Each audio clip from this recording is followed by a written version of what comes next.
Want to speak real English from your first lesson? Sign up for your free lifetime account at EnglishClass101.com. Hi everybody, welcome back. I'm joined today again in the studio by Michael. Hey everybody. And today we're going to be talking about our favorite English that we use without even thinking about it. So these are things that we just say. We say just so often, and they come really, really naturally to us. So that might be kind of helpful for you to hear about some of the things that we like to say.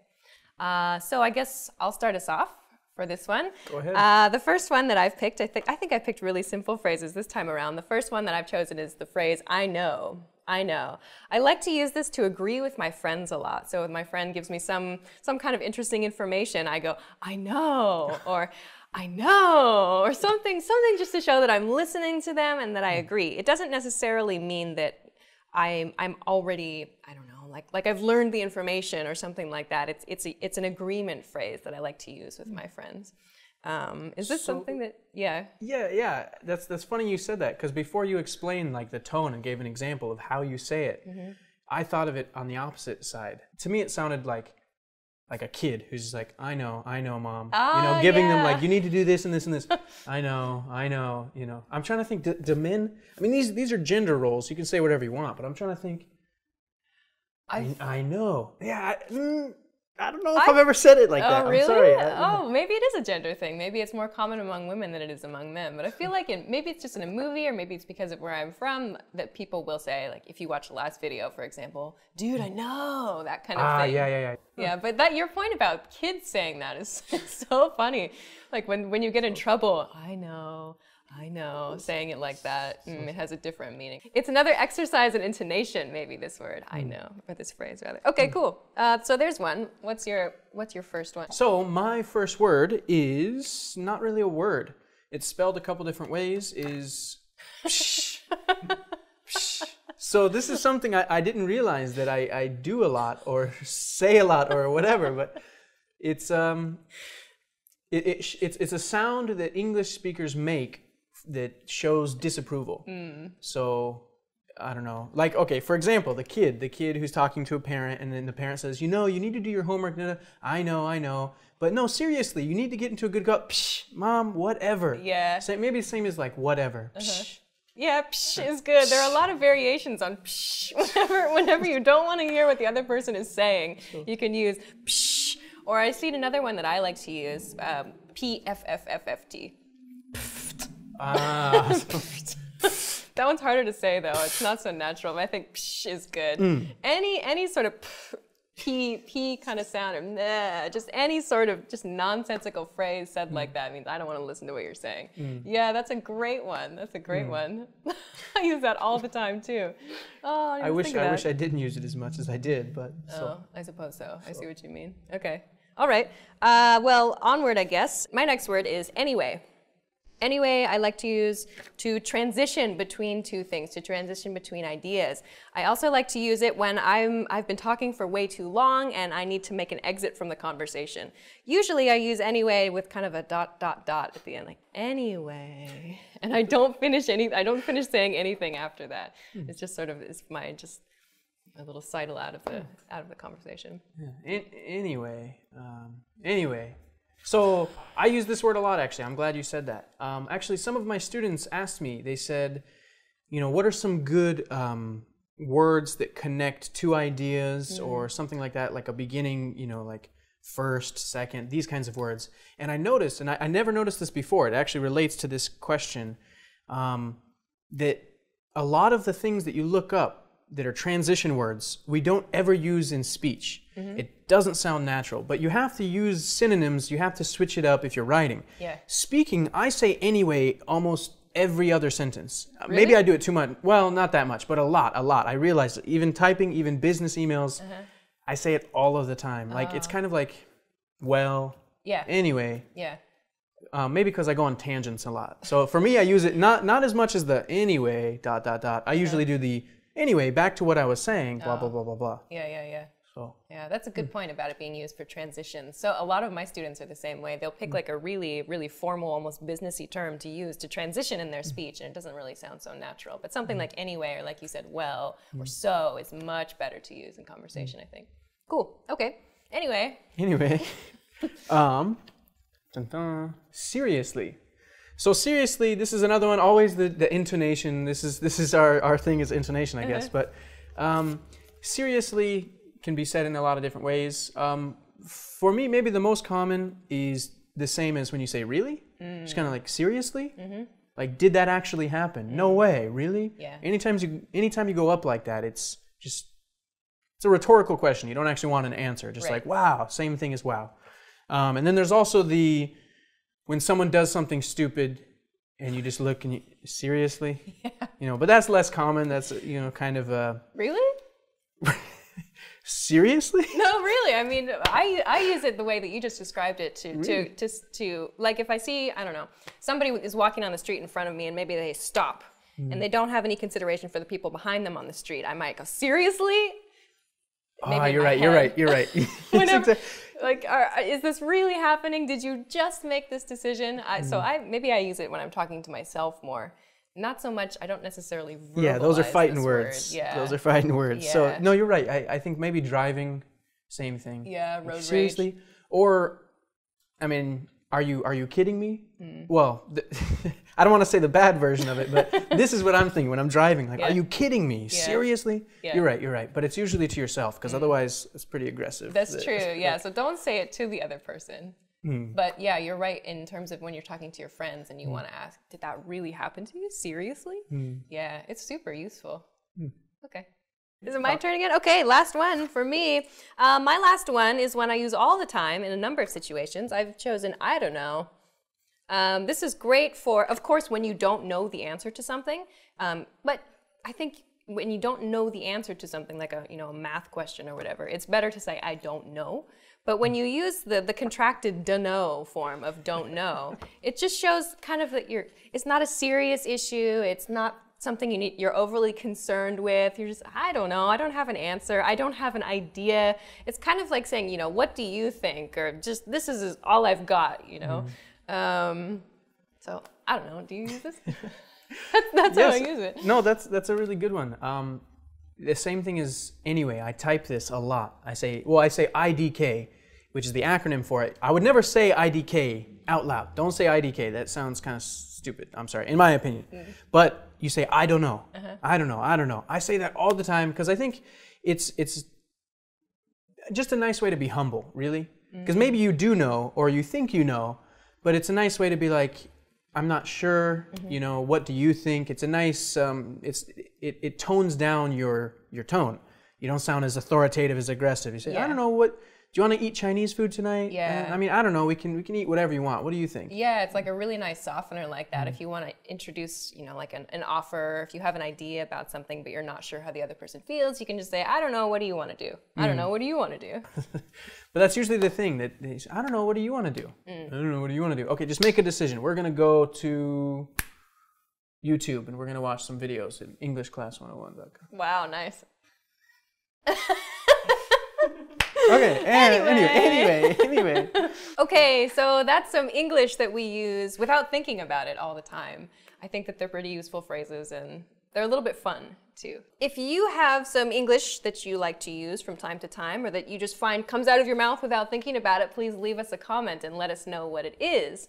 And yeah, so also this is a tough one because if you use it without thinking about it, it's hard for us to realize what those words are. So if there are any words you hear English people say and you're curious, also leave that in a comment any way you can. And anyway, I think that's about all we have. Anything else? I think that's all. So give them a try and we will see you again next time when we have more fun stuff to talk about. Thank you. Bye.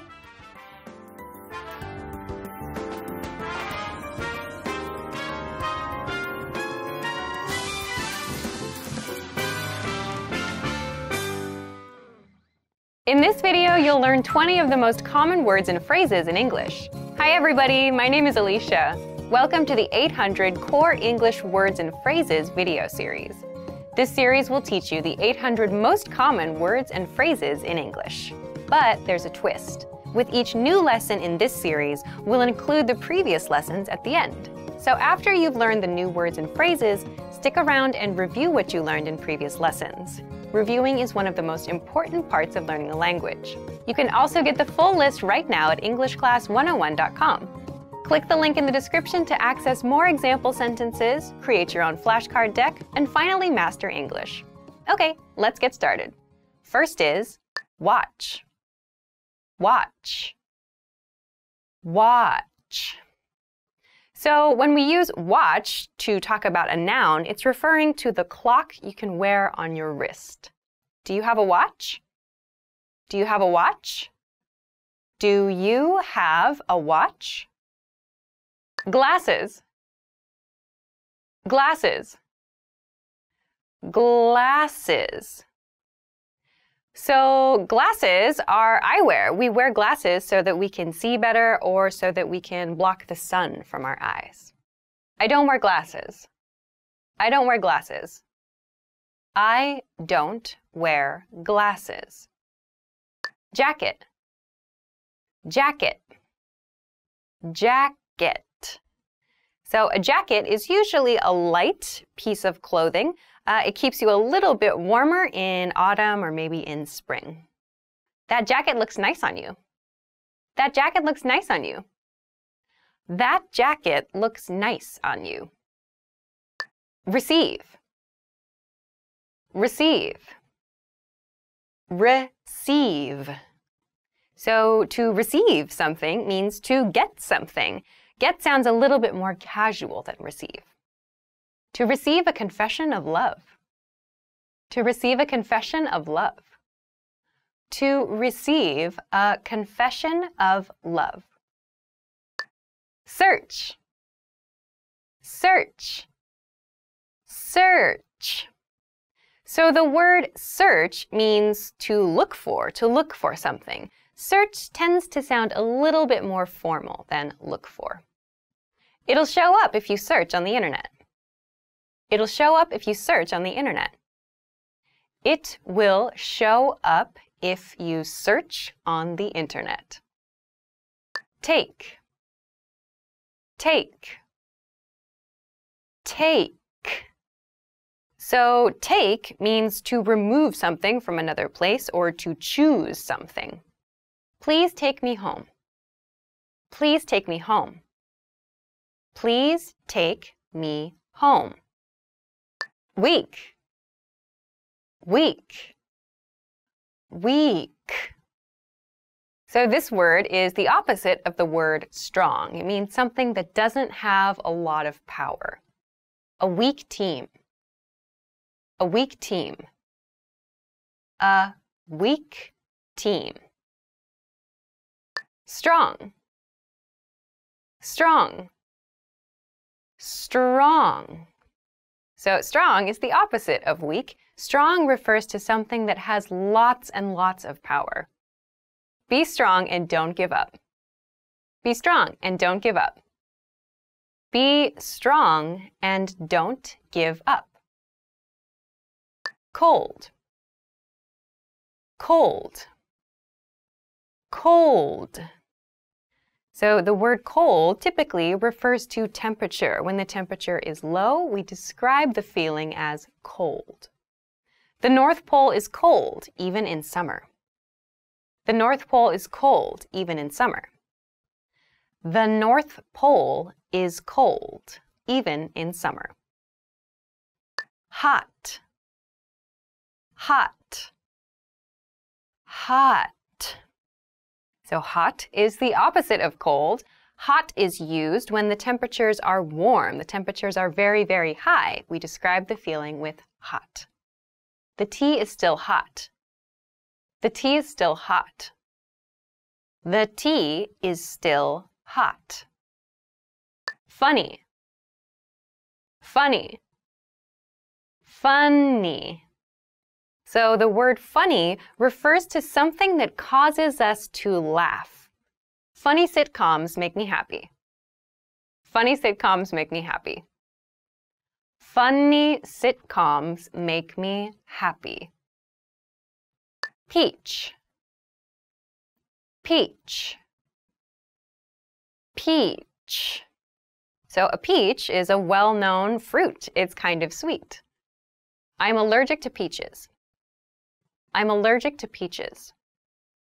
I am allergic to peaches. orange, orange, orange. So orange can refer to the fruit or it can refer to the color orange. I drink orange juice in the morning. I drink orange juice in the morning. I drink orange juice in the morning. Potato, potato, potato. So a potato is a very, very popular food. We make all kinds of things with potatoes, French fries, mashed potatoes, and so on. Fried potato is not good for your health. Fried potato is not good for your health. Fried potato is not good for your health. Soybean, soybean, soybean. So a soybean is an ingredient that people may use to create other things, like milk, for example. Soybeans grow inside the pods. Soybeans grow inside the pods. Soybeans grow inside the pods. Vegetable, vegetable, vegetable. So a vegetable is a food that's good for you. So there are many different kinds of vegetables, carrots, zucchinis, so on. I ate fried vegetables. I ate fried vegetables. I ate fried vegetables. Cow, cow, cow.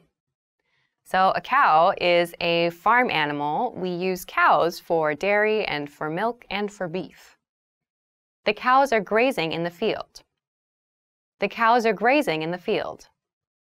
The cows are grazing in the field. Pig, pig, pig. A pig is another farm animal, usually very low to the ground and pink or kind of gray in color. We use these for meat. Pigs are intelligent animals. Pigs are intelligent animals. Pigs are intelligent animals. Horse, horse, horse. So a horse, another farm animal, is used a lot more for entertainment, for like racing activities. Have you ever ridden a horse before? Have you ever ridden a horse before? Have you ever ridden a horse before? Snow, snow, snow. So snow is a type of weather. It's precipitation, so that means it's rain, it's water from the sky, but that is frozen. There's a lot of snow on the mountain. There's a lot of snow on the mountain. There is a lot of snow on the mountain. Well done! In this lesson, you expanded your vocabulary and learned 20 new useful words. Click the link in the description and sign up for free at EnglishClass101.com to get access to the full list of vocabulary you'll need for daily life conversations. You'll also get example sentences, custom flashcard decks, and other learning resources. See you next time. Bye-bye. Want to speak real English from your first lesson? Sign up for your free lifetime account at EnglishClass101.com.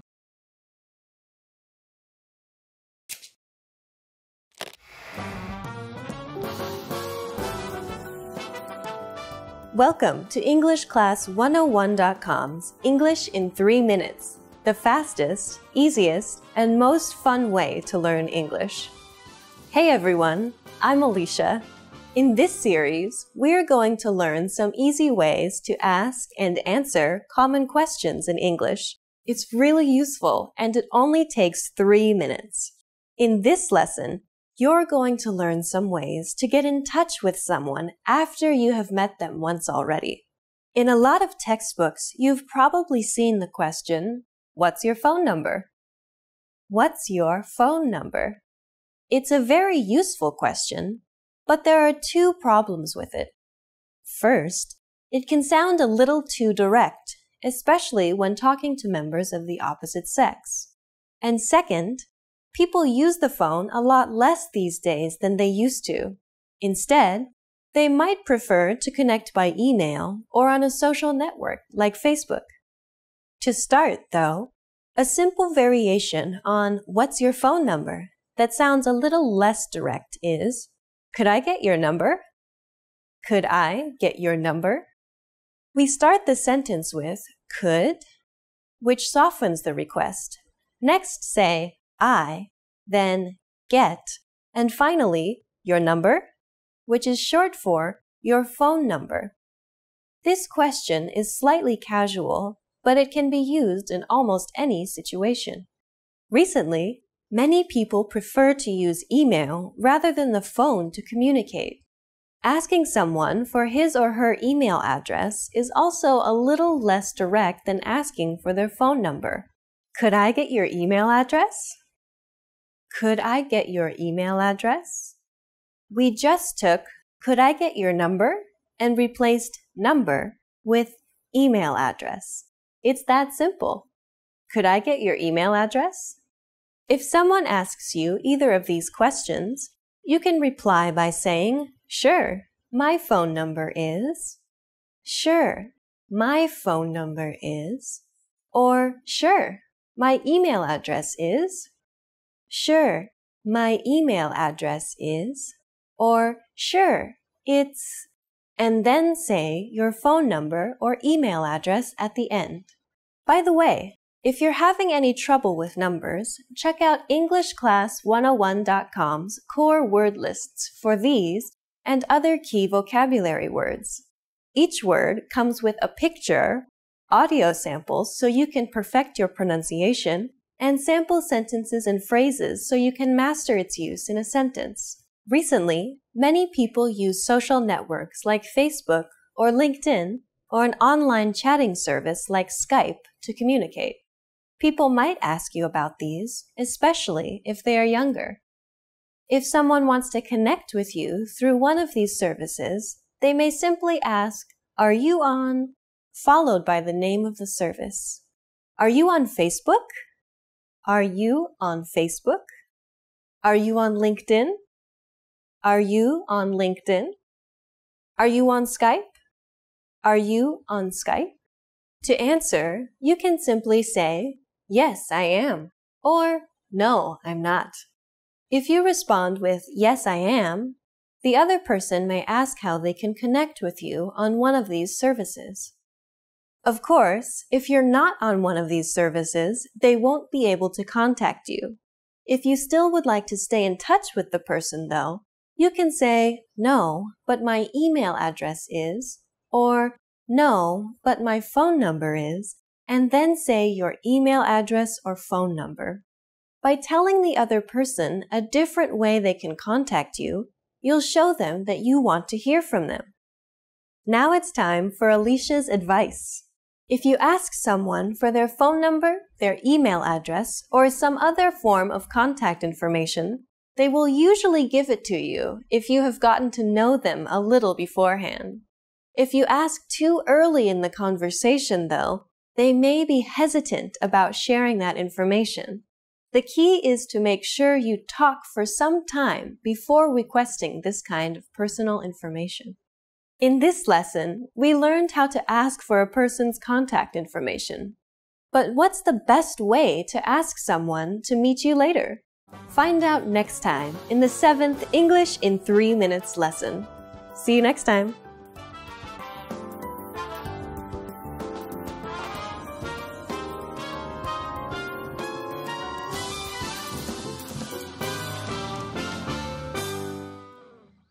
Hi everybody and welcome back to Top Words. My name is Alicia and today we're going to talk about 10 ways to help improve your pronunciation. This is going to be a good one, I think. So let's go! Sing along to a favorite song. Alright, so the first tip for improving your pronunciation is to sing along to a favorite song.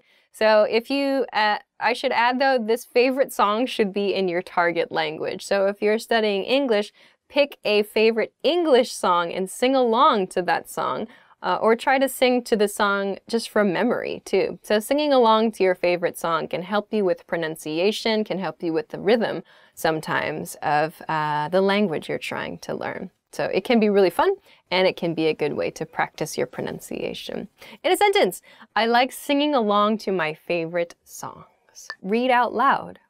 The next tip for your pronunciation is to read out loud. So reading out loud, you can choose something that's interesting for you in English, if English is the language you're studying. So pick something, maybe it's a news article, or maybe it's a book you're interested in. Maybe there's an author you're interested in.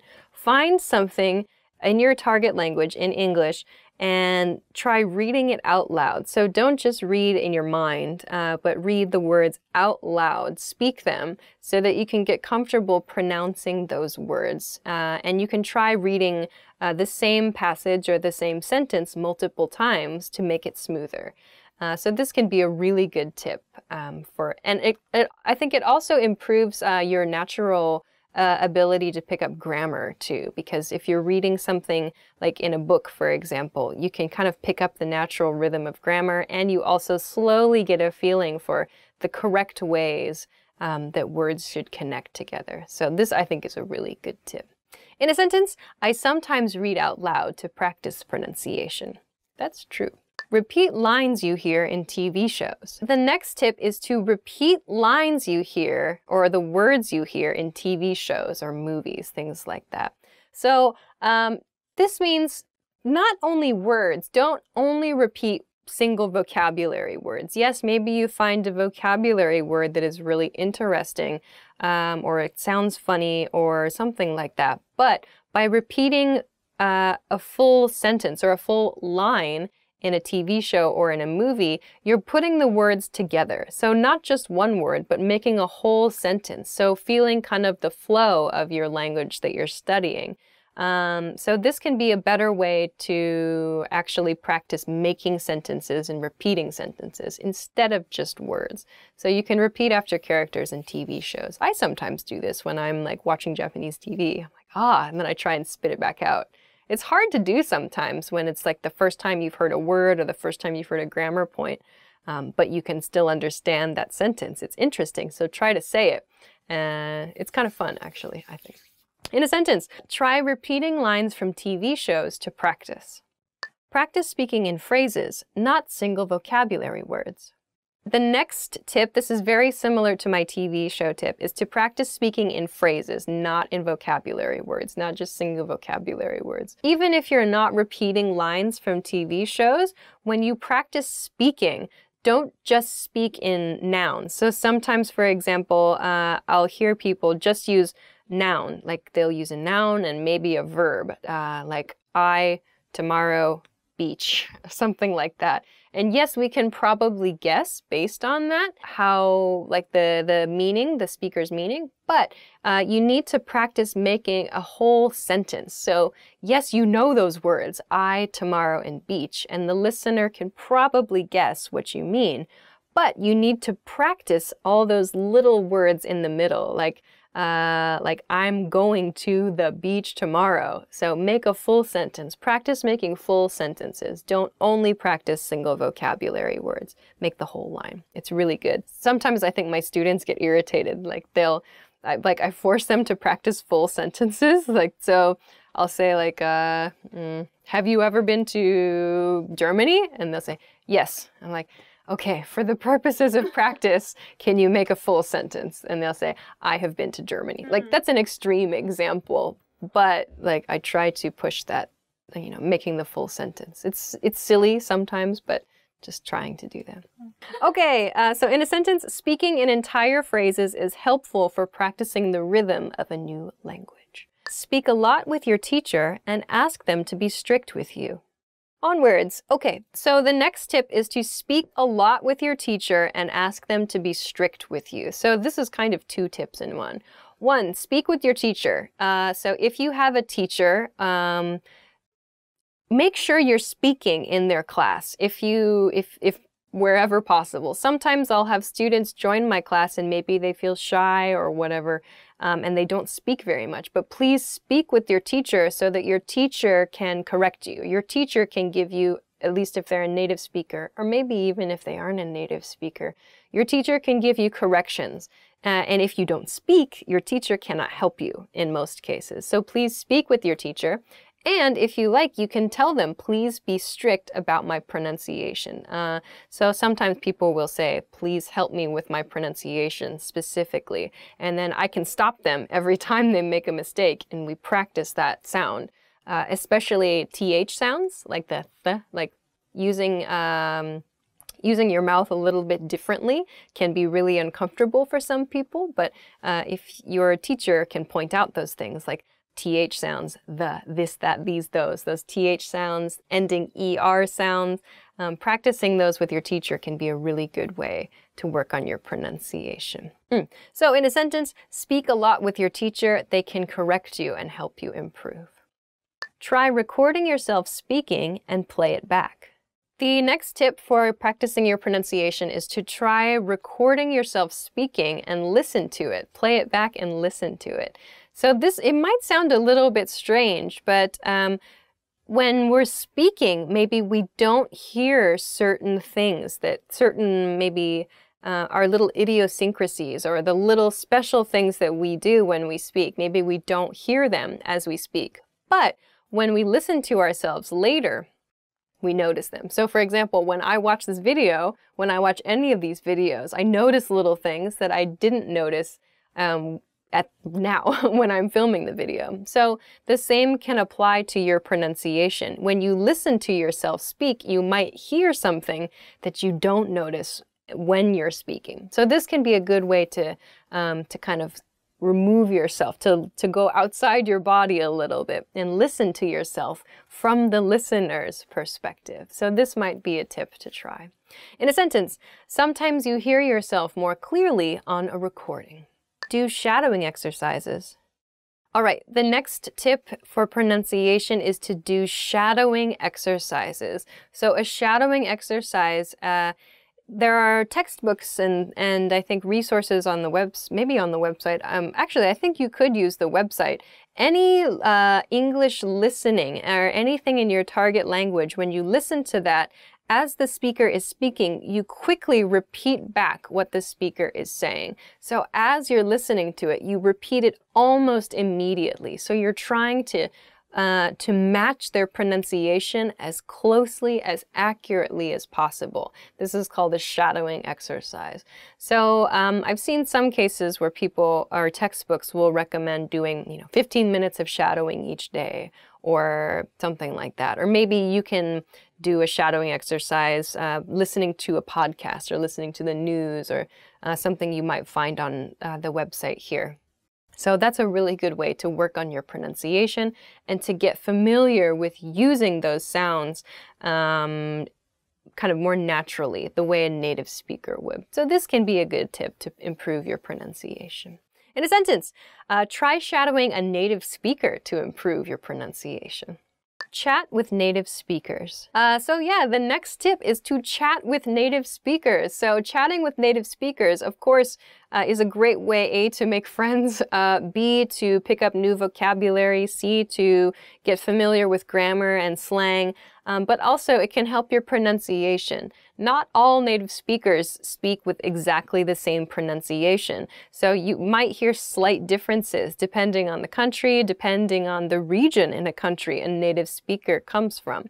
So there are many different kinds of pronunciations, there are many different pronunciations, but when you chat with native speakers, you can kind of understand the different pronunciations that are out there.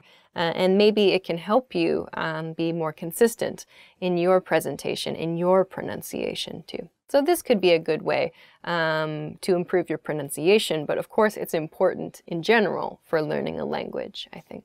In a sentence, chatting with native speakers is an important part of learning a language. Do pronunciation drills.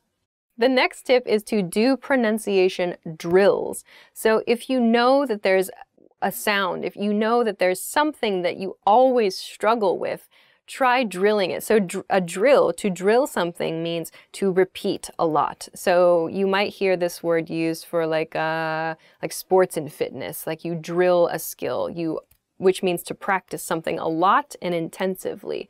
So if you know that there's like the TH sound is really difficult for you, maybe take 10 minutes and do a pronunciation drill on those sounds for, every day for a month or something. So if you know that there's a specific sound that's difficult for you, consider trying just some very specific pronunciation drills. That can mean just making that sound repeatedly, or maybe reading a text out loud that has a lot of that kind of pronunciation.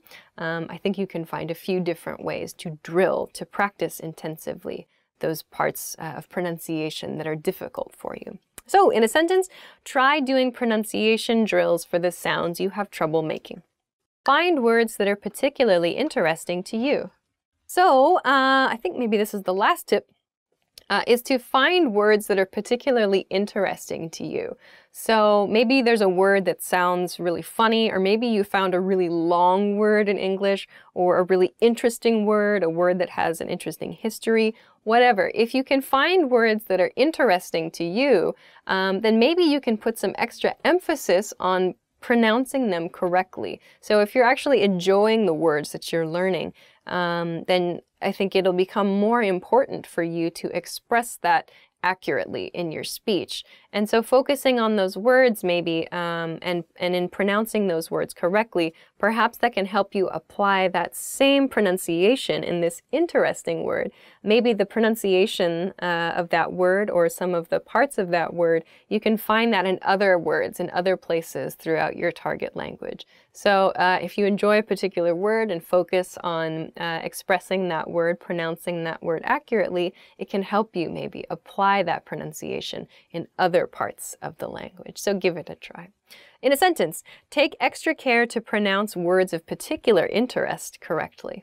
That's the end. So those are 10 tips to help you improve your pronunciation. If there's anything else that you do to work on your pronunciation, or if you have any questions, please leave us a comment and let us know about it. Please make sure to like this video too if you haven't liked it already, and also subscribe to our channel as well. Thanks very much for watching this episode of Top Words, and we will see you again soon. Bye!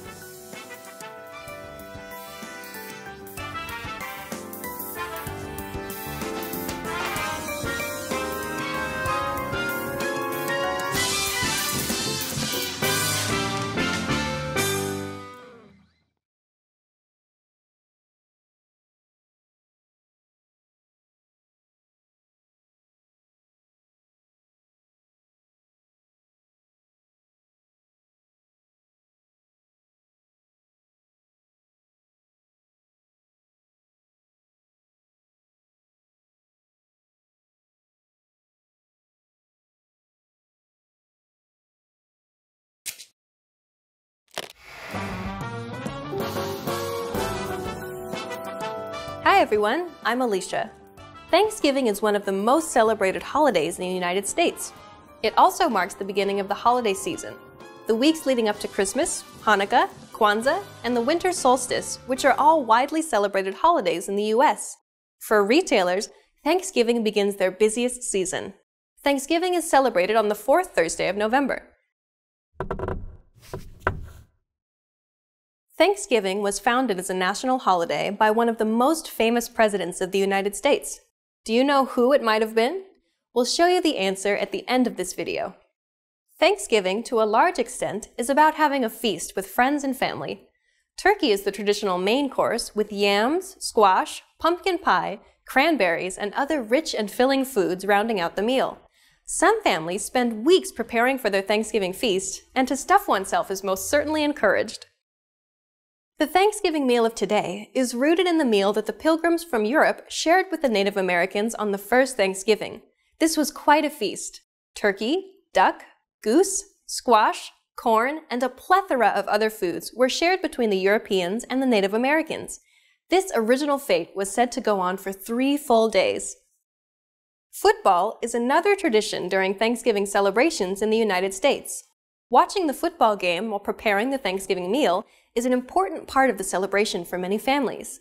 Families that aren't sports fans, however, may opt to spend the time outside, enjoying the crisp autumn air, or may find other diversions to enjoy while the turkey cooks.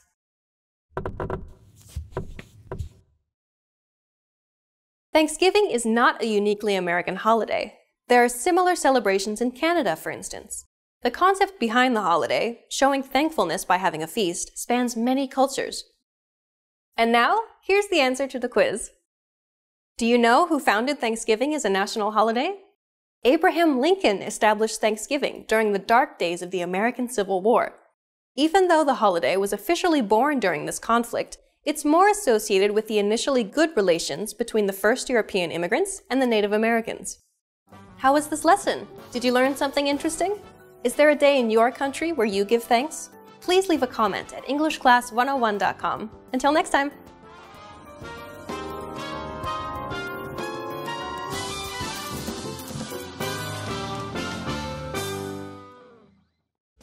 Want to speed up your language learning? Take your very first lesson with us. You'll start speaking in minutes and master real conversations. Sign up for your free lifetime account. Just click the link in the description. Hi everybody, my name is Alicia. Welcome back to Top Words. In this lesson, we're going to look at the top 20 useful phrases for small talk.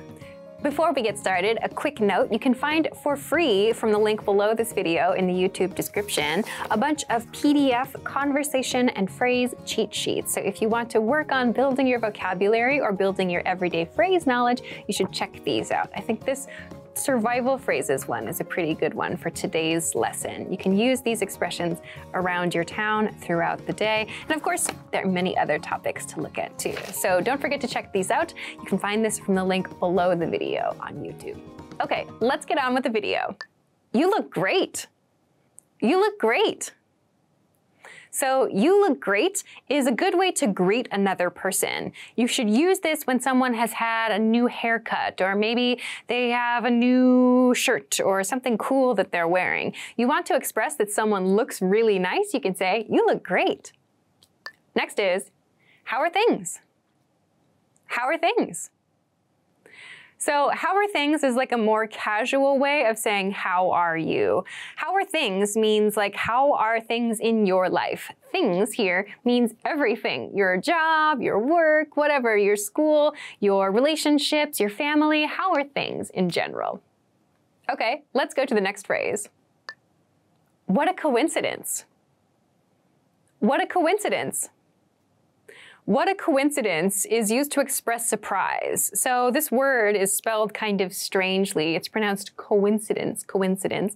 It means that two or more things that you might not expect to happen at the same time or in the same way did happen. So for example, if you meet a coworker unexpectedly when you're shopping, or you go to a coffee shop and you see someone you know there, you might say, wow, what a coincidence. So you didn't expect this thing to happen, but here you are. So you can express your surprise with this expression, like, oh, what a coincidence. I ran into you at the coffee shop. Who'd have thought? Okay, let's get on to the next expression. That's great. That's great. Okay, so that's great is good to know. It's a super basic expression, but you can use it to respond to someone else's good news. Someone shares something positive, happy, good, whatever it is, just say, that's great. You can change great out for awesome or super or whatever it is you feel like. But that's great is a good basic phrase you can use just about any time. Okay, let's get to the next expression. Next is, good for you. Good for you. Okay, so good for you is used to express like happiness for another person's good news. So this is different from that's great because good for you is like kind of noting that someone made an improvement in their life. Someone did something that was good for them specifically. So maybe someone started a new exercise habit and it's really positive. Or maybe they ended a bad relationship, or they started a new job at a good place. In those cases where someone has made some personal improvement, you can say, good for you, good for you. Okay, on to the next expression. How are you? How are you? So how are you is a super basic greeting. You can use it with anybody in your life, really. How are you is generally not replied to seriously. We usually just say, I'm good, I'm fine, I'm okay, how are you? So you don't really need to take this expression too seriously, but just say, how are you, to show you're thinking of the other person. Okay, on to the next expression. Next is everything going fine? Is everything going fine? So this expression, and one that I personally would use, I would probably say, is everything going okay? Is used if maybe you think the other person might be struggling with something, or they might have some kind of challenge or maybe some kind of problem. It's kind of used to say, like, do you want to talk about something, or do you want to discuss something? You could use it if you're concerned. You can also just use it as like an everyday greeting, like, hey, how are you? Is everything going okay? So just to show that you're thinking of the other person's life. But yeah, if you use a more concerned tone with this, like, is everything going okay? You can show that you've maybe noticed something about the other person too. And you might want to show it's okay to talk about it. So depending on your intonation, you can communicate some different ideas with this expression. All right, on to the next one. You won't believe this. You won't believe this. Okay, you won't believe this is used before you share like some kind of surprising information or exciting information. You might also hear, you're not gonna believe this, which is a reduced form of you are not going to believe this. You won't believe this, but is very common. So it's like saying, I have something so surprising that you probably will not believe the information, but here it is. So you can share something surprising or exciting with this phrase. Okay, onward. Next is, I haven't seen you for ages. I haven't seen you for ages. Okay, so use this expression instead of long time no see, or you can use them together, like long time no see, I haven't seen you for ages. So an age is a very long time, the word age. So ages is therefore a very, very long time, multiple ages. So when you say I haven't seen you for ages, it means I haven't seen you in a very long time. You use this as a greeting. As I said, hey, long time no see, I haven't seen you in ages, how have you been? For example. Okay, next expression. The next expression is, that's terrible. That's terrible. Okay, so when someone shares bad news, something bad that happened to them, you should respond with something that shows you understand their point of view. Say, that's terrible, or that's awful, or that's too bad. So terrible means very bad. So if you want to sound like, you know, really caring about something bad that happened to another person, use this expression. You lost your job? Oh, that's terrible. I'm so sorry to hear that. Okay, on to the next expression. I'd better let you go. I'd better let you go. Okay, I'd better let you go. This is the reduced form of I had better let you go.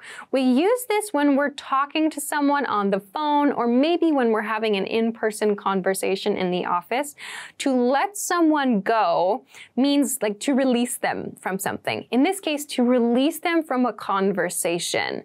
So when you say, I'd better let you go, it's showing, I think you're busy. It's showing the other person you understand they're busy and they have something to do. So if you're talking to a busy person and you realize, oh my gosh, we talked for so long, we've been talking for a long time, you can say, sorry, I'd better let you go, meaning I recognize you're a busy person and you need to do other things. So use this to end a conversation quickly. Of course, you can also use this to escape a conversation you are ready to be finished with.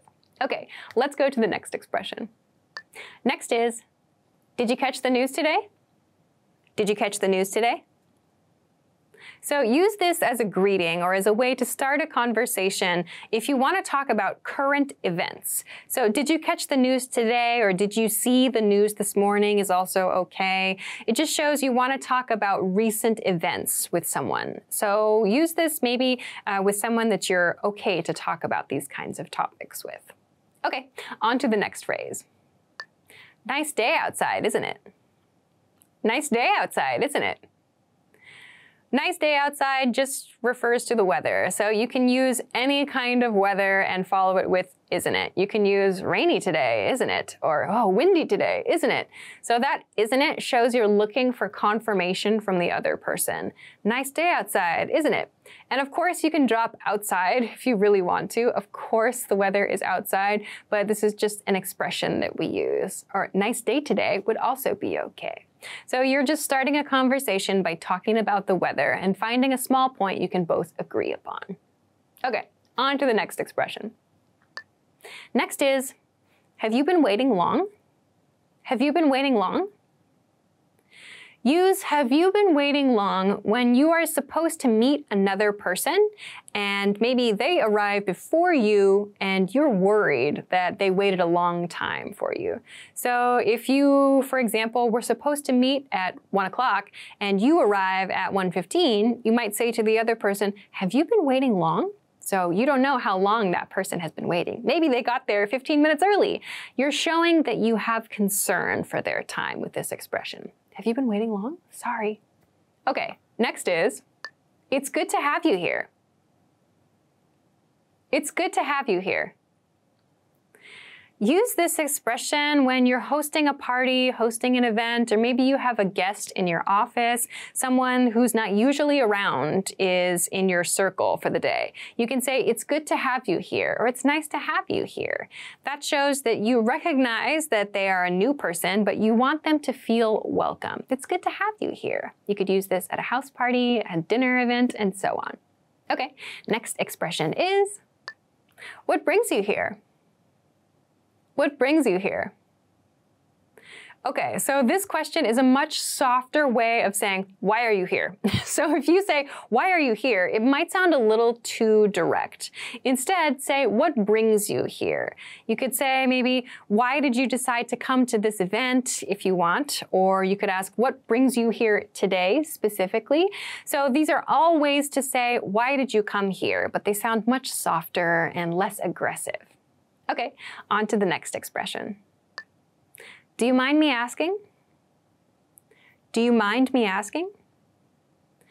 Okay, do you mind me asking is used before a topic or before a question that might be a little bit sensitive. So if you want to ask about a person's age maybe, or if you want to ask about maybe where a person works or maybe where they're from, it could be any kind of information that you feel is a little bit sensitive. You can use, do you mind me asking before you ask that. For example, you might say, do you mind me asking, how old are you? Or do you mind me asking, where are you from? So it shows that you are concerned. It might be a slightly sensitive question, and it gives the other person the option to refuse. So do you mind me asking?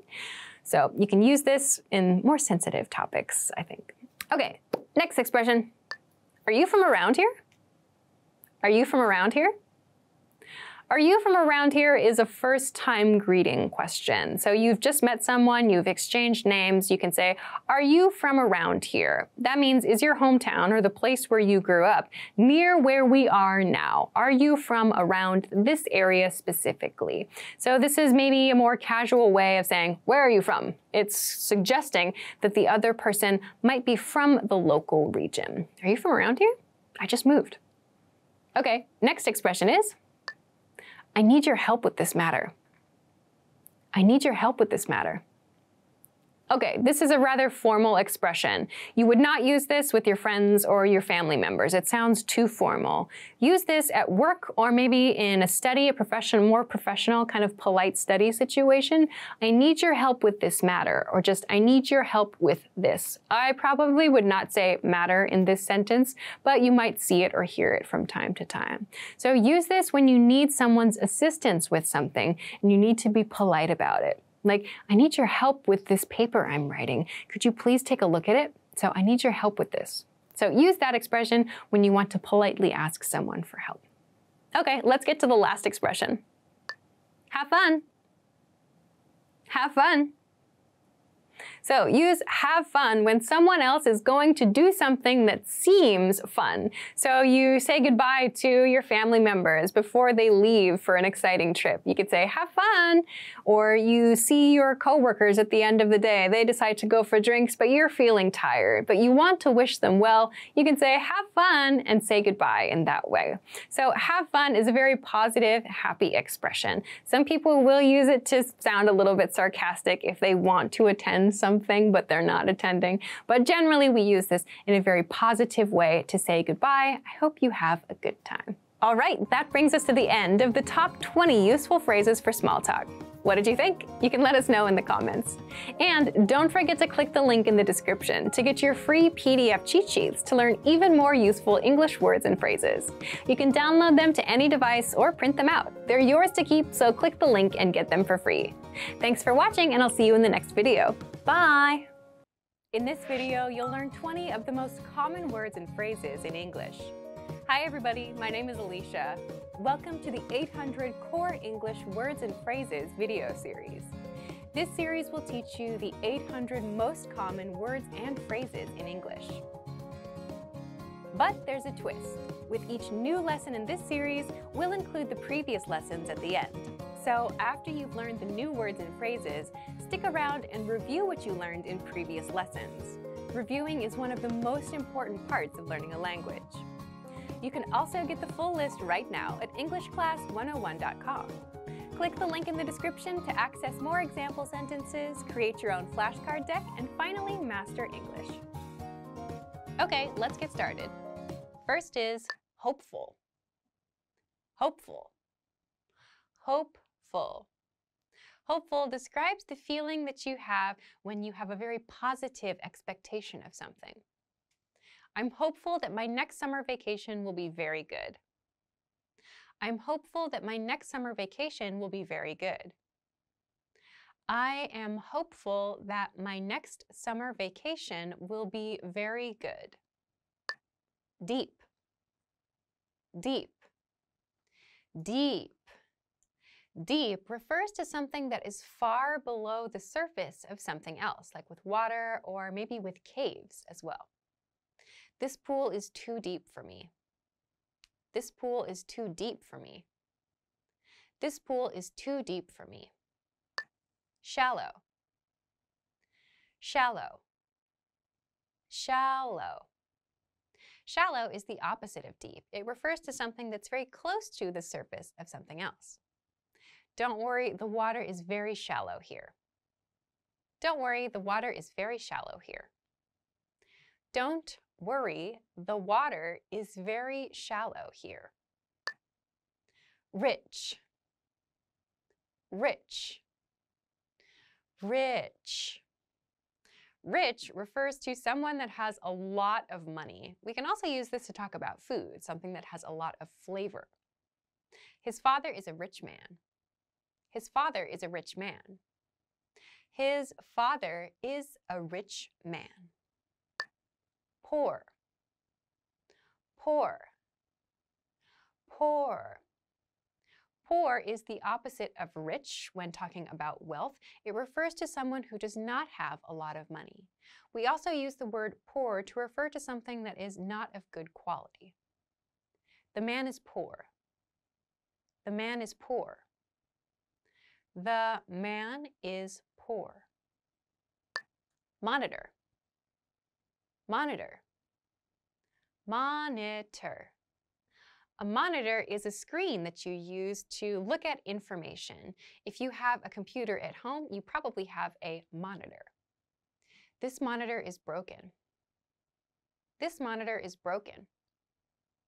This monitor is broken. Keyboard. Keyboard. Keyboard. A keyboard is the device that you use to type letters, to type words in your computer. This computer doesn't have a keyboard. This computer doesn't have a keyboard. This computer doesn't have a keyboard. Headphones. Headphones. Headphones. Headphones are the devices that you use to listen to music. You can put them on your ears or in your ears. The girl is listening to music with headphones. The girl is listening to music with headphones. The girl is listening to music with headphones. Hiccup. Hiccup.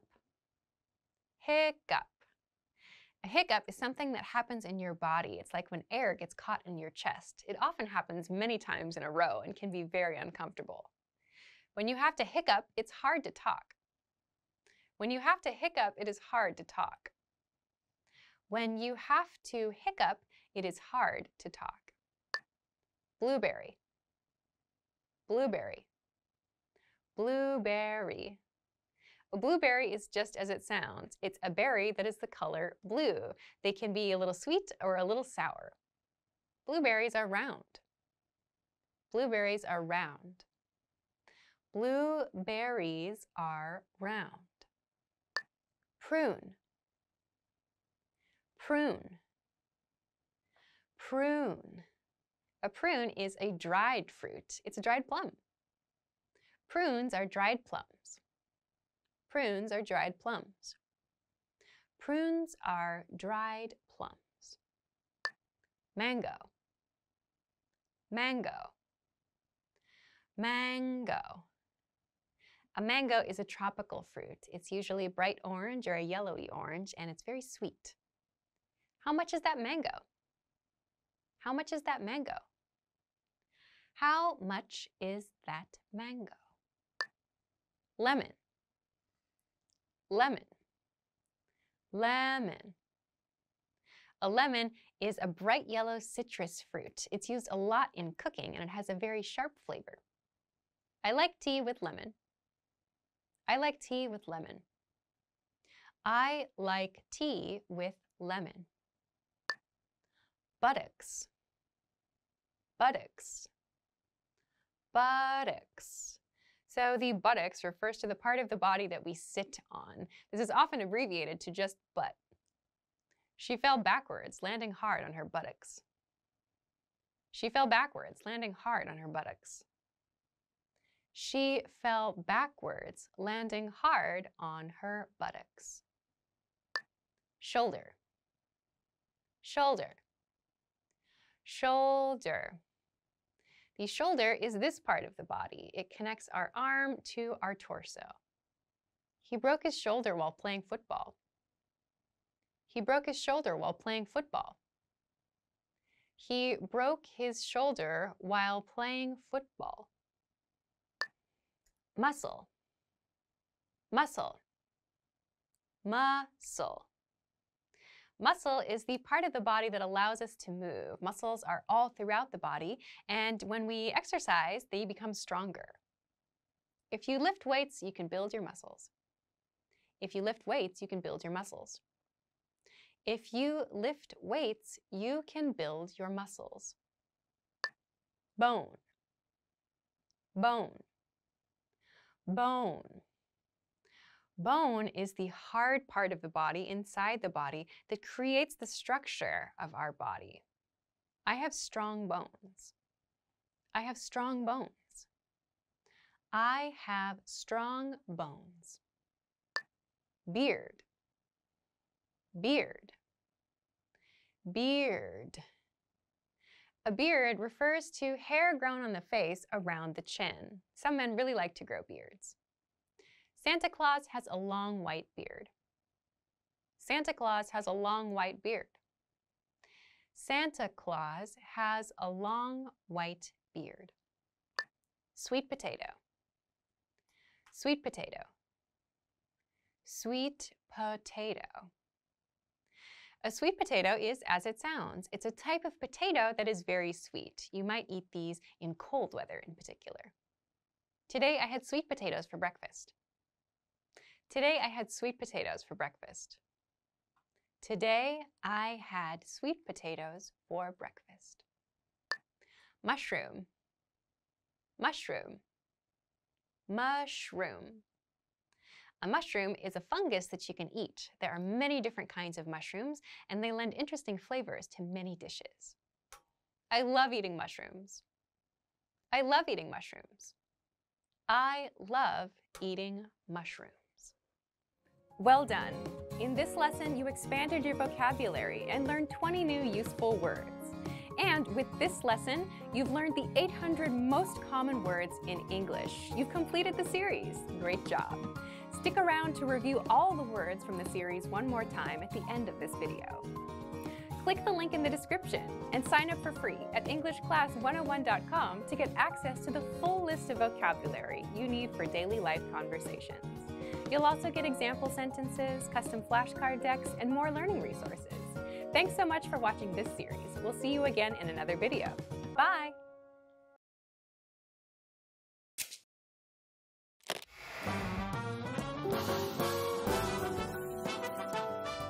Welcome to EnglishClass101.com's English in 3 minutes, the fastest, easiest, and most fun way to learn English. Hey everyone, I'm Alicia. This series explains some easy ways to ask and answer common questions in English. It's really useful and it only takes 3 minutes.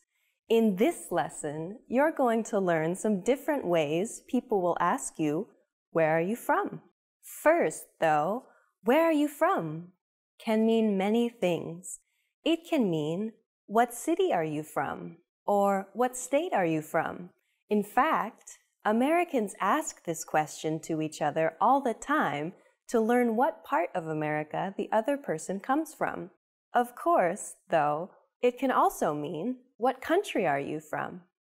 If you want to answer this question, there are 2 ways to do it.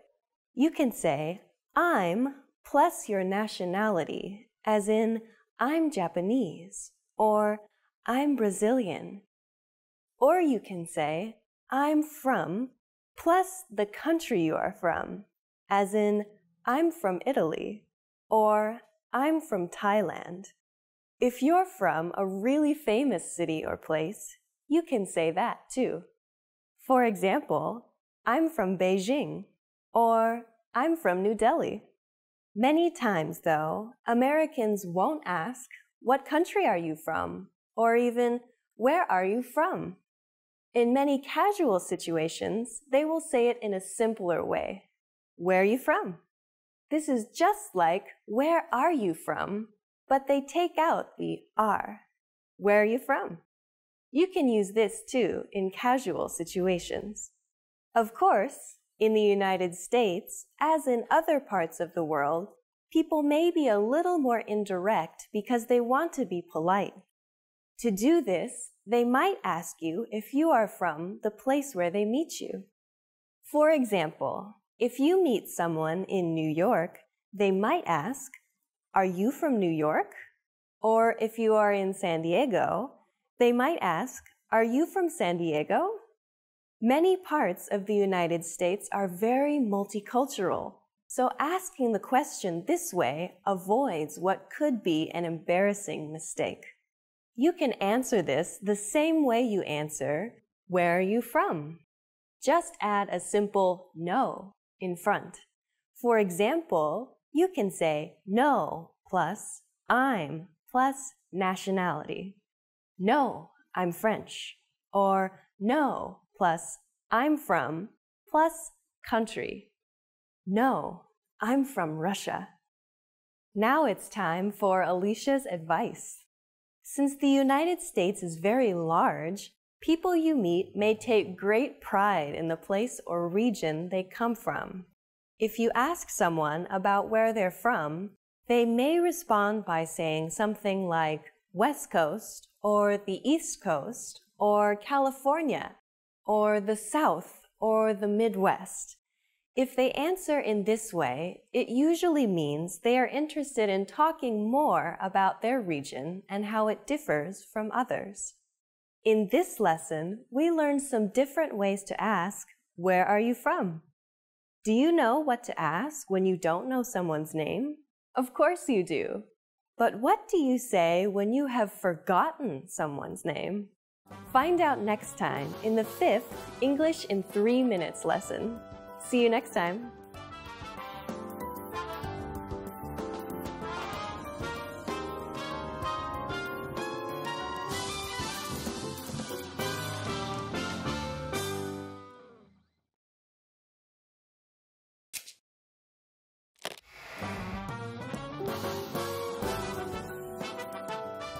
Welcome to EnglishClass101.com's English in 3 minutes, the fastest, easiest, and most fun way to learn English.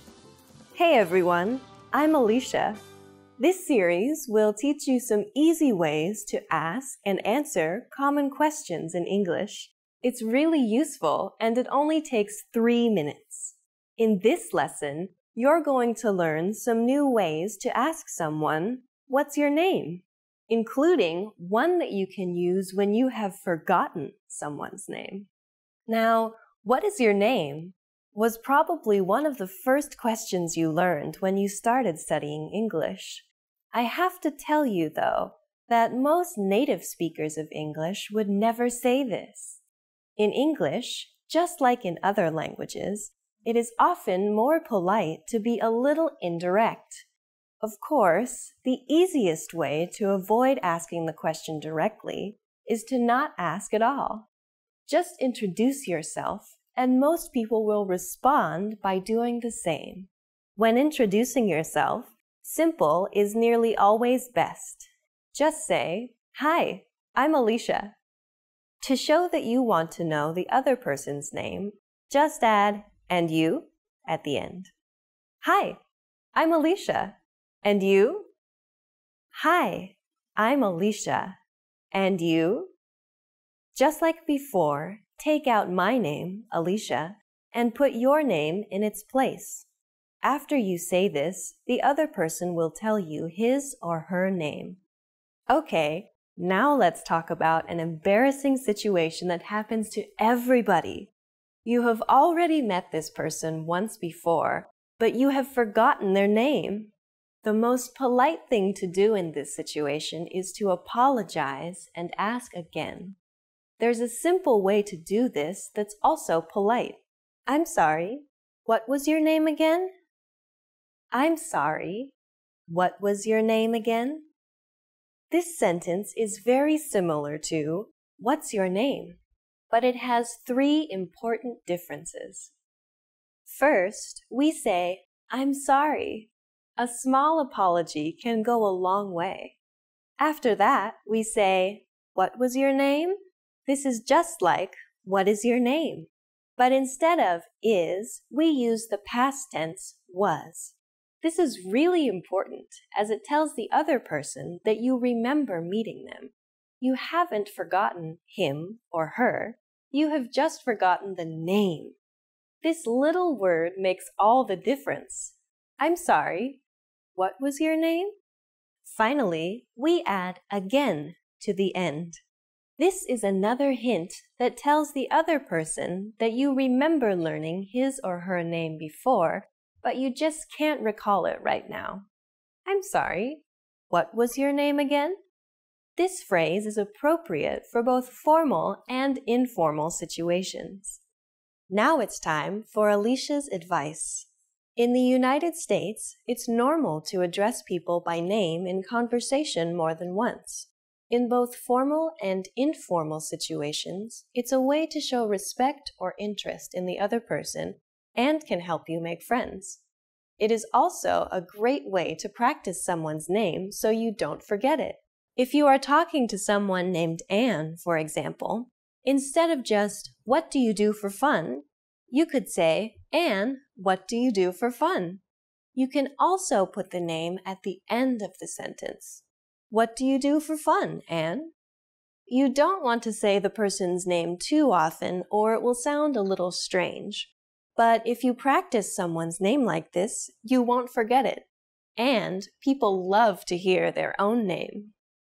In this lesson, we learned what to say when we forget someone's name. In the next lesson, you'll learn what to say when you want to get in touch with someone, whether by telephone, email, or even newer ways to communicate. What's your favorite? Let us know in the comments and join us next time for the 6th English in 3 minutes lesson. See you next time.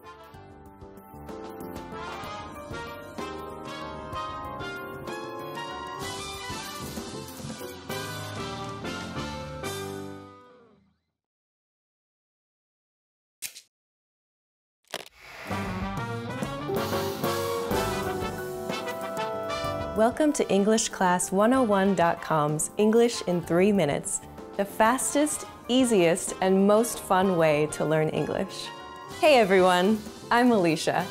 In this series, we're going to learn some easy ways to ask and answer common questions in English. It's really useful and it only takes 3 minutes. In this lesson, You're going to learn how to ask what someone's job is in natural English. Of course, you can just say, "What is your job?" This is correct English, but it sounds too direct and awkward. Native English speakers almost never say this in a social situation. Instead, they use a different question. But before we master that, we need to compare it to a very similar question.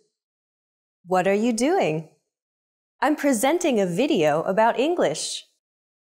What do you do? I'm an English teacher. Do you see the difference? These two questions, what are you doing and what do you do, sound similar but mean different things. The first one is asking what you are doing right now, this minute. You answer it using an ing verb. What are you doing? I'm reading. I'm watching TV. While the second is actually a shortened version of what do you do for a living? This is how we ask, what is your job in natural English? Let's practice this question. What do you do? What do you do? When native speakers of English ask this question, it can come out very fast and sound more like, what do you do? In order to tell it apart from, what are you doing? Just listen for the ing sound on the end of the question. If it's not there, then you're being asked what your job is. So how would you answer this question? Just think of it as if the other person is asking you, what is your job? You could answer with, I am, plus your job. I'm a teacher. I'm a teacher. Or, I'm an engineer. If you want to learn more job names, go to EnglishClass101.com and check out the core word lists. These cover job vocabulary and more, and include a picture and audio to help you perfect your pronunciation. You can also mention the place that you work at, starting with, I work at. I work at a hospital. I work at a hospital. I work at a law firm. I work at a law firm. If you work for a big company that is well known, you can say, I work for, and then the name. I work for Microsoft. I work for Microsoft. I work for the New York Times. I work for the New York Times. Now it's time for Alicia's advice. When you ask the question, what do you do? And the other person tells you their job, it's polite to make some kind of positive comment about his or her job. For example, how interesting, or that must be exciting, or even, oh, really? Remember to sound sincere. Do you know how native English speakers ask each other what their hobbies are? Hint, we don't use the word hobbies. Find out next time in the third English in 3 minutes lesson. See you next time.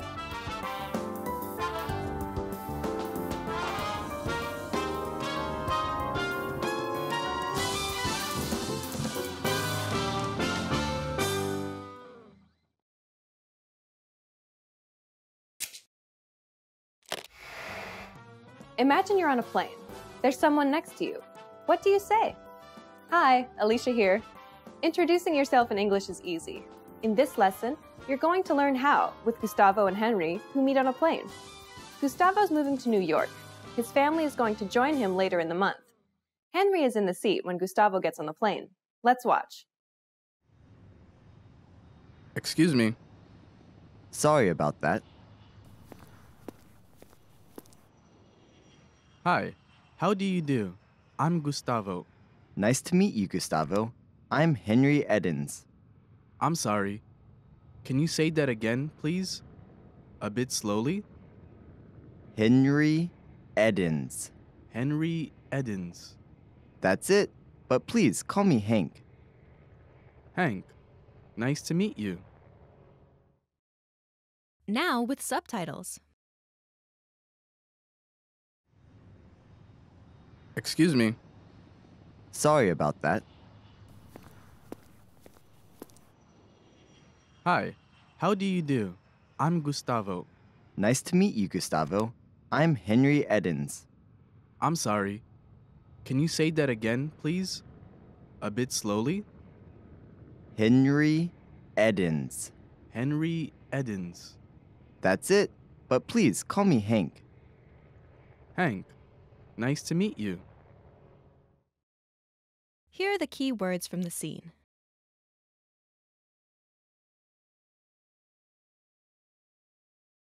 Hi, Hi.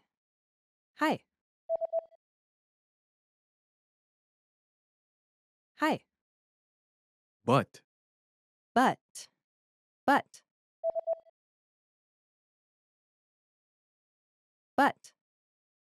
excuse me, Excuse me. Excuse me. Excuse me. two, Two. Two. Two. nice to meet you. Nice to meet you. Nice to meet you. Nice to meet you. How do you do? How do you do? How do you do? How do you do? Here are the key phrases from the scene. How did Henry apologize when he realized he was in Gustavo's way? Sorry about that. Sorry about that. In general, this expression, when used to respond to "excuse me," shows a friendly willingness to help the other person. In this case, Henry wanted to show he was happy to move out of Gustavo's way. You can also use it to apologize for a small mistake, like bumping into someone on the street or blocking someone's way in the aisle of a supermarket. Now you try.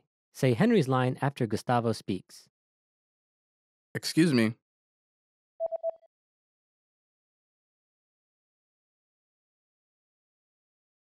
Sorry about that.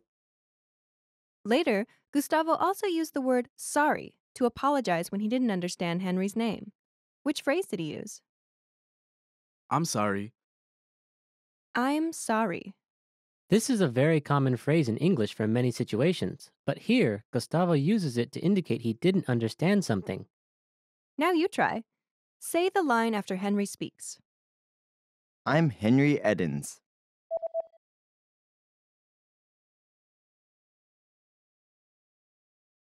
I'm sorry. Because Gustavo did not understand something, he asked Henry to repeat what he said. To do this, what polite question did he use? Can you say that again, please? Can you say that again, please? In response, English speakers will usually repeat what they have said and will use the same words. Now you try. Ask the question after Gustavo says, I'm sorry. I'm sorry.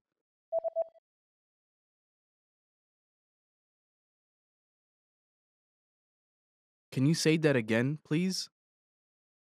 Gustavo also wanted Henry to speak more slowly. To do this, what does he ask? A bit slowly? A bit slowly. This is not a complete sentence, but has a clear meaning when used after, "Can you say that again, please?" In response, English speakers will slow their speech down. Now you try. Say the phrase after Gustavo says, Can you say that again, please? Can you say that again, please?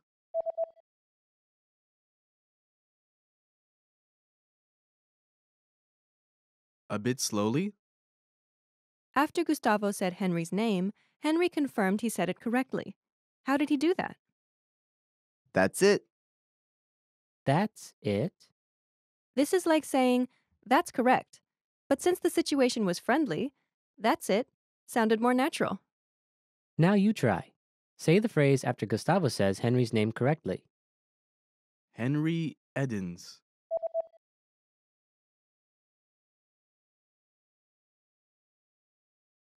That's it. Now the lesson focus. Here's how to introduce yourself. Ready? Do you remember how Gustavo introduced himself? Hi, how do you do? I'm Gustavo. When Gustavo introduced himself, he started with, hi, and then used a set phrase. How do you do? How do you do? This is a polite expression people often use with an introduction. It sounds like a question, but it has no particular meaning, and there's no expectation the other person will try to answer it. Next, he says, I'm Gustavo. the first part of this sentence is a contraction of two words, I and am. The am here functions like an equal sign in math. I'm. I'm The next word in the sentence is a name. Gustavo. Together it's. I'm Gustavo. The structure of the pattern is Hi, how do you do? I'm plus. your name. Now you try. Imagine your name is John. Say, hi, how do you do? I'm John.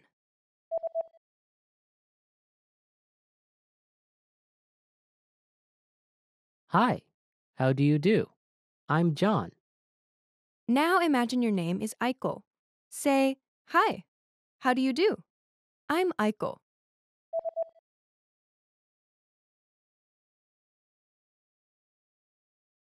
Hi, how do you do? I'm Aiko. Now use your name.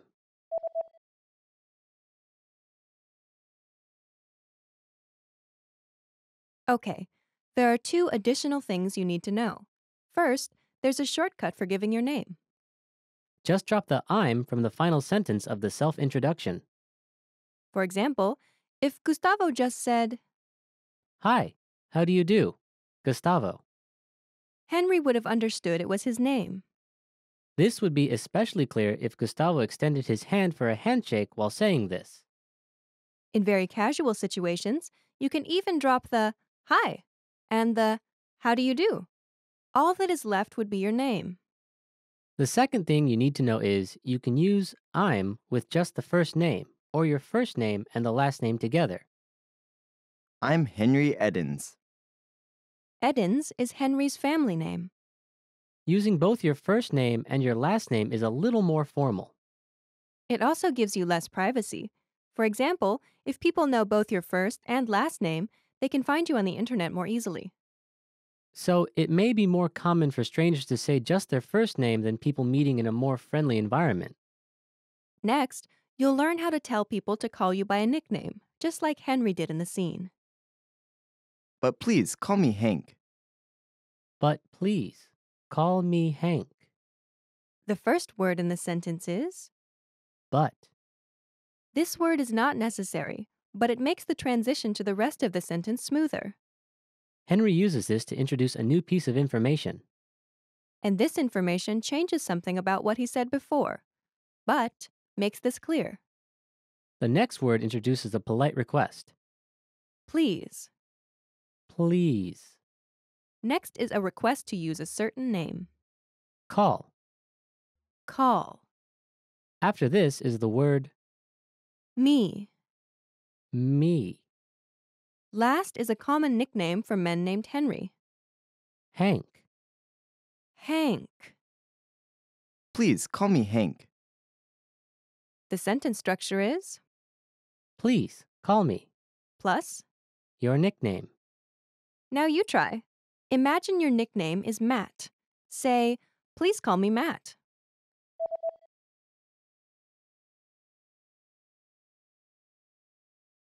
Please, call me Matt. Now imagine your nickname is Lulu. Say, please call me Lulu.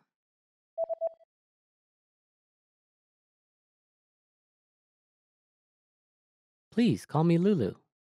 Now use your own nickname. Say, please call me, and then use your nickname.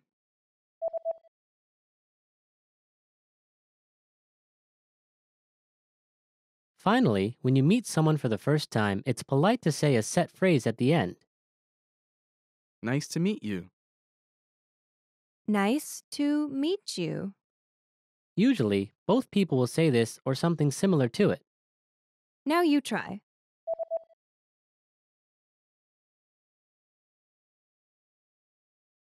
Nice to meet you. Now it's time to practice your new ability. Let's practice. This is your chance to introduce yourself. Try to remember what you learned and practice by speaking aloud. It's your first day in the US, and you're meeting your new neighbor. Ready? Here we go.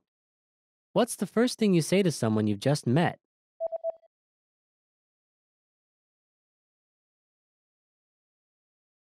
Hi, how do you do? How do you tell someone your name?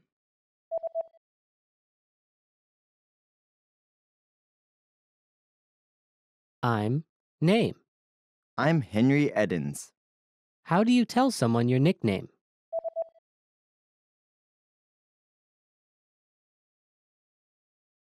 Please call me your nickname. Please call me Hank. What's the last thing you say to someone you've just met?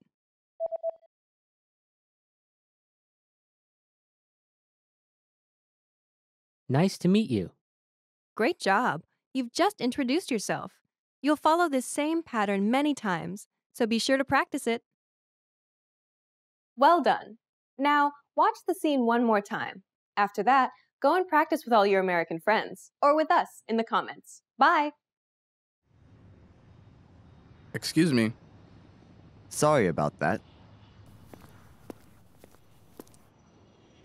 Hi, how do you do?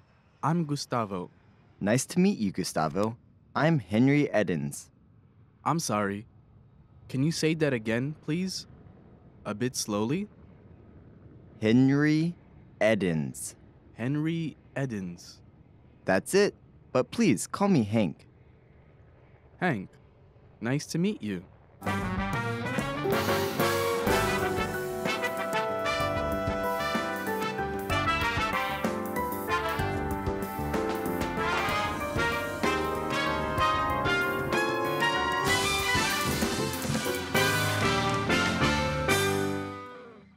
Hi everybody, my name is Alicia. Today we're going to be talking about simple past tense. We're going to talk about how to make simple past tense statements in English. So let's get started. Okay, so first let's talk about when we should use the simple past tense. Simple past tense statements for today are for actions that started and ended in the past. So these are things that both started or began and ended in the past. Both of those must be true to use simple past tense. The second point for today is these are actions which happened at a specific point in time. So a specific point in time can be yesterday, it can be an hour ago, it can be last year, it can be when you were a kid. All of these are a specific point in time, but the key is that we know when the action happened. So specific point in time is point 2 for this grammar point. Third, we can use simple past tense for repeated actions in the past. So things you did every week or every month or every year, every summer, every hour if you like. But one point about this, make sure to include a frequency indicator if you want to talk about an action that repeated in the past. Frequency indicator, for example, I just mentioned a few: every week, every month, every year. So frequency meaning how often. An indicator shows how often you did that. So you can use repeated actions with past tense to show let's see, something you did a lot in the past, for example. So to give you a visual, the past is down here, now is this point here, and future is up here. When we use the simple past tense, it's an action that started and ended in the past, somewhere before now. That's one. It's at a specific point in time. So this action and this action, we know when they happened. It could be this morning, it could be yesterday, for example, but we know when these actions happened.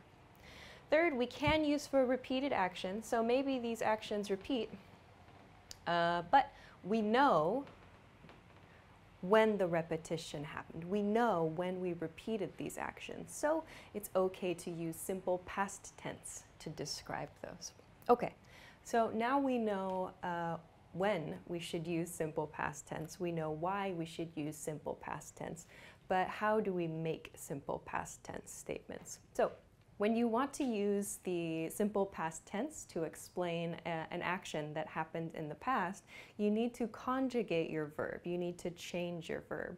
So that means when you're using a regular verb, you do verb plus ed. So verb plus ed is the basic form for simple past tense verbs. But keep in mind this is only for regular verbs. Not all verbs are regular verbs. So for example, some common ones are talk, which becomes talked, start, which becomes started, and enjoy, which becomes enjoyed.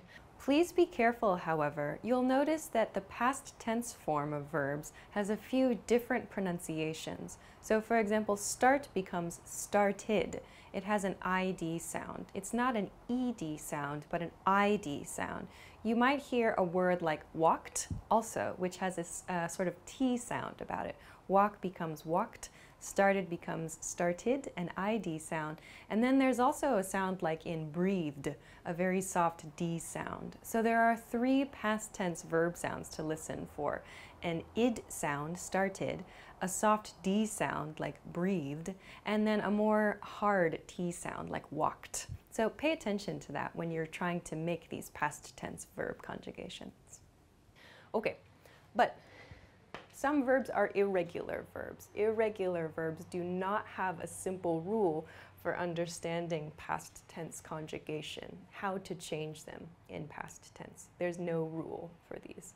You simply have to practice. You have to remember them, read them, listen to them, until you can remember the correct conjugation, the correct way to change these verbs into the past tense. So, for example, some common ones are eat, which becomes ate, speak becomes spoke, and make becomes made.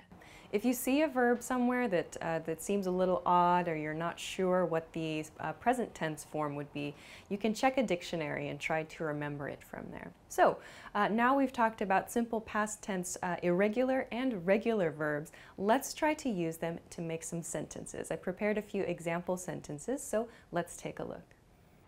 Okay. First sentence, he, something, something, a towel and sunglasses to the beach. So the verb here is bring. I want to use the verb bring. Bring, however, is an irregular verb, so I can't use the ed rule for regular verbs. The correct conjugation is brought, B-R-O-U-G-H-T. He brought a towel and sunglasses to the beach. This is the correct conjugation here. So bring is an irregular verb. Okay. Let's go to the next sentence. They, something, something, to the gym every day last week. So here I'm showing you a repeated action. Here I'm using every day. This is a frequency indicator. How often did I do that action? And last week shows the specific point in time. So I'm using both of these 2 points in addition to a simple past, the basic simple past structure here. So the verb that we want to use here is go, but go is an irregular verb, so we can't use goed, for example. Go changes to went in the past tense, so went is the correct answer for this sentence here. Okay, let's try the next one. I, something, something, to tell my boss about my schedule. So the verb I want to use here is forget. Forget is a very useful word, I think, to remember. But again, forget is not a regular verb. Forget is an irregular verb, so we cannot use the ed form. Forget in the past tense becomes forgot. Okay. So, I forgot to tell my boss about my schedule is the correct sentence here. All right, let's go to something a little bit different. Here's a negative sentence. I don't think they, something, something, a reservation at the restaurant. Okay, so here I'm using a phrase. I want to use the phrase make a reservation, to make a reservation. So the verb here is make. This was one of my example verbs for the irregular form. So make becomes made. I don't think they made a reservation at the restaurant is the correct verb form to use here. All right. The next sentence, we something something junk food almost every day last month. So here, again, I have every day, but I have almost here. So almost every day, not every day, but close to every day. And then last month is my specific point in time in this case. So here we have junk food. That means that the verb we want to use is probably eat. And we learned that eat is an irregular verb. There's no rule for conjugating this. We just know that eat becomes ate. We ate junk food almost every day last month. Great. Okay. So next sentence has 2 spaces for verbs, actually. Okay, so the next sentence that I've prepared, I included because a lot of my students ask about how to report information. When you want to report information, share something that you heard from a friend, a past tense action, you need to conjugate the reporting verb. For example, say becomes said, or hear becomes heard. You need to conjugate this verb, and you need to conjugate the information that you heard. So there are 2 past tense conjugations that should happen when you report information. Let's take a look. So here we have she something something, she something something, a great time at the party. So here, she blah blah blah, a great time at the party.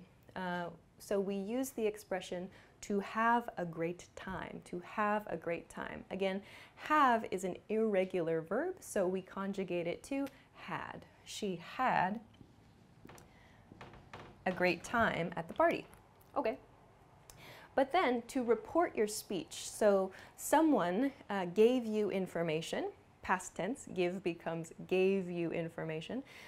So the verb for giving information, a neutral way to pass information is say.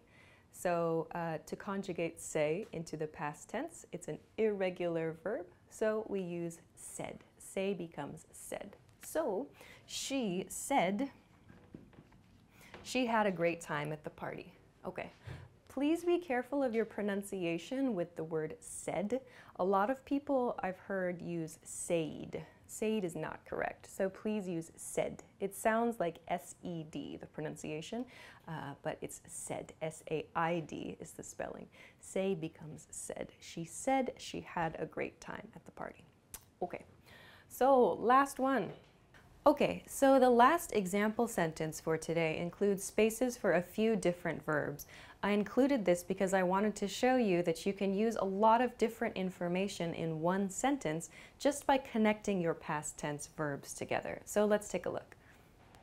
Okay, yesterday I something something late, something something shopping, and something something to my mother. Okay, so the verbs I want to use for this sentence are sleep, go, and speak. Sleep, go, and speak. These are all irregular verbs. There are no regular verbs in this sentence. So sleep in past tense becomes slept.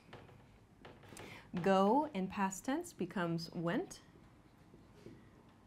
And speak in past tense becomes spoke.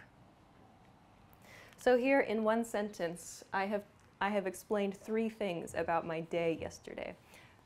Yesterday I slept late, I went shopping, and I spoke to my mother. So you can explain a lot of things with past tense and a few connecting words. In this case, I've just used and to connect the last 2 things in this sentence. So please keep this in mind when you're sharing information about your past events. So today we talked about the simple past tense, and we talked about how to conjugate both regular and irregular verbs. It might seem a little bit difficult to understand which verbs are regular and which verbs are irregular, but with some practice it will become easier. So I hope that you enjoyed this video. If you have any questions or comments, please be sure to leave us a comment and let us know. Also, please be sure to like this video and subscribe to our channel if you haven't already. Thanks very much for watching. Check us out for more at EnglishClass101.com, and we'll see you again soon. Bye!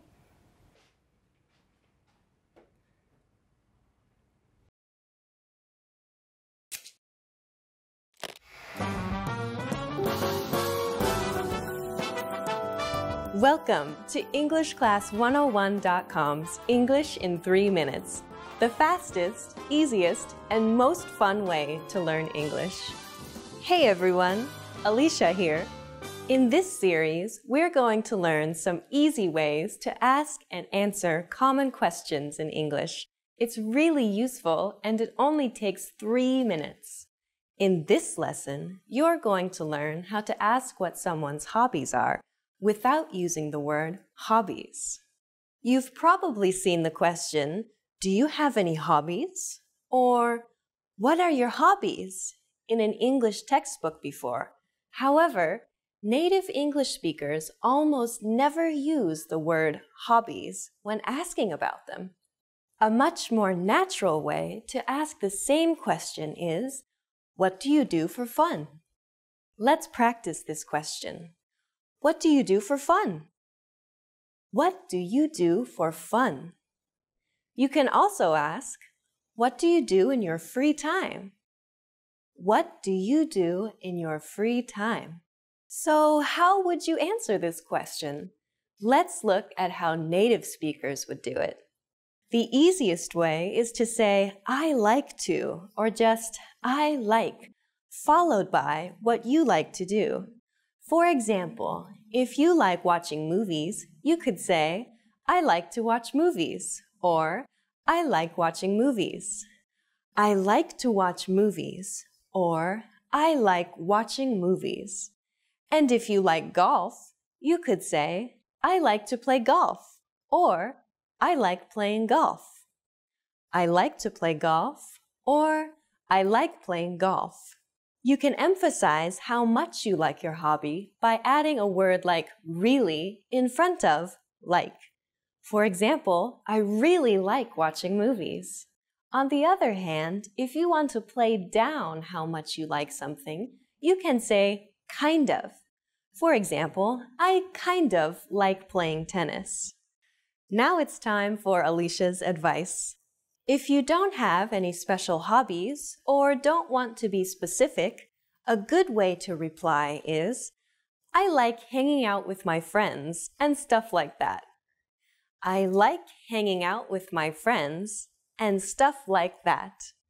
Just use "I like" and add "hanging out with my friends," and then add "and stuff like that." How do you answer the question, "Where are you from?" It doesn't even have a verb. We'll cover this and more in the next English in 3 minutes lesson. See you next time.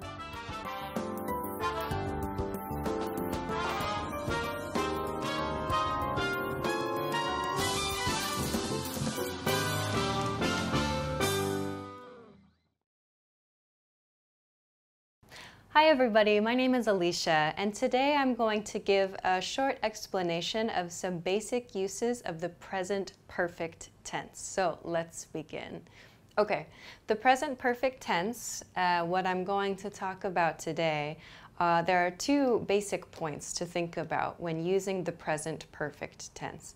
We use the present perfect tense first, number 1, to express a life experience. So this can be a life experience you have had or a life experience you have never had. So we use this grammar point to talk about life experience, but with one key nuance. This life experience, it happened at a non-specific or an unimportant point in time. So the point in time when this life experience happened is not important in this sentence. In the sentence where you use the present perfect tense, the point in time where you had the experience is not the focus of your statement. The focus of your statement is just the life experience. So to give a visualization of this, on a timeline with past, present, and future, the present perfect tense is used to express a life experience at a non-specific point in time, meaning we use it for some experience you had at some point before the present, some point before the current conversation. So we use the present perfect tense to talk about a life experience that happened at a non-specific point in the past. So when specifically this experience happened is not important. This grammar point allows us to simply say that we have or have not had an experience. So this is the first grammar point about the present perfect tense, the simple use of the present perfect tense. The next point I want to talk about, though, is this second point, number 2 here. We use the present perfect tense to talk about an action that started in the past and continues to the present. The effect of an action that started in the past continues to the present. So this is a grammar point that's slightly different from number 1 that I talked about. So the image here is an action that started at some point in the past. It began at some point in the past, and it continues to the present. Or the effects of that action continue to the present. So this is something we can use to talk about where we live, our studies, our work experience, for example. I'll show you in a couple of example sentences a little bit later. But this is the second use, the second grammar point I want to talk a little bit about today. So it's important to note that when we use this second point, when we use the second use of this grammar point, we often use the words for and since to express that action that began in the past and continued to the present. It gives the listener some extra information about the duration, about how long that action has continued. So the difference between for and since, many people make a mistake with this.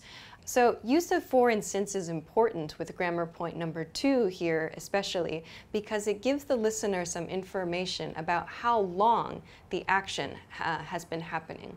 So in an example sentence you could say, I have lived in Paris for 3 years, or you could say, I have lived in Paris since 2014. So you can hear for is used for a period of time. I have lived in Paris for 3 years. 3 years is a period of time. Your period of time can be years, months, days, minutes, hours, and so on. Any period of time can be used with the word for. I have been teaching this lesson for a few minutes. I have been standing up for about an hour, for example. You can use a different time duration for different expressions. You can use this actually a lot in your everyday life. But on the other hand, let's talk about since. So since is used for a point in time. When we want to talk about a point in time where an action began, where an action started, we can use since. So for example, in my sentence, I said, I have lived in Paris since 2014. So that since shows the exact year when I started living in Paris. I have lived in Paris since 2014, and the action continues to the present. So we can use for and since to show when an action began, and we also know that that action is going to be continuing. That action will continue to the present. So these are kind of the 2 grammar points I'd like to talk about. Then lastly, I want to talk about how to make this grammar point, how to make the present perfect tense. So I have 3 categories here. There's positive statements, negative statements, and question statements. These are just the basic forms of these 3 types of sentences. So let's talk about a few different sentence patterns that we can make. I have positive statements, negative statements, and question statements. These are just a few examples of the type of sentences and questions that you can make with this grammar point. So first, to make a positive statement, we'll use have or has depending on your subject. If your subject is I, for example, we'll say I have, you have, and we have. For he and she has, she has, and so on. So depending on your subject, we will use have or has. Next, we need to include the past participle form of the verb. So for example, I have lived in Paris. Lived is the past participle form of the verb live. I have been to Paris. So we can use these past participle forms of verbs, been in this case, to talk about the present perfect tense, to use the present perfect tense. Please try to remember your past participle forms of verbs, but I find that one of the best ways to get used to using the correct form of the verb here is just practicing in sentences. It's a little bit difficult to memorize all the verbs just from a list, so try practicing them in sentences to remember. Let's talk then about how to make a negative statement. So a life experience you have not had. This is the sentence pattern that you can use to describe that. So again, depending on your subject, use have or has. I have, he has, and so on. Next we'll include never. So I have never, he has never, they have never, you have never, and so on. So this never shows no experience. This is our negative expression. Then finally, we'll include the past participle form of the verb. So I have never eaten horse. He has never visited Italy, and so on. These make negative statements with never. Okay, and finally, a couple of different question patterns that we can use. There are a lot of different questions, yes and no questions, information questions. Let's take a look at a simple one, a simple yes-no pattern. So again, we begin with our has and have, depending on the subject here. So have you been, for example, with the past participle verb. Has she seen, and so on. So again, we need to use this past participle form of the verb when making our questions. You might have heard people use ever. I have here at the bottom this ever in this sentence style. Have you ever been to France? Have you ever eaten something? This ever, the nuance of this ever is in your whole life experience. So ever kind of amplifies, ever emphasizes the importance of your life experience. In your entire life, have you had the experience of something? This ever emphasizes your entire life's experience. If you say, for example, have you seen that movie? It sounds like maybe it's a recent movie. But if you say, have you ever seen such and such movie? It sounds like maybe the movie is a little bit older. So especially in cases where you'd like to emphasize something that's not so recent, you might consider using ever in your questions. Have you ever been to a different country? Have you ever studied something else?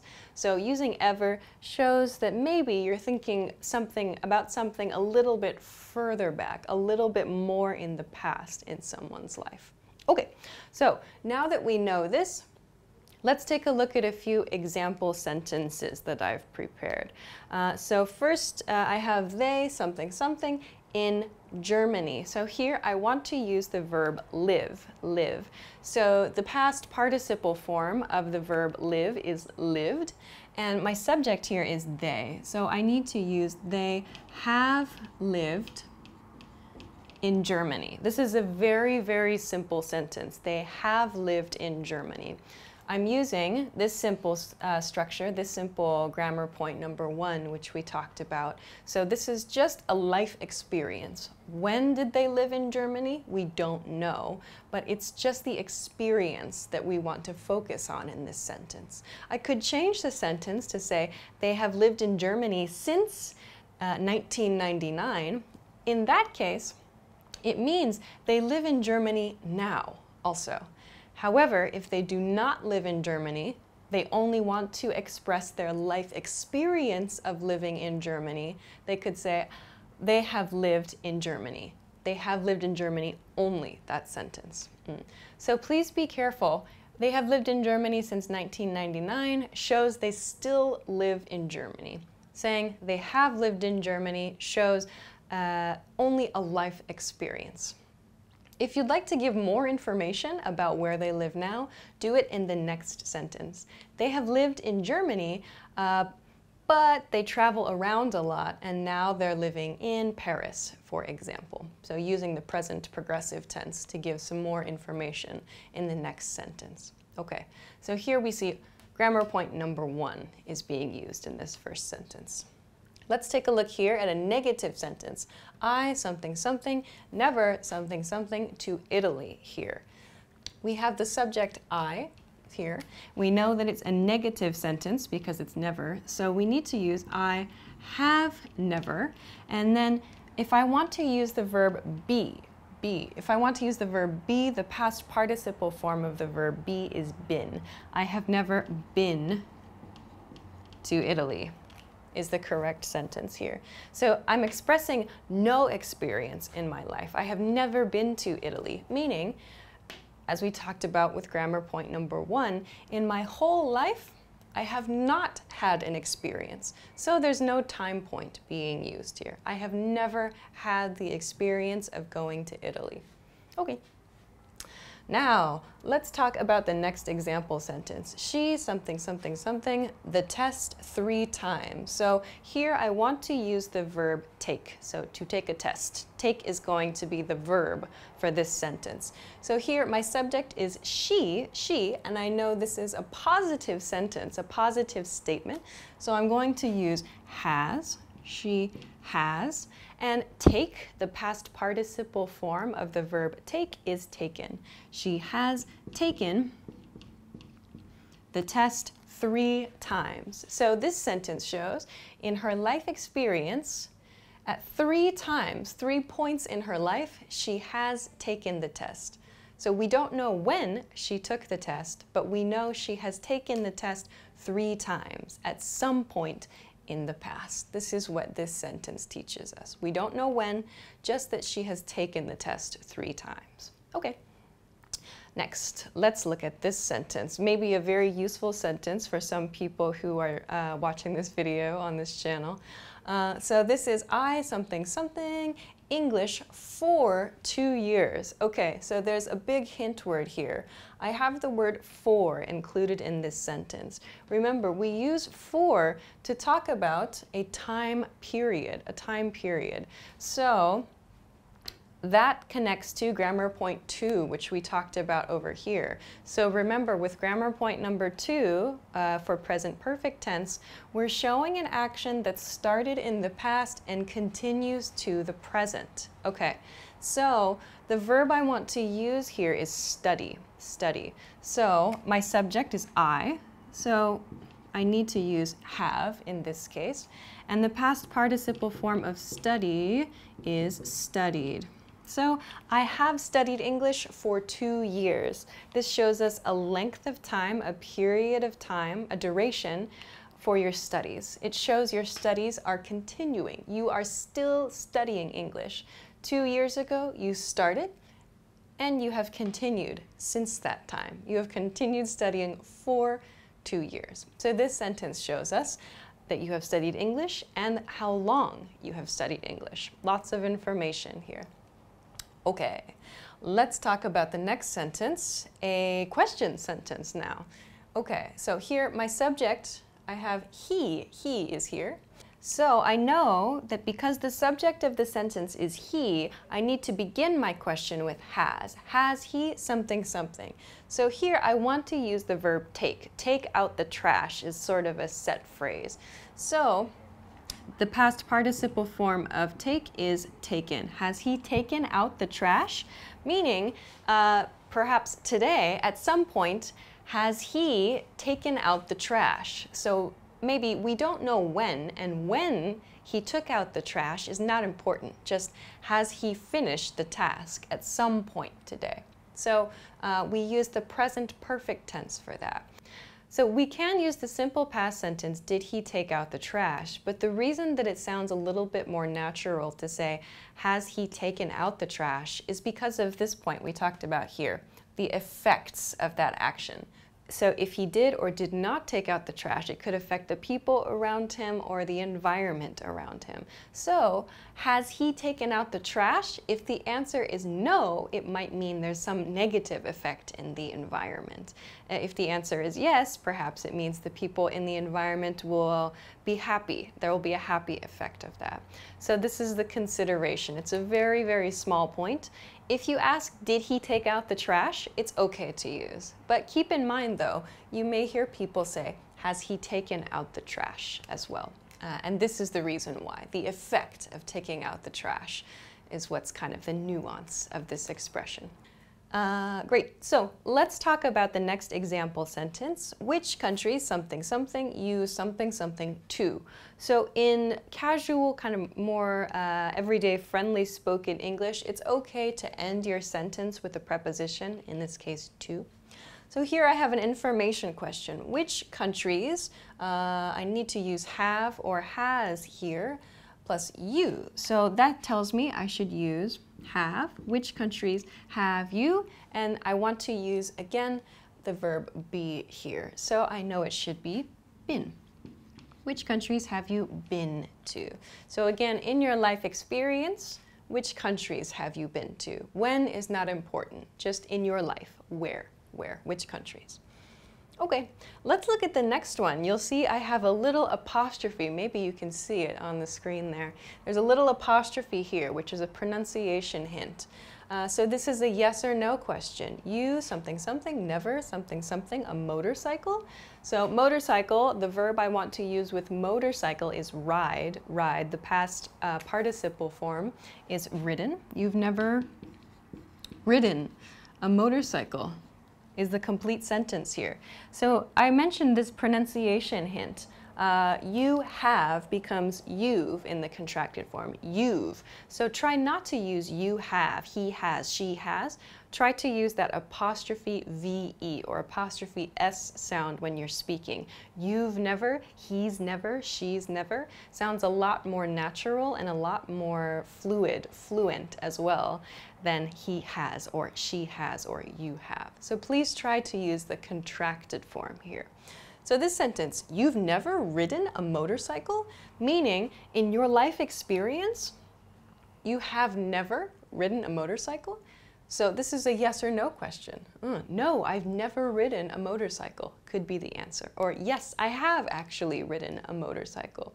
So this is a simple yes or no question, but we use the negative form here. You've never? It sounds surprised. This sounds kind of shocked. Okay. Let's look at our next example sentence. We something something, never something something. The verb I want to use for this sentence is work, work. Okay, so the past participle form of work is worked here, okay. And we is the subject of the sentence, so we're going to use we have never worked internationally. In our life experience, we do not have the experience of working internationally.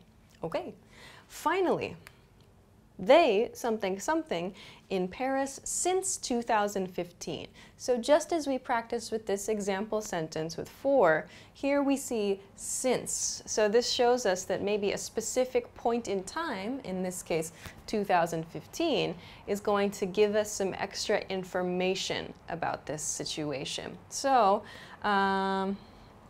let's use the verb live again. We know that the past participle form of live is lived, and we'll use have because our subject is they. So they have lived in Paris since 2015. So this sentence shows us that in 2015, they moved to Paris and they have lived in Paris. They have continued living in Paris since that time. This sentence shows us that with since. Okay, so those are a few example sentences and a short introduction to how to use the present perfect tense, and also a little bit of information on using for and since. So I hope that this lesson was useful for you. If you have any questions or comments or want to try making a few example sentences, feel free to do so in the comment section of this video. Also, please make sure to like this video and subscribe to our channel if you haven't already. Also, check us out at EnglishClass101.com for more good stuff. Thanks very much for watching this lesson, and I will see you again soon. Bye! In this video, you'll learn 20 of the most common words and phrases in English. Hi everybody, my name is Alicia. Welcome to the 800 Core English Words and Phrases video series. This series will teach you the 800 most common words and phrases in English. But there's a twist. With each new lesson in this series, we'll include the previous lessons at the end. So after you've learned the new words and phrases, stick around and review what you learned in previous lessons. Reviewing is one of the most important parts of learning a language. You can also get the full list right now at EnglishClass101.com. Click the link in the description to access more example sentences, create your own flashcard deck, and finally master English. Okay, let's get started. First is frying pan. Frying pan. Frying pan. A frying pan is a very common item to have in a kitchen. It's usually quite large and it has a handle on it. We use it to make eggs, pancakes, many different things. This frying pan is very cheap. This frying pan is very cheap. This frying pan is very cheap. Cutting board. Cutting board. Cutting board. A cutting board is, as it sounds, it's a board that can be wood or plastic or maybe another material that we use to cut on. This is to keep our counters clean and safe. The cook is cutting a hard-boiled egg on the cutting board. The cook is cutting a hard-boiled egg on the cutting board. The cook is cutting a hard-boiled egg on the cutting board. Sink. Sink. Sink. A sink is a place where you wash your hands, or in the kitchen, a place where you wash your dishes. The sink is almost full. The sink is almost full. The sink is almost full. Bowl. Bowl. Bowl. A bowl is something that we use to eat soup or stew or perhaps ice cream, anything that is kind of liquid-like. The bowl is empty. The bowl is empty. The bowl is empty. Exit. Exit. Exit. The exit is the opposite of the entrance. An exit is a way out of somewhere. Where is the exit? Where is the exit? Where is the exit? Map. Map. Map. A map can be a physical item or a digital item. It's a guide to the area around us, or it can be a guide to a larger region, like a state, a city, or even the world. Check the map to find your way to your destination. Check the map to find your way to your destination. Check the map to find your way to your destination. Suitcase. Suitcase. Suitcase. A suitcase is something that we use to keep our belongings in when we travel. A suitcase can be very small or it can be very large. Do not leave valuables in your suitcase. Do not leave valuables in your suitcase. Do not leave valuables in your suitcase. Tourist. Tourist. Tourist. A tourist is someone who visits a city or a country just to see the sights. They don't live there, they're just there temporarily for a short time to enjoy famous places. The tourist is taking pictures of the animals. The tourist is taking pictures of the animals. The tourist is taking pictures of the animals. Politics. Politics. Politics. Politics refers to the government of a country or to the government of a world. It's a popular discussion topic. People like to talk about policies, about people, and about ideas relating to world governments. The politician is talking politics. The politician is talking politics. The politician is talking politics. Biology. Biology. Biology. Biology is a subject of study. It's a subject in science. Biology refers to living things, to organisms, plants, animals, and creatures. Biology is the study of living organisms. Biology is the study of living organisms.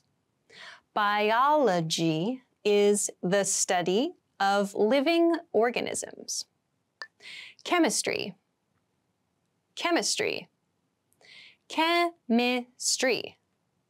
Chemistry is another subject of study, also a science. Chemistry looks at very, very small scale reactions between chemicals, gases, many different kinds of things. The laboratory is a place to learn about chemistry. The laboratory is a place to learn about chemistry. The laboratory is a place to learn about chemistry. Physics. Physics.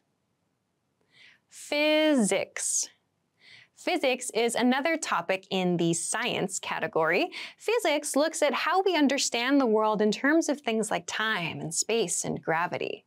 I know the basics of physics. I know the basics of physics.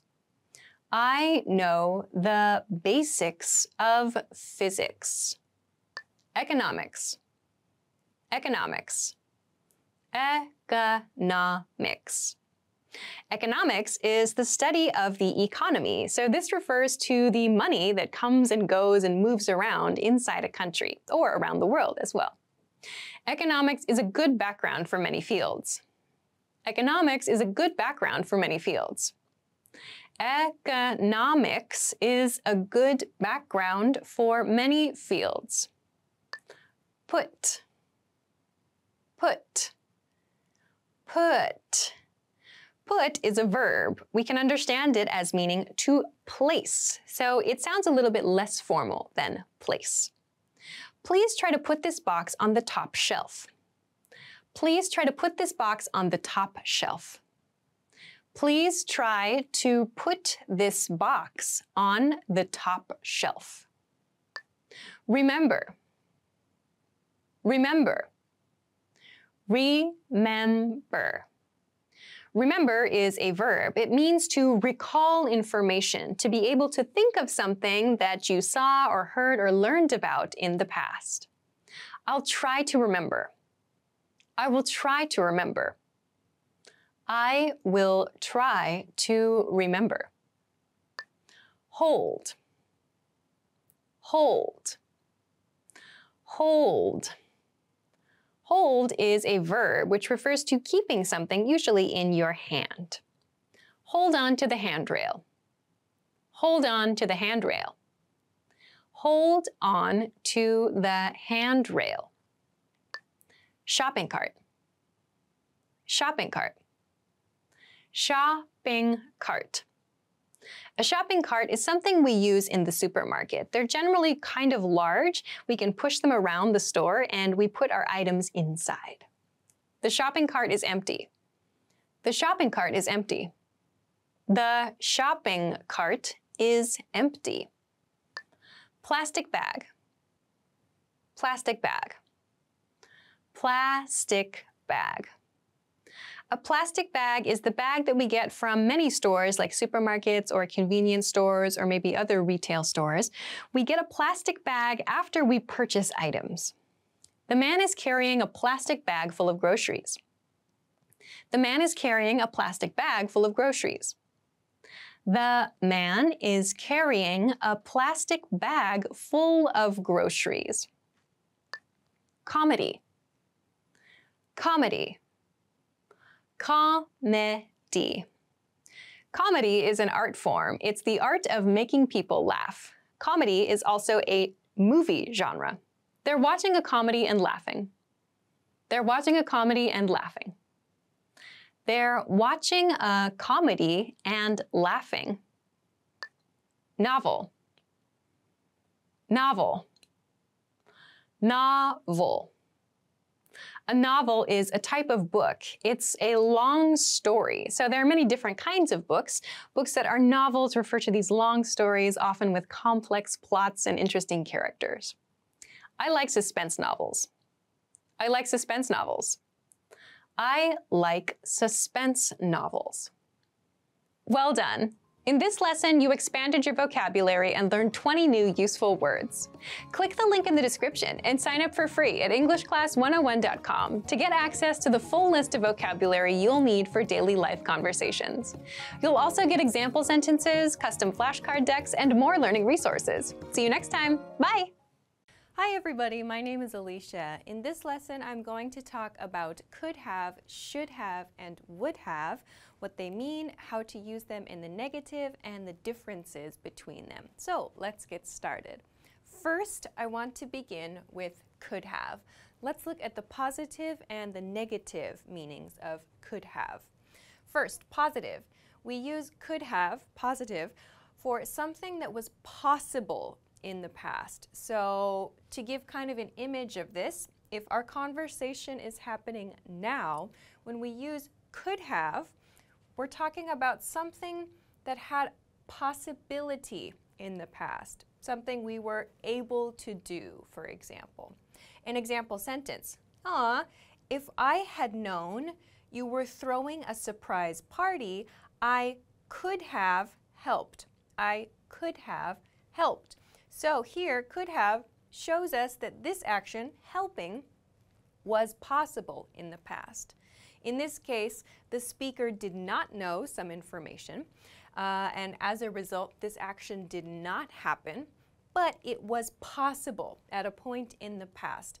The speaker could have helped. Helping was a possibility in the past. So we use could have to express that possibility. The negative form, however, expresses the opposite. So in the negative, could not have expresses something that was impossible, so not possible in the past. So here, if we want to give an image, it's something that was not possible, something we were not able to do. Let's look at an example of this. No, that couldn't have been Sarah in the cafe just now. She's at the office. So here I'm using couldn't have, could not have, contracted, reduced, becomes couldn't. So that couldn't have been Sarah in the cafe just now. In other words, it's impossible that just now we saw Sarah in the cafe. Why? She's at the office. So in this case, maybe Sarah is the speaker's colleague, coworker. So we know Sarah is at the office. So we saw someone maybe who looks like Sarah at the cafe just now. But it's not possible it was Sarah because Sarah's at the office. So we can say that couldn't have been. So it's impossible that that was Sarah. So couldn't have been sounds much more natural than it's impossible that that was Sarah. So we use couldn't have been or could not have been. So positive form, something that was possible in the past. So be careful in maybe contrast. A key difference here is this is only about possibility. We're not talking about like a plan to do something or regret necessarily. We're only talking about possibility when we use could or could not here. So with this, let's move along to the next part. The next part, I want to focus on should have. So let's look at the positive form. Should have in the positive expresses regret for something we did not do in the past. So an image of this here, if our conversation is happening now, we want to talk about something we did not do in the past, and that now maybe we think, oh, it's a good idea, like I should have done this thing. I did not do this thing in the past. That's why I marked it with an X here. So I did not do this thing, but I feel bad now. I feel regret. Like I should have done that thing in the past. So an example sentence of this. I should have studied more when I was in school. Here is the should have. I should have, and this action, studied more. So, in other words, the speaker did not study enough in the past. The speaker feels he or she did not study enough in the past, regrets that, and wants to express the change. Like, I wish I had done this thing. I should have studied more when I was in school. So here we have more. This is a common pattern with should have or should not have. When we use more, it means I should have studied more than I did when I was in school. So here, the speaker is expressing regret, sadness about something they did not do. Therefore, when we use the negative form, the speaker, again, expresses regret, yes, but they're expressing regret for something that happened in the past, something they did in the past. So I've marked it here with a check. This action did happen, and we feel regret about that action. We feel bad about something we did in the past. An example, I shouldn't have spent so much time playing video games when I was a kid. So here I've used shouldn't have. So should not have is how we make the negative form. I've reduced it shouldn't have in rapid speech, shouldn't have. I shouldn't have spent so much time playing video games. So what's the action here? The speaker played video games when he or she was a child. The speaker now regrets that. The speaker says, I shouldn't have spent so much time. I should have spent less time playing video games. So I could use positive should have. I should have spent less time playing video games when I was a kid. Here, I shouldn't have spent so much time. So here, a key point with should have is that we're expressing regret. Remember, with could have, we're talking just about possibility. With should have, we're expressing a regret for something that did or did not happen in the past. So, with this in mind, let's go on to the last point for this lesson. The last point is would have, would have. So, when we say would have, we often say would have, would have. I mentioned it here with should have, we say should have or shouldn't have. Same thing with could have, like could have or couldn't have is the correct pronunciation in fast speech. So when we talk about would have, or when we look at would have, and we look at the positive form, we use it to express a plan for something that did not happen. So we're talking about something in the past. So from a point in the past, something in the future at that time, we had a plan for that thing, or we thought something was going to happen. But in the positive form, it did not happen. This is kind of tricky. Let's look at an example situation. Here, I would have arrived on time today, but there was terrible traffic, so I did not arrive on time. So first, here's my action. I would have arrived on time. So I had a plan, or I had a desire. I was thinking I was going to arrive on time. So at this point in time, I would have arrived on time today. Maybe we're thinking when I left the house, maybe this is where the action starts. My plan was to arrive on time. So again, this is all happening in the past. My conversation is here. I was planning to arrive on time, but there was terrible traffic. Terrible traffic means lots and lots of cars. It was difficult to drive or difficult to get to work. So I did not arrive on time. I would have arrived on time, but I didn't because of terrible traffic. So this shows us, this would have shows us all of this information, everything here happened in the past on like a timeline. So I thought I was going to arrive on time. Something happened and I didn't.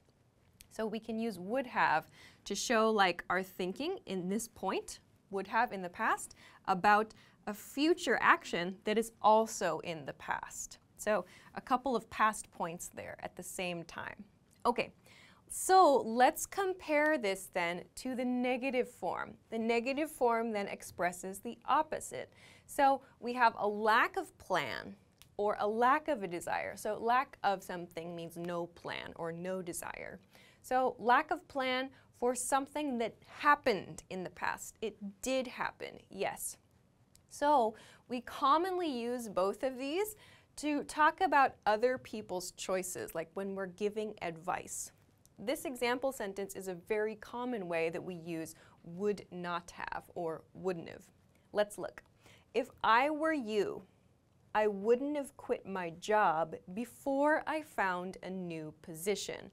So here is my would not have. I've reduced it to wouldn't have. I would not have quit my job before I found a new position. So that means if I were you, this is how we're beginning this. This is a very common way that this would have or would not have is used. So if I were you, I'm not you, but if I were, at this point in time in the past, my decision would not have been to quit my job. However, your decision was to quit your job. This did happen. You quit your job. In my case, I would not have done that. So here, in opposite to the positive form, I'm talking about a point in the past, like if I were you, just in general, and I'm talking about a future decision I might make. In this case, the person listening did choose to quit his or her job. I'm saying I would not have quit my job. That would not have been my decision for the future. So again, there's kind of this idea of 2 points in the past, like a kind of a general, I guess, a starting point in the past, if I were you, in this case, and some decision, some plan, some like desire or lack of desire in this case, in the negative form. So we use these, like I said, to talk about like other people's choices when we're giving advice. Like, oh, if I were you, I would have done this in the past. So we use would have to talk about past decisions and maybe to talk about things like if you were the speaker, like things you might change. What would you do differently? So we use this to talk about these sorts of past decisions and give advice and talk about how we might make different decisions in the future. So this kind of expresses a desire or lack of desire. This one should have expresses regret in the past. Could have expresses possibility. So this is just a quick introduction to the differences between these three expressions and their negative forms. I didn't write the not here, so would not have. But if you have any other questions about this, please let us know in the comments. They are very similar, I know. They sound very similar, and it can be hard to understand how to use them, but try to keep these three kind of themes in mind. Possibility and regret, and then kind of desire or advice here. So I hope that this helps you understand the differences between these three. If you have questions or comments, or if you want to practice making an example sentence, please feel free to do so in the comment section of this video. Of course, if you like the video, don't forget to give it a thumbs up, subscribe to our channel, and check us out at EnglishClass101.com for some other things that can help you with your English studies. Thanks very much for watching this lesson, and I will see you again soon. Bye-bye.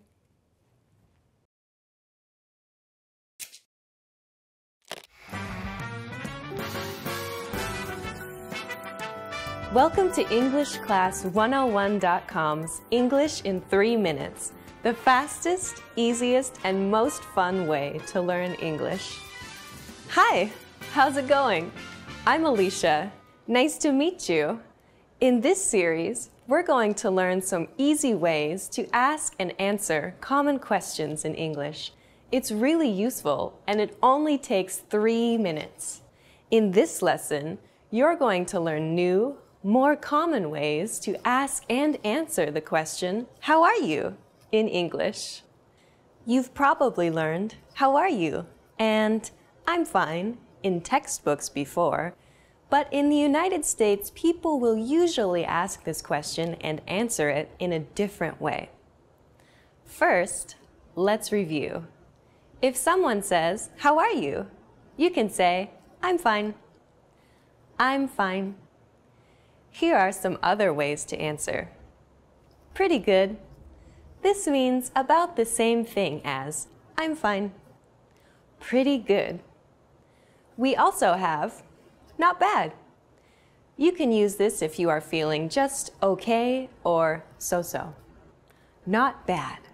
Let's look at our question again. How are you? This is the most well-known way of asking how someone is.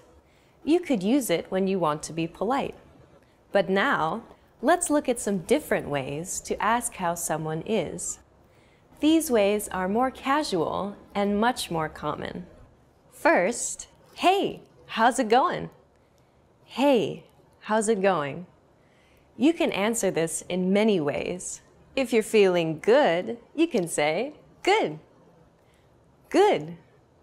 Pretty good. Pretty good. Not bad. Not bad. Once more. Good. Pretty good. Not bad. Here's a tip. Even though these answers mean the same thing as I'm fine, you can't answer how's it going with I'm fine. It will sound a bit strange. If you're not feeling good, you can say not so good. Not so good. Not great. Not great. Or not so well. Not so well. Be careful. If you say one of these, the other person will usually ask, why? What's wrong? To be polite. Then you will have to explain. Another casual but very common version of how are you is what's up? What's up? To reply, use a cheerful voice as you say not much, not much, or nothing much, nothing much. This means you're free and able to chat. Since what's up is just another way of saying hello, you can also reply with hey or hi.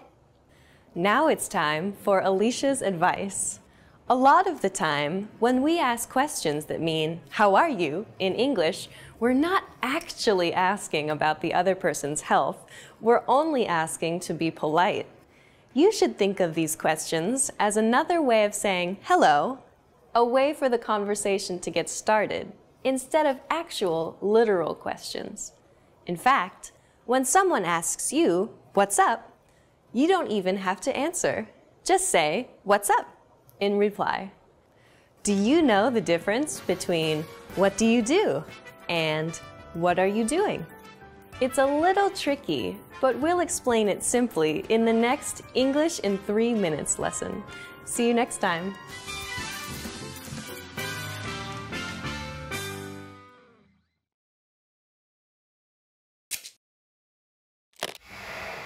Hi everyone, I'm Gabriella.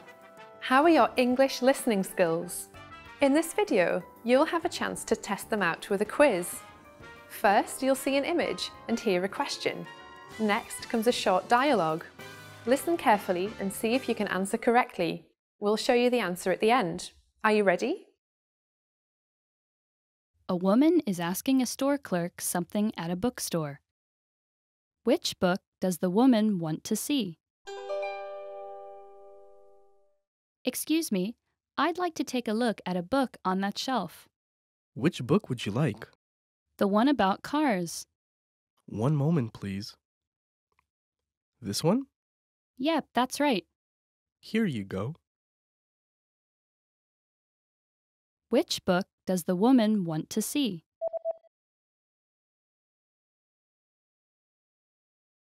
A woman is asking a store clerk something at a bookstore. Which book does the woman want to see?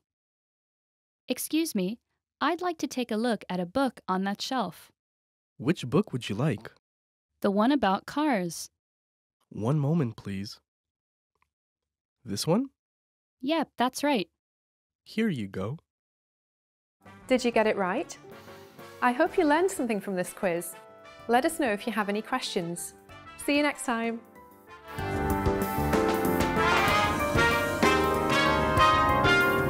Hi everybody, welcome back to Ask Alicia, the weekly series where you ask me questions and I answer them. Maybe. Okay, let's get to your first question this week. First question this week comes from Sadaf. Hi Sadaf. Sadaf says, hi Alicia, my question is when do we use actually and when do we use really? I'm always confused about whether to use really or actually in a sentence. Love from Pakistan. Cool, thanks for the question. Sure, yeah, let's talk about really and actually. Let's start with the word really. We use really to emphasize something. We tend to use it a lot, for example, in front of adjectives, when we want to show that something is especially or extra that adjective. For example, this is really beautiful, or that dinner was really delicious. You can think of this use as similar to very, right? So when we want to emphasize something, we say that it is really something. In contrast, actually is used to talk about things that are truly something else. So I can understand why really and actually might seem like they have similar uses, but we use actually when we want to clarify something, when we want to express that something is true or something was real. So we use this when maybe someone has made a comment that is not true or is not correct, and we want to correct their comment. So for example, if someone says to you, hey, didn't you pass your English exam last week? That was last week, right? You might say, actually, my exam is next week. So that actually means truly or really, or it's like a kind of correction to the thing the other person said. So we use actually when we need to correct or clarify something. We use really when we need to emphasize something. Here's another example with actually. Let's look at another example situation. Hey, I haven't received that file yet. Did you send it to me? Oh, actually, I forgot. I'm so sorry about that. So in that example situation, it might be someone clarifying the situation for another person. So they use actually to express some kind of true or real information. So I hope that this helps you understand the differences between really and actually. Emphasis and kind of clarification or correction of information. Thanks very much for the question. Okay, let's get to your next question. Next question comes from Nabil. Hi, Nabil. Nabil says, what is the difference between or and nor? Thank you. Yeah, good question. They seem really similar, right? Or and nor. There's just one letter different. So we use or and nor in positive and negative expressions. For example, when you're choosing between two things, someone might offer you a choice. They might say, would you like the red shirt or the blue shirt, for example? So we're using or to show an offer in this case, or we're using it in a question pattern. We use nor in negative sentence patterns. For example, you might respond to that as, I would like neither the red shirt nor the blue shirt. So you're showing that both of the options are not what you want. They're not what you're looking for. We use nor to express that. This tends to sound a little bit more formal. We don't use these kinds of patterns so much in everyday speech now, but you might hear them from time to time. So the key here, though, is that you're using it in a negative sentence. In this example, I said, I would like neither the red shirt nor the blue shirt. So using or in this example sentence would be incorrect. I would like neither the red shirt or the blue shirt would be totally incorrect. We have to match the negative, neither, with nor in this sentence pattern. So if you want to express that two choices or multiple choices are all not acceptable for you and you want to use this kind of pattern, you can totally do that. But just remember, you can't interchange or and nor. So in sum, or is used to present different options like colors or maybe sizes, whatever it is, and nor is used to respond to those in a negative sentence pattern. So I hope that this helps you understand the differences between or and nor. Thanks very much for the question. Okay, let's go to your next question. Next question comes from Sergey. Hi, Sergey. Sergey says, hi, teacher. I hope all is well. I just watched your video about the word shoot, and it reminded me of a song by Divine called Shoot Your Shot. I thought the name of the song is something like an English idiom, and the meaning is do what you consider you have to do. Am I right? Is this expression used nowadays? Yeah, good question. So shoot your shot. Yes, you're very close with your example with do what you consider you need to do. The expression shoot your shot, it might be helpful to think of this as a sports-related expression. You can think of shoot your shot as meaning try to do the thing that you think you want to do. So for example, if you imagine a basketball player trying to shoot his or her shot, they try to make a basket in this example situation. So when you say shoot your shot to someone, it means try to do the thing that you think you want to do. There are many different situations where we use this expression. We tend to use it a lot in situations that have kind of a challenging feel, or maybe that make us a little bit nervous. Like for example, asking someone out on a date or talking to someone that you find attractive in a social situation. You might try to encourage your friend and say, go on, shoot your shot, which means try to talk to that person or try to get to know that person.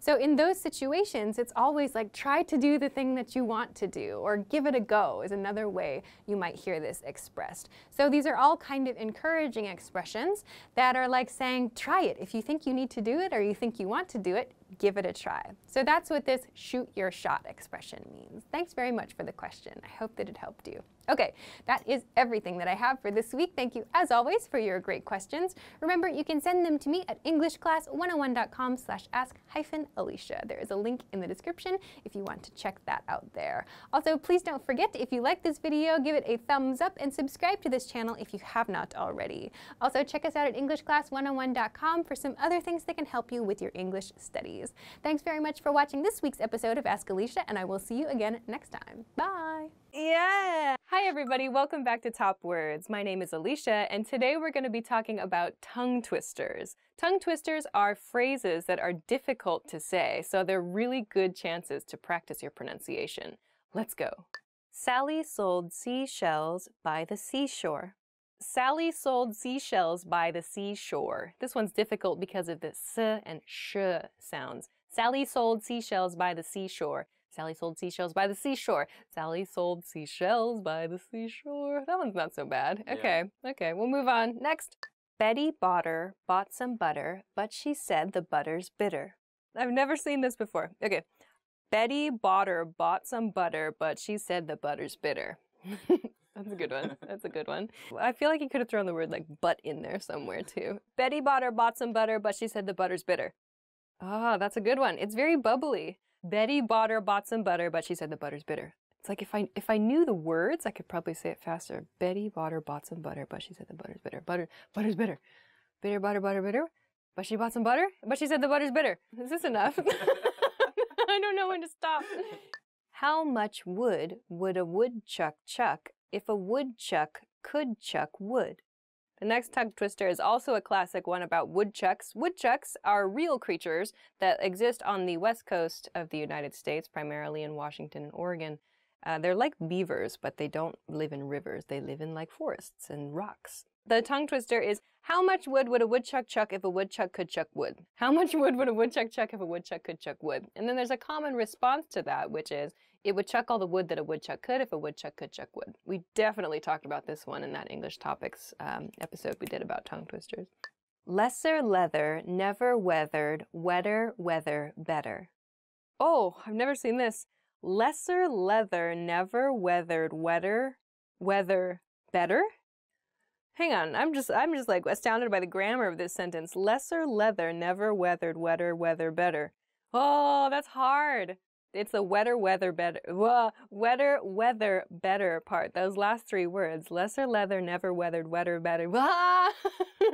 Lesser leather, never weathered, wetter weather better. Wetter weather better. Weather.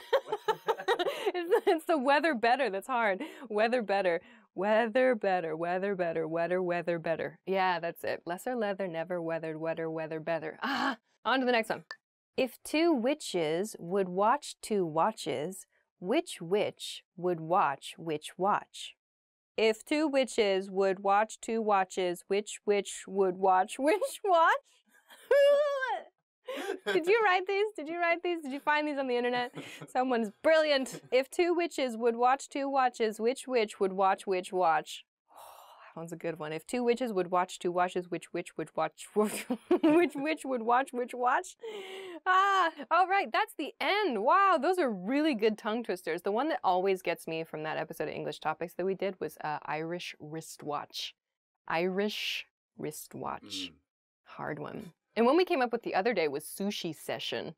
It's a good one, right?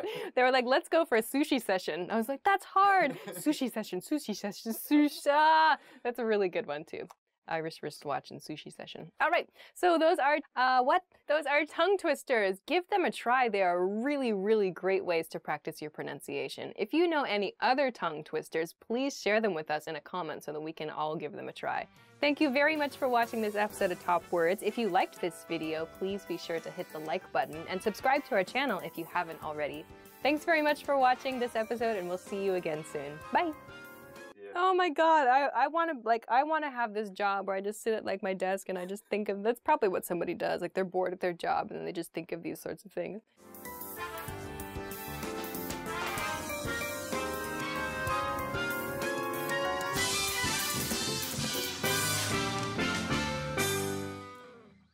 Hi Hey everybody, my name is Alicia. Welcome back to Top Words. Today we're going to talk about 10 ways to stop translating in your head. Let's get started.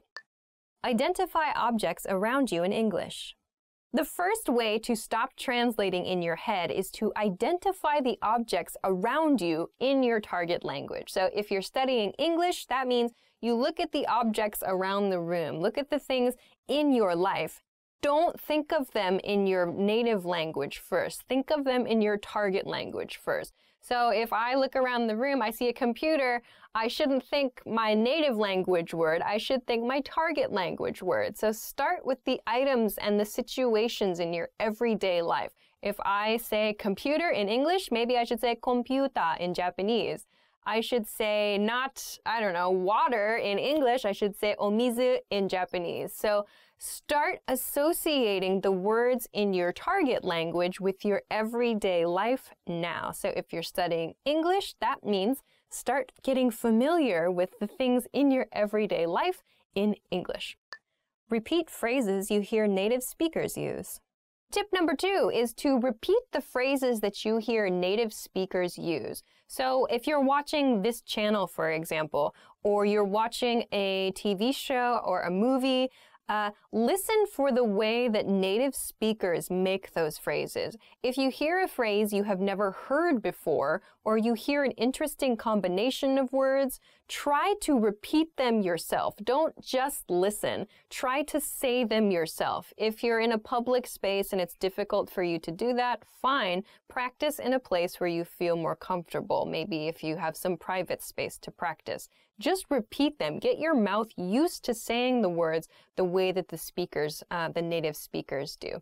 So if you never actually say words, if you're only taking in, if you're only listening and you're not actually producing the language, it's kind of hard to practice and to really hone your pronunciation, to improve your pronunciation. So when you listen to native speakers, try to repeat after them. So for example, if you're studying English, you can try to repeat after this video. You can repeat after the things I'm saying, because maybe I'm using an expression or I'm using a certain series of vocabulary words together the way a native speaker would. And it's maybe a good idea to try to practice the ways that native speakers put their words together. So try to repeat after native speakers, especially when you're looking at media. And you can do this when you're reading books too. You can try to read out loud interesting lines of books that you find or something that maybe is difficult for you. Very nice practice tip. Make a situation where you can't escape into your native language. Make a situation where you can't escape into your native language essentially means immerse yourself. Of course, going to that country or going to a place where you can speak only that language is very difficult for some of you. Totally understand. But if in your life you can create a situation in your library, in your room, in your house, somewhere, for just an hour or, I don't know, maybe a day. I don't know what your schedule is like. But if you can create a situation or create an environment where you have no choice but to use that language and you cannot escape, meaning you cannot go back to using your native language as a crutch. You can't use the native language at all. It forces you to use the language that you're studying. So, of course, if you are lucky enough to live in the country or to live in a place where people speak the language you're studying, great. But you have to go out and interact with people. You have to put yourself in a place where you have no choice but to speak. It's very hard and it's very scary and it's very embarrassing at first. But if you take time to find places and to make environments that are comfortable for you, where you feel comfortable making mistakes and asking questions, it's very valuable for your learning process. This is actually something that I did. I totally did this.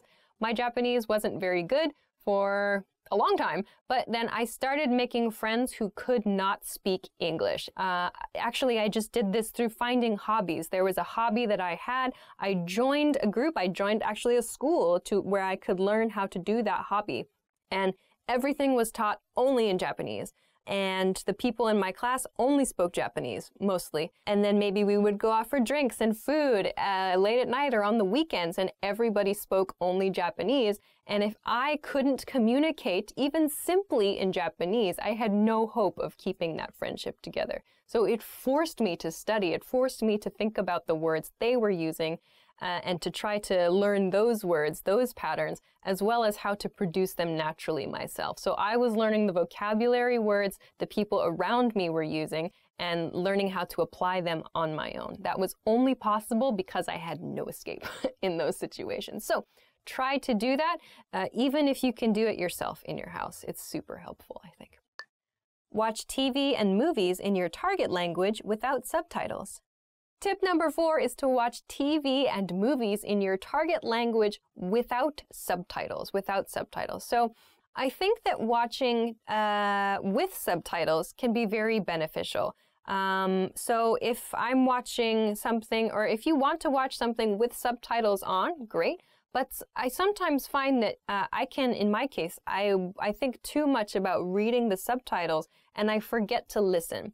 So maybe if you've seen a movie in your target language a few times with the subtitles on, try turning the subtitles off and think about the characters' body language, the words they're using.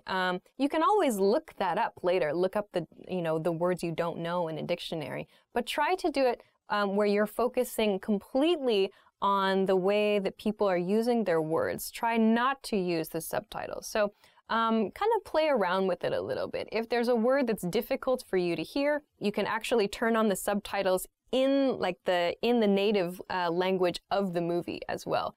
That's something that I've done. If I wanted to study Japanese, it's very useful when the actual words spoken in Japanese appear on the screen. Sometimes it's easier for me to catch a word if I see it visually and I hear it at the same time. So another way to kind of explore how you can use TV and movies is to actually turn on the closed captions, like the words on the screen in the native language of the movie. So this is sort of 2 points in one. So 1, watch movies without subtitles, meaning subtitles in your native language. And hint 2 is to watch movies with closed captioning on, but the closed captioning is in your target language, not in your native language. So you can try those 2 things with TV and with movies.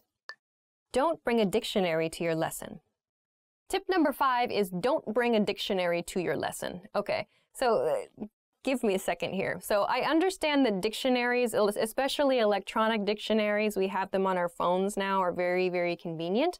Of course, it's important to use them, and they're a great resource to have. However, one thing that really bothers me and that I think is detrimental, it's not helpful for students, is when students are in a lesson and they're practicing conversation and they reach a point in the conversation where they don't know the word they want to use. They know it in their native language and they don't know how to say it in their target language. They pull out their dictionary. They say to the person listening to them, their practice partner in their lesson where they have a limited period of time, just a moment.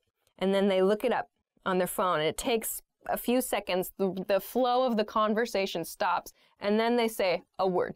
And it's like, whoa, no, that's not, you don't have that ability. You don't have the ability to do that in a conversation with a native speaker. Most people, if you go to a bank and try to open a bank account, are you really going to pull out your dictionary and sit there and try to communicate, just a moment, as you look up each word you don't know? No. Or if you do, that's not a real conversation.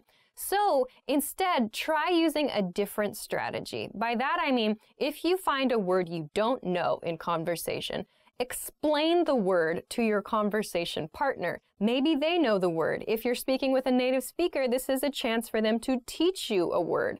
I find that when people take the time to teach me a word, I remember the word much better than just looking it up on my dictionary. So try to resist. Maybe you can bring a dictionary to your lesson, but don't use it or try not to use it in your conversation practice. It destroys the flow of a conversation. So instead, practice the skill of describing the vocabulary word you want to use and learn how to ask the meaning of a word, or learn how to ask for a vocabulary word from your partner. So you can use an expression like, what's the word that means blah, blah, blah. Or, it's this thing that does this and this and this. So this is an opportunity for you to describe characteristics of something or find a different way. You can use your body language. You can use whatever. You have a lot of tools, but try not to use a dictionary in a conversation because it's not realistic. Train responses to common questions. Number 6 is a quick one, I think. Hint number 6 I have is just to train responses to common questions. Train responses to common questions. So for example, a very common question in English is, hey, how are you? You should know how to answer this question. Just have a default response. Hey, how are you? I'm good. If it takes you a long time to answer the question, hey, how are you? You need to practice. I think that's a pretty good indicator. So, for example, sometimes I ask students a question like that they haven't quite gotten the idea of how to respond just yet. They're not so quick at responding. I say, hey, how are you? And they say, yes. And then they think and they go, I'm good. And it's like, that's a very common question. So think about just a default response that you can spit out, that you can quickly say. If it's, how was your weekend? Or, hey, what's up? Or, what do you want to do for dinner tonight? Think about like just a handful, meaning just a few responses to those questions and train them quickly. Just, how are you? I'm good. How are you? I'm okay. How are you? Not bad. There's 3. So it's just training responses to those questions. There's no reason to be surprised by a question like, how are you? Like, that's a very common question. So for those common questions, train responses to that. We've got a bunch of videos, especially beginner level videos, for some example responses you can do. So don't get stuck with these little questions. Just train a few responses. Practice a few responses till they feel natural to you. It'll save you time and it'll help the person asking the question too to move forward in the conversation. Yay! Study with materials that don't provide a translation. The next tip is to study with materials that don't provide a translation. So by this I mean, if you're using worksheets or some kind of textbook or whatever, and it has your target language, the language you're studying, and it has your native language next to it. While this can be useful, I feel that if you can, studying your materials only in your target language and then simplified explanations for more detailed points, also in your target language, can be a little bit better. So I don't want to say like you should only study things in your target language and nothing from your native language, because of course like it can be helpful sometimes to look up a word or to understand a grammar point in your native language. But where possible, if you can find something that provides simplified explanations in your target language, it can be really, really helpful because again, you're learning to think on like a simpler, on a more basic level about the language you're studying in the language that you're studying. So this can be really, really good. So finding some materials to use where there's no translation. Maybe you can practice, of course, with books and with written materials, but also with like video materials as well. So there are a variety of different ways that you can find materials in your target language, like in video and TV. So some things to think about there are the level of vocabulary words people are using in the media content you're watching, who the media content is intended for, children, young adults, the speed at which the speaker is talking. So like I have the ability to change the level of difficulty of videos based on the rate of speech, the vocabulary words that I use, and how many like idioms and things I use. So I could make a video very difficult. We could make a very difficult video series by leveling up our vocabulary use or by speaking very quickly. Or, as you might see in like our English in 3 Minutes series, we can also use very simple vocabulary and speak at a low rate of speech. So maybe right now this is a very intermediate level video. So please think about that. So not just for written materials, but also for your audio and visual materials. Think about who your audience is, the level of the material, and so on. It can be really fun. And it can be helpful to think about your target language in your target language. All right, we're almost done. Study phrases in addition to single vocabulary.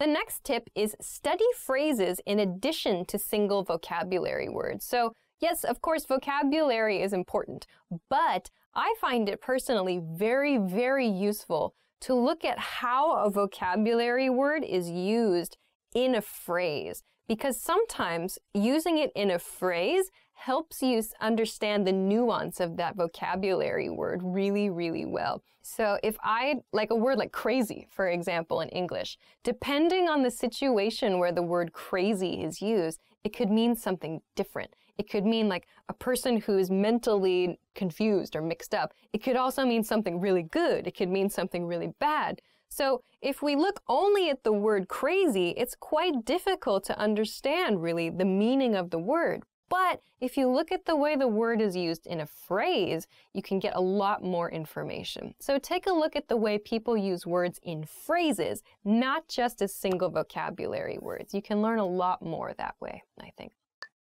Do your daily activities in English where possible. The next tip is to do your daily activities in your target language. So if you're studying English, that means try to do some daily activities in English if possible. So this can be very, very boring stuff, but just think about it when you're doing the activity. So like right now, I'm filming a video for EnglishClass101.com, or I'm going to work, I'm cooking breakfast, I'm doing the laundry. What do I have to do tomorrow? So try thinking about your everyday life in English if you're studying English. Try thinking about your everyday activities, the people that you meet. What are you doing? So this is a way to help you practice your verbs. So if you don't know, if you're, you're doing something at work and you're like, oh my gosh, how do I explain what's the verb for, a picture? Like I want to blah, blah, blah, a picture. What's the word? You can check a dictionary at that point and go, it's draw. I need to use the verb draw for draw a picture. So you can find these little gaps in your everyday life, these little gaps in your knowledge, if you think about your everyday activities in your target language. If you don't think about it in your target language, you might not realize you have vocabulary gaps or phrase gaps here and there. So this is a really good and kind of funny, actually, way to study. Use a learner's dictionary for new words. The last tip is to use a learner's dictionary for new words. So in English, there are learner's dictionaries available in English. So my personal favorite is Merriam-Webster. Merriam-Webster is a fantastic dictionary resource. They're so interesting and they have tons of like historical information. I really do just sit and like read things on the dictionary page lately. It's true. But of course, there's a definition, there's a meaning for words, there are example sentences for words, but Merriam-Webster also has what's called a learner's dictionary. If you find a word that you don't recognize, you can check it in a dictionary, in a learner's dictionary, and it gives you a simple explanation in simple English of that word. So instead of checking it in your native language, you can check it in your target language. So again, this helps you to understand the word that you're focused on, but you understand it from the language you're studying, not from your native language. So using a learner's dictionary can be really, really useful as well. All right, so those are 10 tips. Those are 10 tips to help you stop translating in your head. I know it's very difficult, but it takes time and it takes practice, and I hope that these are a few strategies that can help you as you study any language. Of course, this is an English language channel, an English language learning channel, but I think these tips are pretty good for learning just about any language, really. So I hope those are useful for you. If you have tried these strategies, or if you have any other comments or other tips, please let us know in the comment section below this video. If you liked this video, please make sure to hit the thumbs up, share this video, and subscribe to our channel too. Check us out at EnglishClass101.com for more good stuff as well. Thanks very much for watching this episode of Top Words, and I will see you again soon. Bye!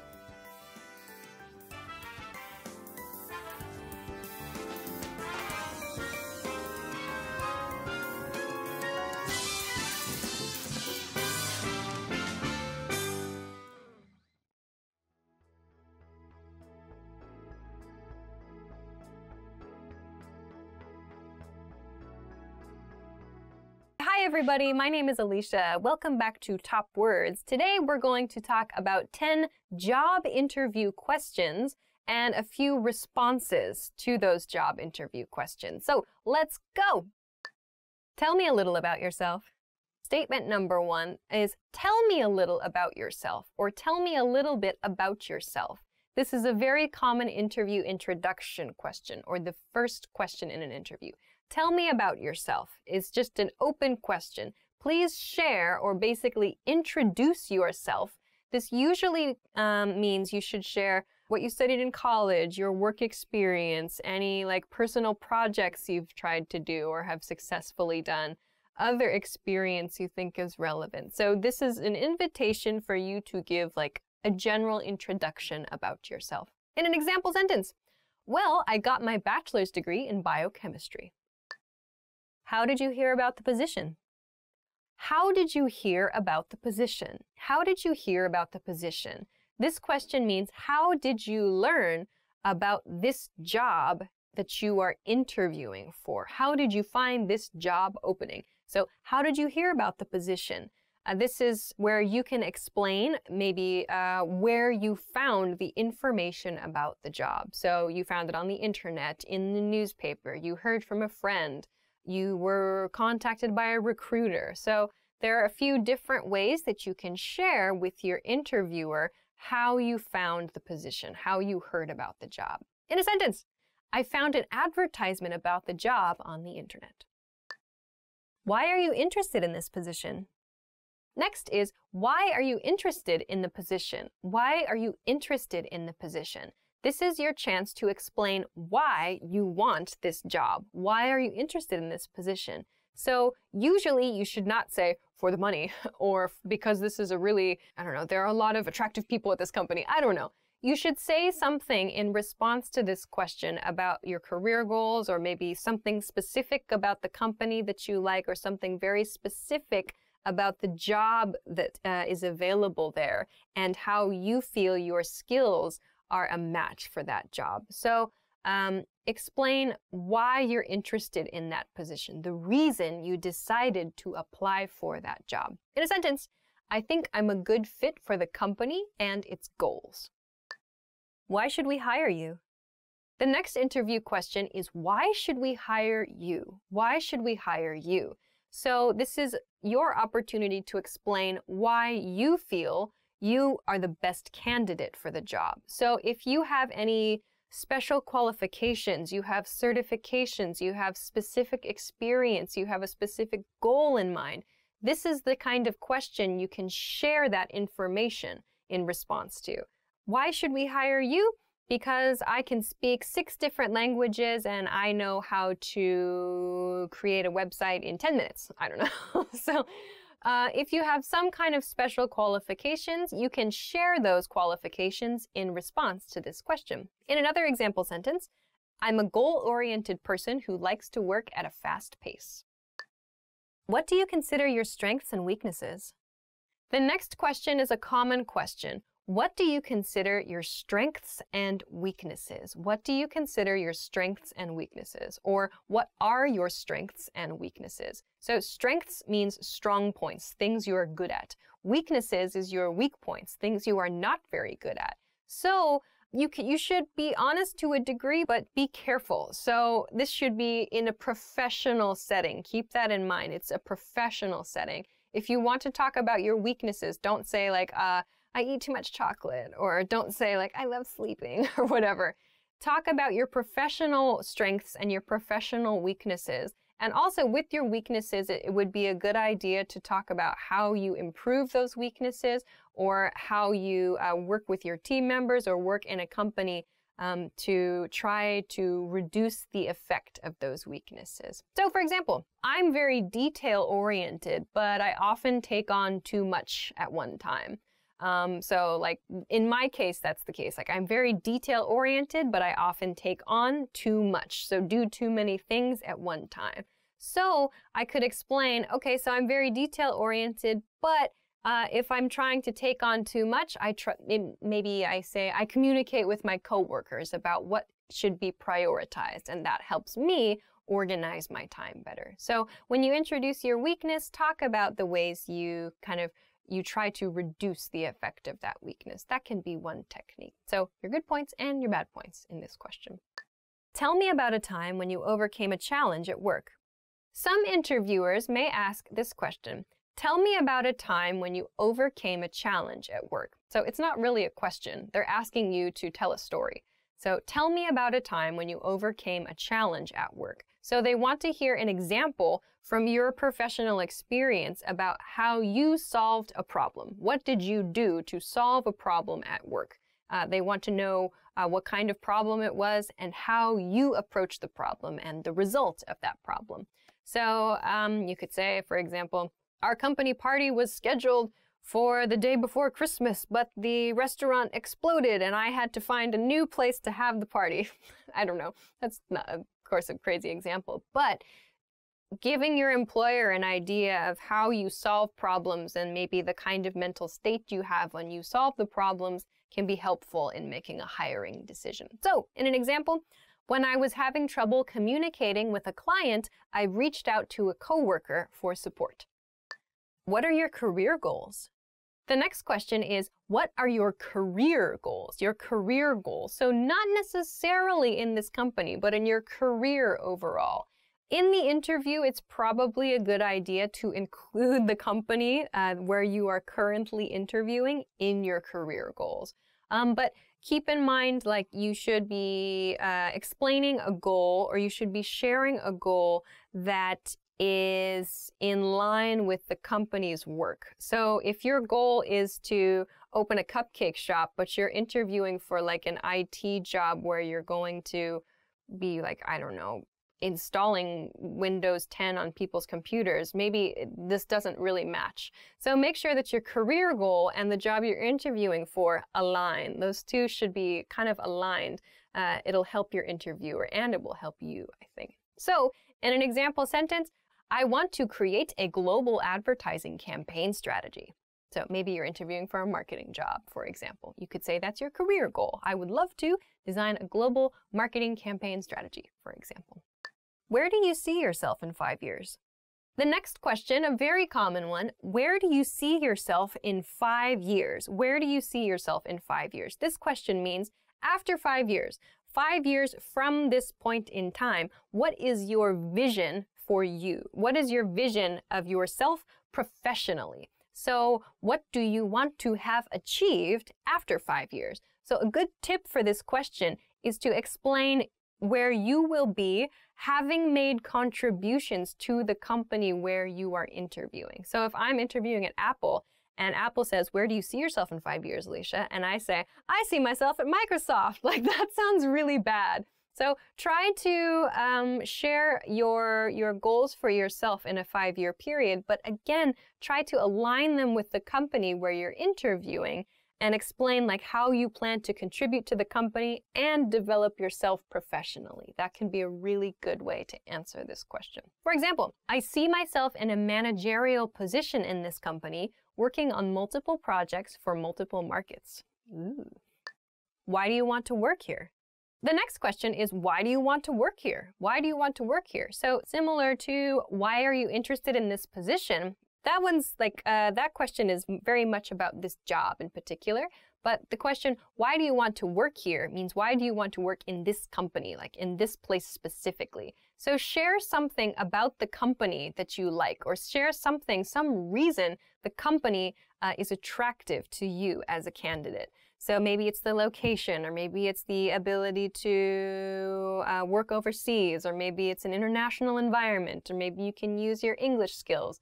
Some reason why you're interested in working at this company specifically. Share that after this question. So example, I think there's a lot to learn and I think there are opportunities for promotion. Do you have any questions for me? Last one. The last question is very common. Do you have any questions for me? Do you have any questions for me? Interviewers will often ask this question at the end of an interview, inviting the candidate to ask questions about the company. It is usually a very good idea to prepare some questions for the interviewer. So it's also a good idea to research your company or research the university you're interviewing for before the interview. So if you have questions about the company policy, that sort of thing, it's a great chance to ask your interviewer. Generally, however, it's not a good idea to ask specific questions about pay or vacation in the interview, as you can be seen as maybe being too money or too vacation focused. That might come a little later. If you say, what's the salary for this job? Unless it's a kind of a close situation, that might be too direct a question. But instead, ask some things about the company. Ask your interviewer what it's like to work there, what your interviewer thinks is good about working for the company, or maybe what your interviewer thinks the company's planning to do over the next few years. Ask something of your interviewer. So it shows that you are interested in that company and that you want to learn more and participate more with that company. So make sure to have some questions prepared when your interviewer asks, do you have any questions for me? So example question, what do you think is the most rewarding part about working here? So those are 10 job interview questions and a few different ways you can respond to them. So I think those are useful for job interviews, yes, but maybe if you interview for like a university or interview for a scholarship or something, you can use similar responses to similar questions. So if you have any questions or comments, please let us know in the comment section below this video. If you liked the video, please make sure to give it a thumbs up and subscribe to our channel as well. Check us out at EnglishClass101.com for more good stuff, and thanks very much for watching this episode of Top Words. I'll see you again soon. Bye!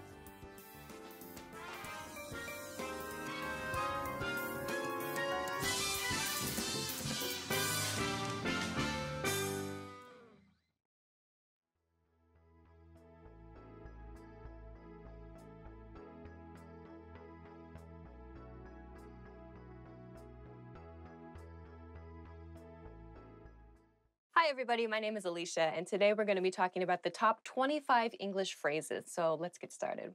The first phrase is hello. Hello, of course, is used as a greeting. You can greet your friends, you can greet your coworkers, your family with this phrase just by saying hello. Hey, hi, what's up? Hello. Sup? Yo. Pretty much any time of day you can use hello. Hello. The next phrase is good morning. Good morning is used as a greeting in the morning. You can kind of feel when morning ends for you. Good morning is nice and polite. Or even just morning with your close friends or close coworkers. The next phrase is good night. Good night is fine. We don't use this to greet other people. We use it when we're saying goodbye to other people at night. Family members, particularly mothers and fathers, to say good night to their children before they put them to bed. You can say it to your friend in a text message or in an email if you've been talking for a while. Good night. So the next word to talk about is goodbye. Use it when you say goodbye to your friends, when you leave your friends. Goodbye. Bye, of course. Take care. Have a nice day. Peace out. That's another way to say goodbye. Okay, the next phrase is I'm plus your name. Of course, this is a way to introduce yourself. You can use I'm, in my case, Alicia. I'm Alicia to introduce yourself in any situation. New friend, I'm Alicia. Okay, the next phrase is what's your name? What's your name is used to ask someone else what their name is. So, what is your name sounds a bit. Try to use what's your name. If you forget someone's name, you can say, sorry, what's your name? Or sorry, what's your name again? Next phrase is nice to meet you. Nice to meet you anytime you meet someone new. Nice to meet you is fine. Good to meet you is a little more casual. Great to meet you sounds very excited. Pleasure to meet you sounds like maybe a formal situation or a business context. Okay, the next phrase is how are you? How are you is just a friendly way to check in with the other person. You can use it with friends, your family, your coworkers, maybe even your boss to a certain degree. How are ya? How you doing? The next phrase is I'm fine, thanks. And you? If you saw English in 3 minutes, we talked a lot about this phrase. Instead of I'm fine, thank you, and you, say I'm good, thanks. How are you? Just shorten it and make it a little bit more natural. How are you? Good.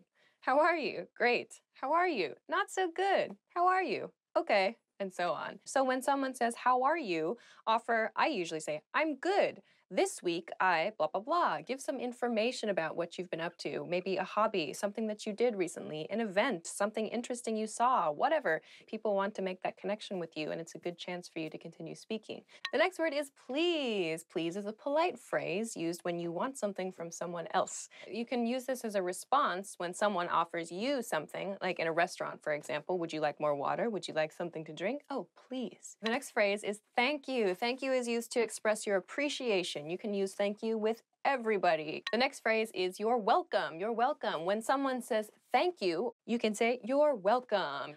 No biggie. I use no biggie, as in no biggie is short for no big problem. The next word is yes. Yes, of course. Yes means is any positive expression. Someone asks you a question and the answer is a positive answer. You say yes, yep, uh-huh, yeah. Oui. No.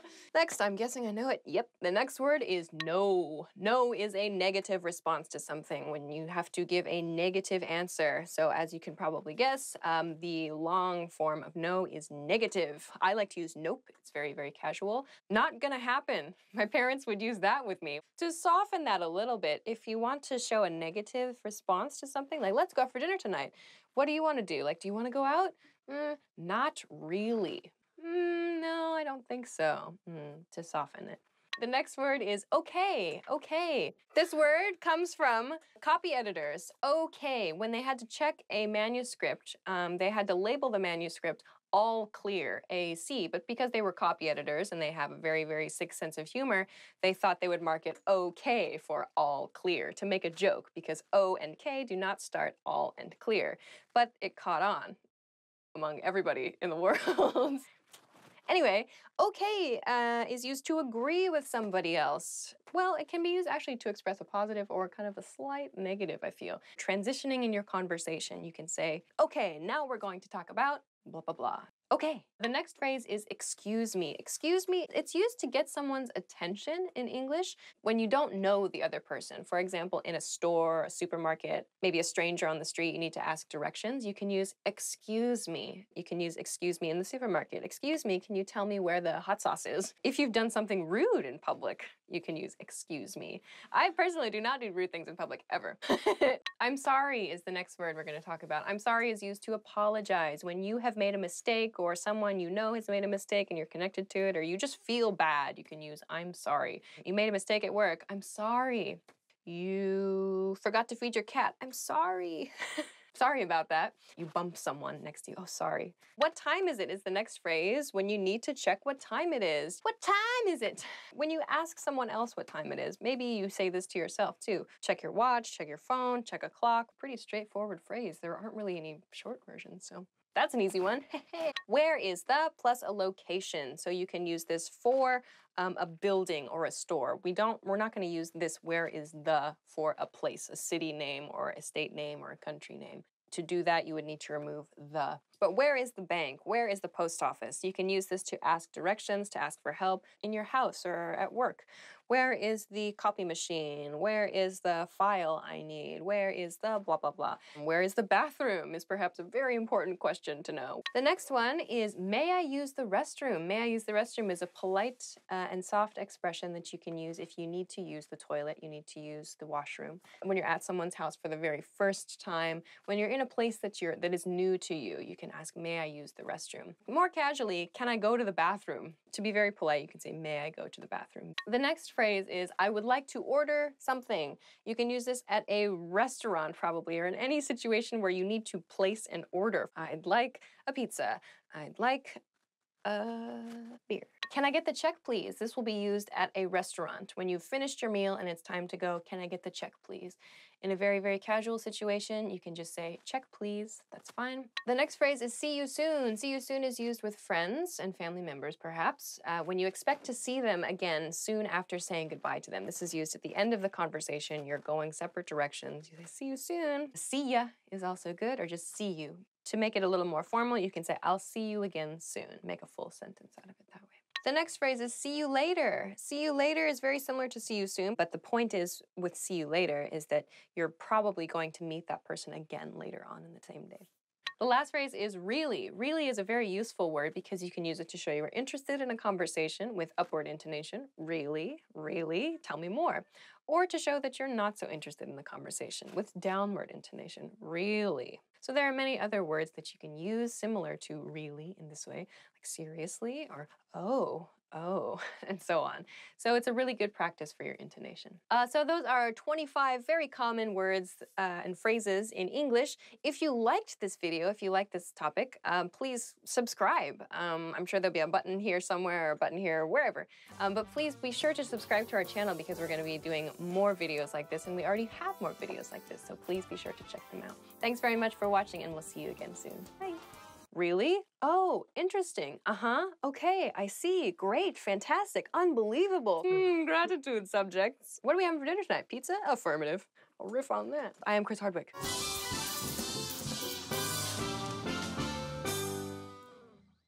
In this video, you'll learn 20 of the most common words and phrases in English. Hi everybody, my name is Alicia. Welcome to the 800 Core English Words and Phrases video series.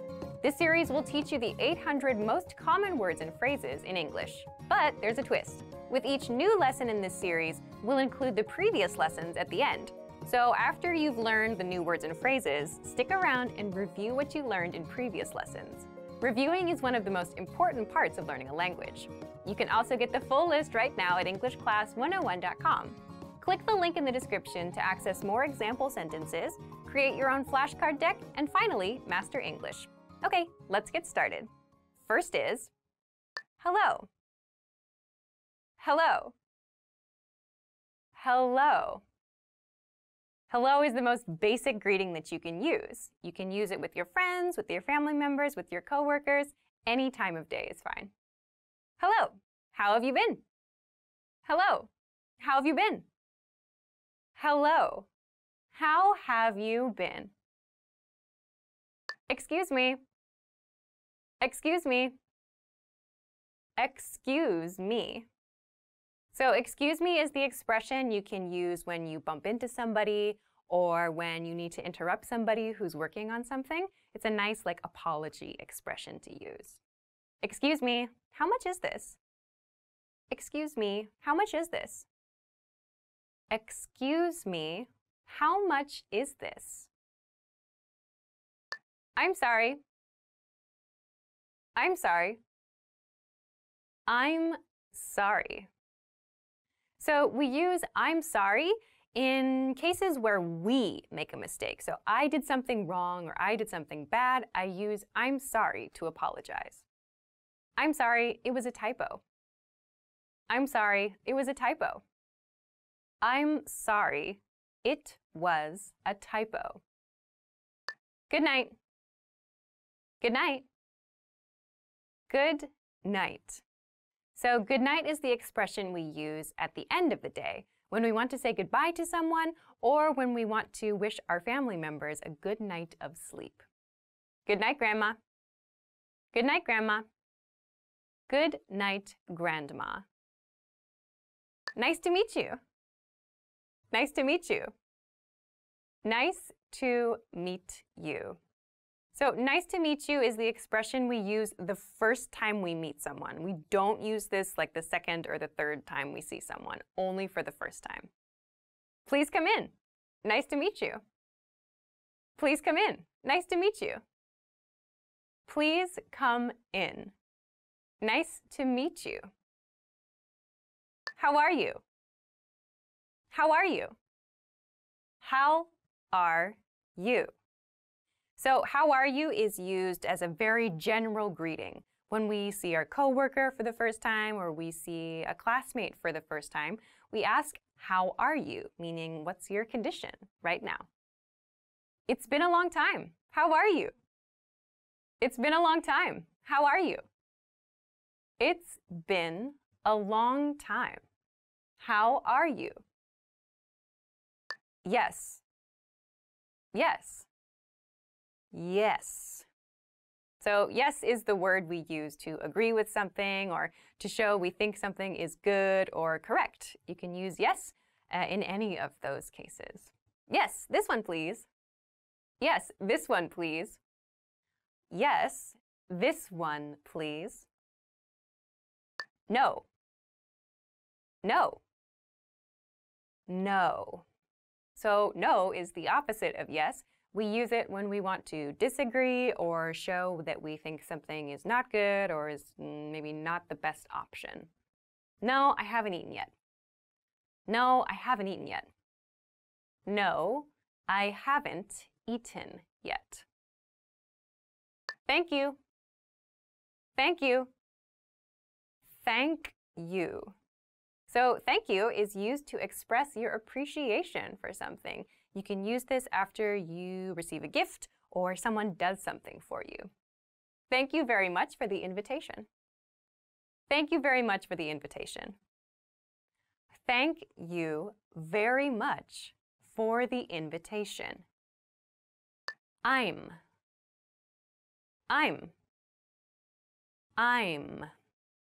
So I'm is the reduced form of I and am. It becomes I'm.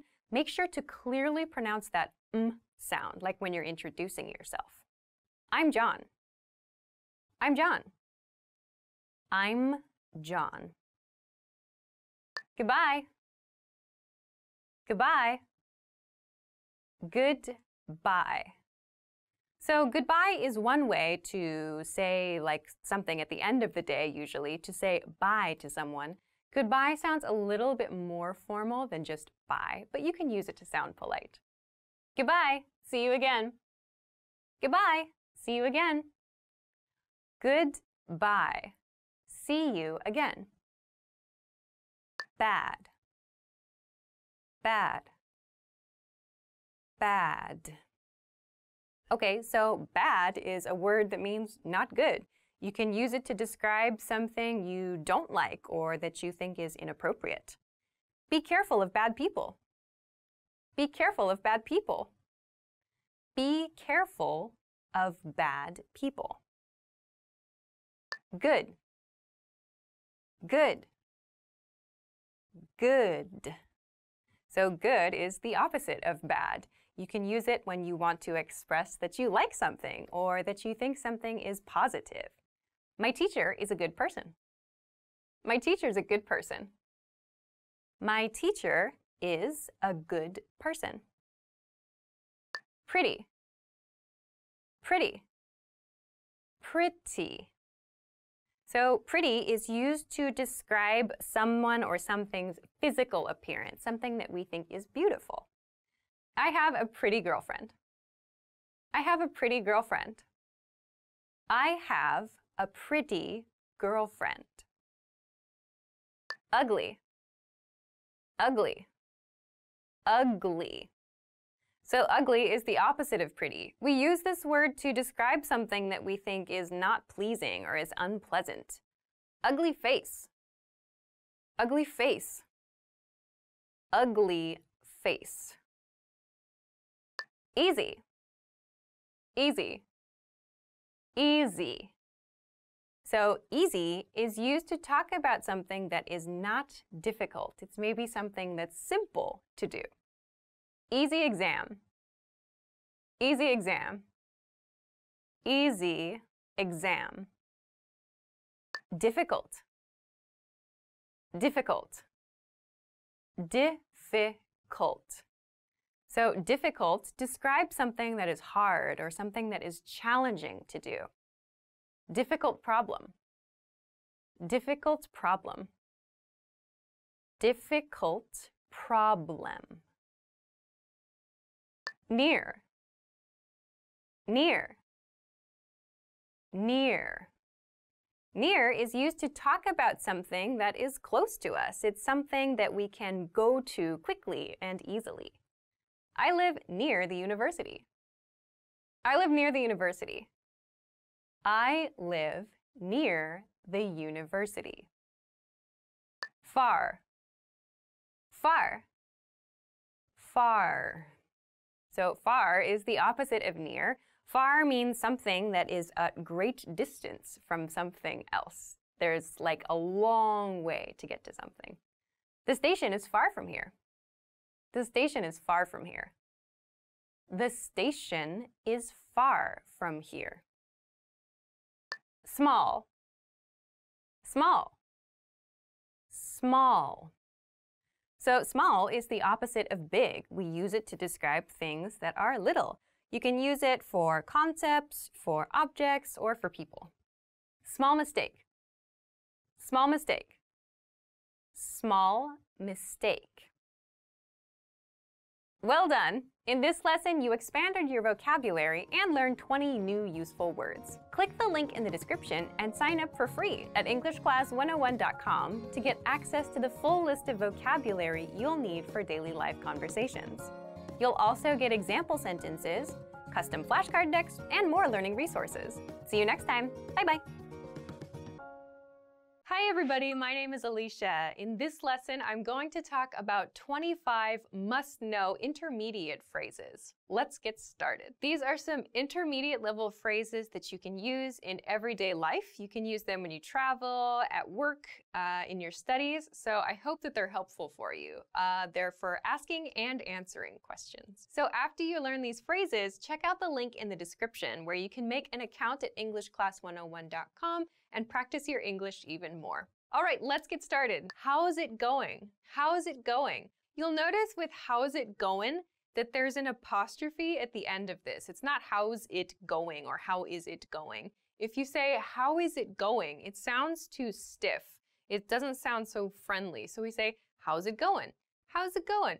How's it going means how are you? Like how are you doing? Or how is your life going? So it's like a friendly, kind of rougher, more casual way to say, how are you?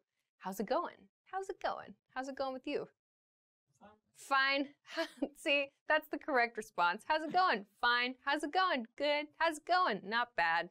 How's it going? How's it going? Okay, let's go on to the next expression. What have you been up to? What have you been up to? What have you been up to? What have you been up to? What have you been up to is a more advanced version of like, what are you doing? So what have you been up to means what did you do since the last time I saw you? What have you been up to? So what have you been up to? It's like, I've been blah, blah, blah.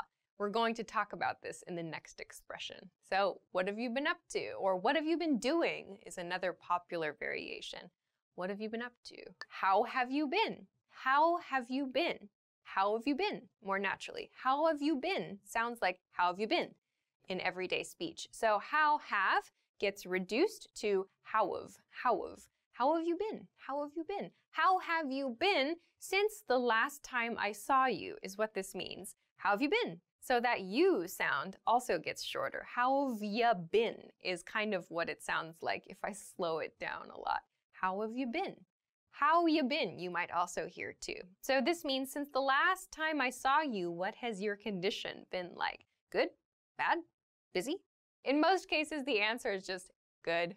You? Fine. Fine. Anyway, moving along. I've been blah, blah, blah.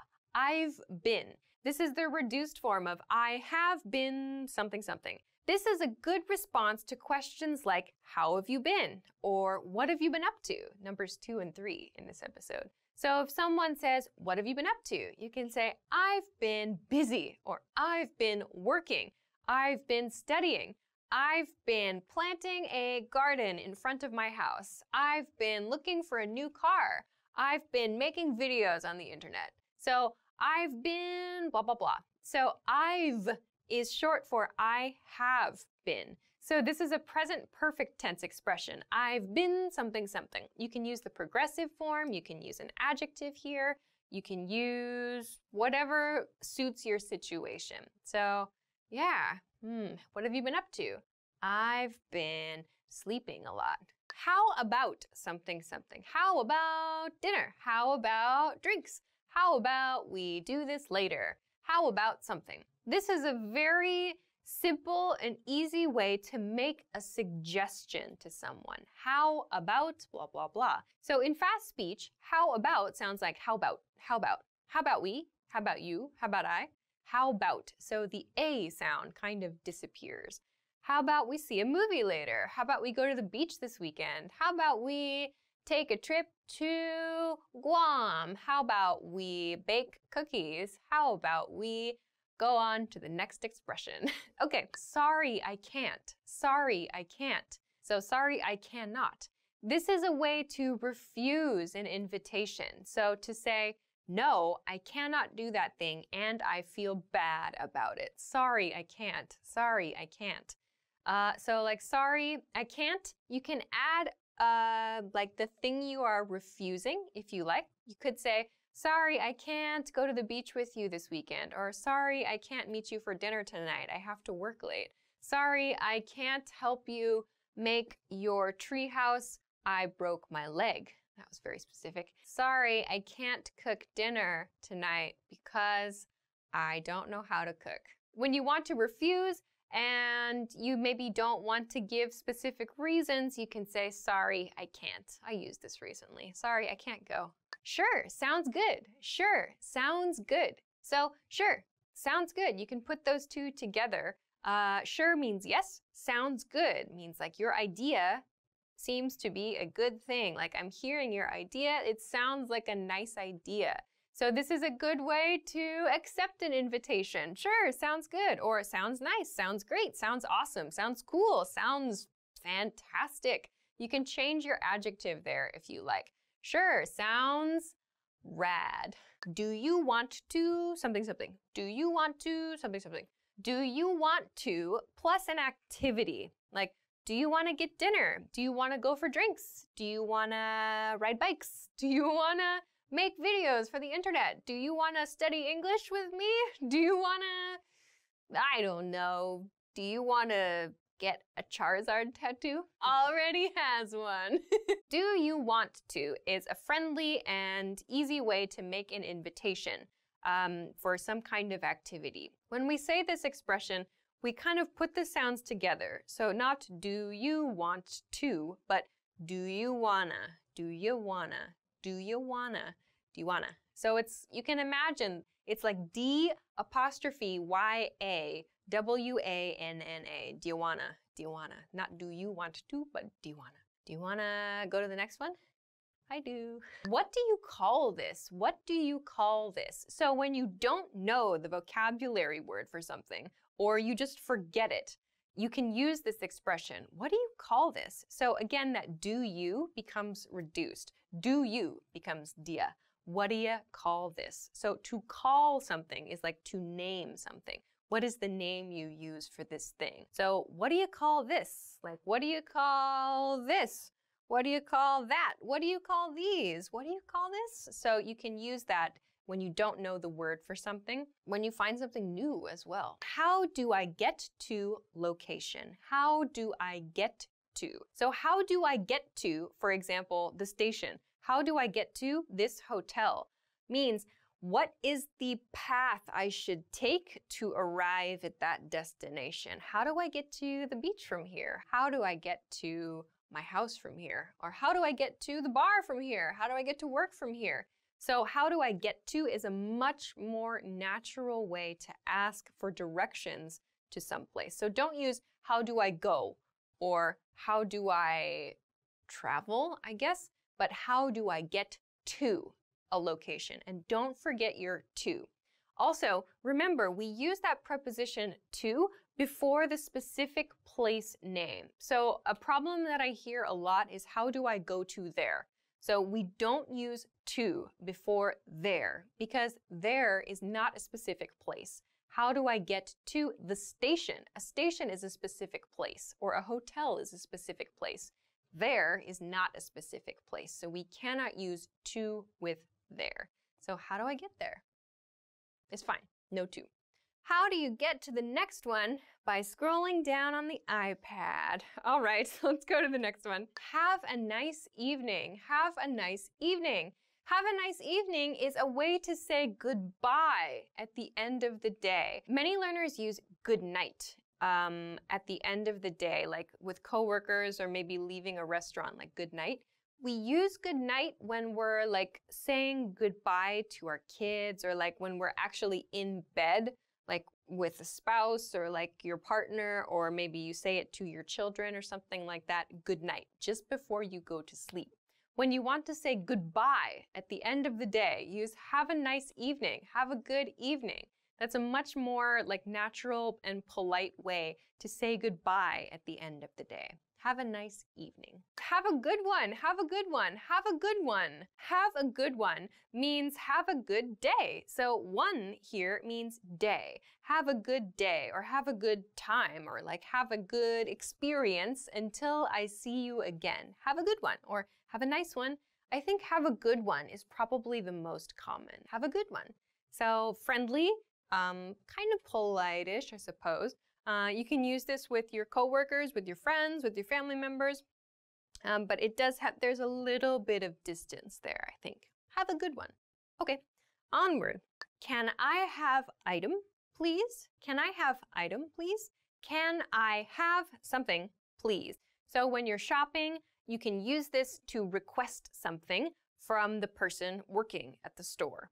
So can I have that shirt, please? Or can I have, for example, 200 grams of beef, please? Or can I have that pack of cigarettes, please? So you can use any item in this pattern. Can I have that thing, please? You can use singular, you can use plural, you can use a number here if you want, but can I have? And to make this more natural, not can I have that thing, please, but can I have? Can I have is kind of more natural. Can I have sounds like can I have? Can I have this iPad? Yes. Yes? Oh, I got an iPad today. Number of the noun, please. This is used again when shopping and maybe specifically when you're buying things in quantity. So that means, for example, like when you're shopping for food, you maybe need to buy like fresh meat or fresh fish, for example, and you want a certain quantity, a certain amount of something. You can use number of the noun, please. So I used the example before, like 200 grams of the beef, please. So you're buying things in bulk. When you're buying in bulk, it means you're buying a lot of stuff at one time. You can use an expression like this. Of course, even if you're not buying in bulk, you can use this, like 2 of the blue ones, please. You can use that as well. So this is just a simple pattern to use when shopping. Number of the noun, please. How do I plus your verb phrase. So we talked about the expression, how do I get to a place? This is how do I something. So not get, but how do I, and then use a verb here. So one thing I hear learners do when they don't know how to do something is they use an expression like, please teach me this thing, or I don't know this. So to make a request for someone to show you something, you can use this pattern. How do I use this computer? Or how do I turn on this car? How do I sell my kidney on the internet? How do I learn English? That's what a lot of people say. Just do it is the answer. So how do I plus your verb. So that's a much better way than please teach me. Use how do I learn English? How do I study grammar? How do I read books? So use just the simple present tense form of the verb in this one. Again, another point here, pronunciation point. How do I becomes how do I? How do I? How do I do this? How do I do that? How late are you open? How late are you open? This is very useful when you're visiting restaurants or bars or like retail shops as well. The most natural way to ask what time a store or other establishment finishes is how late are you open? How late are you open? So if you ask this question, you will get the closing time as the answer. Like, how late are you open? 8. How late are you open? 10. How late are you open? Midnight. Or how late are you open? We're open 24 hours. The internet is open forever. We have no closing time here in English Class 101. We're accessible always. How late are you open? So how late are you? So that are you is reduced. How late are you open? Are you sounds like how late are you open? We do not say how late are you closed. We don't say that. You could say when do you close? That's also okay. When do you close? But how late are you open? Do you have any plans for point in time? Do you have any plans for point in time? Do you have any plans for this weekend? Do you have any plans for tomorrow? Do you have any plans for tomorrow night? Do you have any plans for dinner? So choose a point in time, or kind of like I did with dinner. You can use meals here too. Choose a point in time to ask about another person's schedule. Don't forget for in this example. Do you have any plans for point in time? Do you have any plans for Sunday afternoon? Do you have any plans for Monday? So this is a quick way to ask about a schedule. Very nice, and it's kind of polite as well. Okay, on to the next one. My body part hurts. My body part hurts. This is an important and natural expression to use when you are not feeling well. So instead of like, I have a pain in my arm or something, or I have a pain somewhere, I hear many learners use that pattern. Instead, use my plus your body part hurts. For example, my arm hurts, my head hurts, my finger hurts, my stomach hurts, my back hurts, my face hurts. Because I got punched in it this morning. It's not true. Have you ever punched yourself in the face? Myself? Yeah, I did it once and I'm never gonna forget it. Probably yes. Yeah, I was trying to pull like the blankets up. It was like 6 in the morning. I was cold, it was winter. I tried to pull the blankets up and my blanket was kind of like shiny and slick and I was like half awake and I was like, bam! So my body part hurts. My body part hurts. That's the quickest way to explain that you do not feel well in some way. My body part hurts. Don't forget that S. My body part hurts. My eyeball hurts. That's not something birds say. My ear hurts. My throat hurts. How much is this? How much is this? This is a cost-related expression when you are shopping. How much is this? How much is that? You probably don't need to use this so much because in most cases the price is clearly written in stores. But every once in a while you do need to ask or you need to like talk to someone about a price in a conversation. So how much is this or how much is that? You can change that. Of course, you can use the plural here. How much are these? How much are those? In present tense. And you can also ask about past tense information. How much was that? For example, how much was your car? Or how much was this apartment? Or how much were those donuts? This is a very important question. How much did your sandwich cost? You could ask that as well. How much does something cost is another expression you can use. But yeah, how much did your sandwich cost? It looks good. Or how much for a dozen burgers to be sent to my office tomorrow at 1 o'clock. What did you say? What did you say? Native speakers use this all the time. You can use this too. Please, it's important, probably more important for you to use this expression and don't feel bad about it. What did you say? Naturally, what did you say? What did you say? What did you say is a question about the thing the other person in the conversation just said. Like you couldn't catch it, or you think you misheard something, or maybe you didn't understand something they said. What did you say? It's a little more polite than just, what? So, what did you say? Yeah, anytime you need to confirm something that someone else said, you can use, what did you say? Try to use a nice intonation with this also. What did you say? What does that mean? What does that mean? And native speakers use this too. Like we don't understand everything. Like sometimes everybody needs an explanation. So what does that mean is a great way to ask for it. What does that mean in fast speech is, what does that mean? What does that mean? So the TH in that becomes like a S or a Z sound. What does that mean? So it connects to that Z sound in does. What does that mean? What does that mean?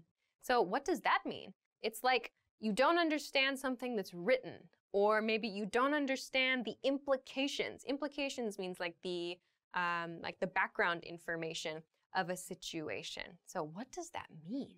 Or you don't understand something someone else said, but they're gone. So you can't say, what did you say? You ask someone else, what does that mean? What that person just said, what does that mean?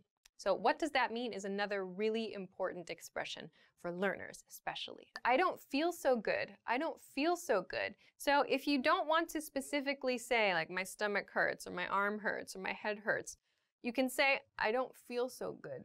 So this tends to be used more for like stomach problems. So I don't feel so good. I ate a huge lunch. I don't feel so good. Or maybe you ate something bad. Ugh, I don't feel so good. We often use I don't feel so good when we actually feel very bad very suddenly. Like in the examples I mentioned, when we eat something and our body is not happy with it and we suddenly feel sick, we might use the expression, I don't feel so good. I need to go home. So you can use this to talk about like a sudden and unpleasant feeling in your body. I don't feel so good. I need to go to location. I need to go to location. I need to go to location is useful for talking about errands. So errands is like small tasks you need to do throughout the day. We also use this expression when we need to visit the restroom urgently. So you can say, I need to go to the restroom. That's great. That's a very natural and polite way to talk about visiting the restroom. Otherwise, when you're talking about your daily tasks, you can say, I need to go to the bank. I need to go to the store. I need to go to the car wash. I need to go to the pet sitter and pick up my neighbor's poodle. What? That was very specific. So you can talk about your responsibilities with need to. Yes, you can substitute have to here. I have to go to the bank. I have to go to the store. Keep in mind also, when you want to use the negative form, I don't have to or I don't need to, you can, but make sure you use it with something you don't have a responsibility to do. I hear lots of learners use expressions like, I don't have to go to the bar today, for example. Like, if going to a bar is part of your regular responsibilities, like you work at a bar, or like part of your business is at a bar, fine. But if it's just something you occasionally do, it sounds really unnatural to use, I don't have to go to the bar today. So we use this in the negative form for things we can naturally and reasonably be expected to have responsibility to do. So keep that in mind when you use the negative form. Okay, onward. I have to. So my previous one was I need to go to a place. If you want to just talk in general about responsibilities, you can use I have to. I have to get up early in the morning. I have to study for my tests. I have to think of a new hairstyle for my cat. Yesterday I had to, past tense, I had to buy new clothes because my director was making fun of me for wearing shirts that they were falling apart on camera, because that's how much I love shopping. Yeah. So past tense, I had to buy new clothes yesterday, or I had to go out in the rain yesterday. So again, I had some responsibility to do that. So past tense, had to. When are we leaving? When are we leaving? I included this here because it's a common question, surprisingly, like when are we leaving? Not when do we go? That's one that I hear sometimes, like when do we go, or when we go, or something like that. Don't use those. Oh, sorry, Mr. iPad. The question is, when are we leaving? So we use this when we're at an event. We're at a party, we're maybe at work, whatever. You're going somewhere else with another person or with a group. When are we leaving? When are we leaving this place, in other words? So natural pronunciation, when are we leaving? When are we leaving becomes when are we leaving? Okay, so those are 25 must-know intermediate phrases. I hope that those are helpful for you. Many of the phrases that I introduced here are in present tense, but remember, you can use them in past tense and in future tense too. So don't stick only to present tense. Make sure to go outside of present tense and think about the different ways that you can use these expressions to talk about the past and the future.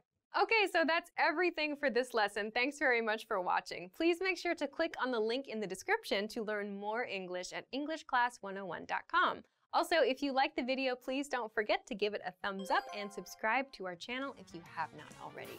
Thanks very much for watching this lesson, and I will see you again soon. Bye-bye. Stevens.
as you go along, so I can better understand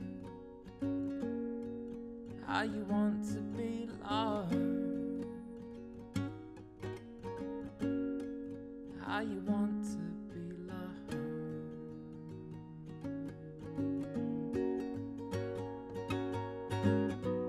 Living it up, you came in on a high tide, calling to court all my fears, letting it go, this wild untried emotion. Say it loud and say it clear,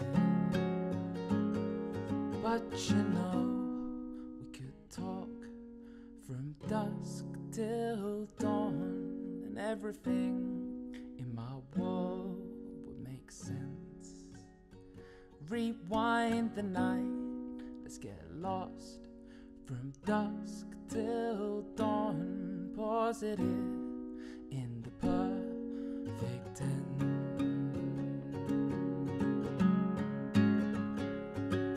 and sing me your favorite song. Translate for me as you go along, so I can better understand how you want to be loved, how you want to be loved.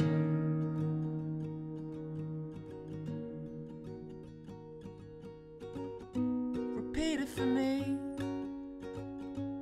one more time now. Make it as slow as you dare, word by word, interpreting this emotion. Share as much, dear, as you can. But you know we could talk from dusk till dawn, and everything in my world will make sense. Rewind the night, let's get lost from dusk till dawn. Pause it in the perfect tense. Sing me your favorite song. Translate for me as you go along, so I can better understand how you want to be loved, how you want to be loved, how you want to be loved, how you want to be loved, how you want to be loved.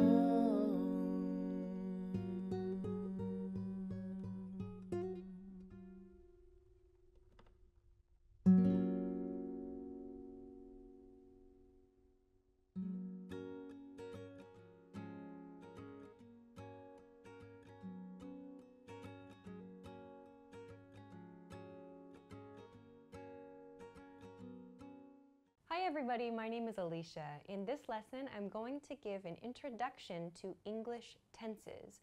For this lesson, I'm going to give a short introduction to when to use each of the English tenses. I'm also going to share an example of what that tense looks like in a sentence or in a question. So this is just a quick guide. If you want more information about any of these tenses, you can try searching the YouTube channel or our website for a video specifically about one of these tenses. So I hope this is helpful for you. Okay, so let's get started. The first group of tenses I want to look at is the present tense.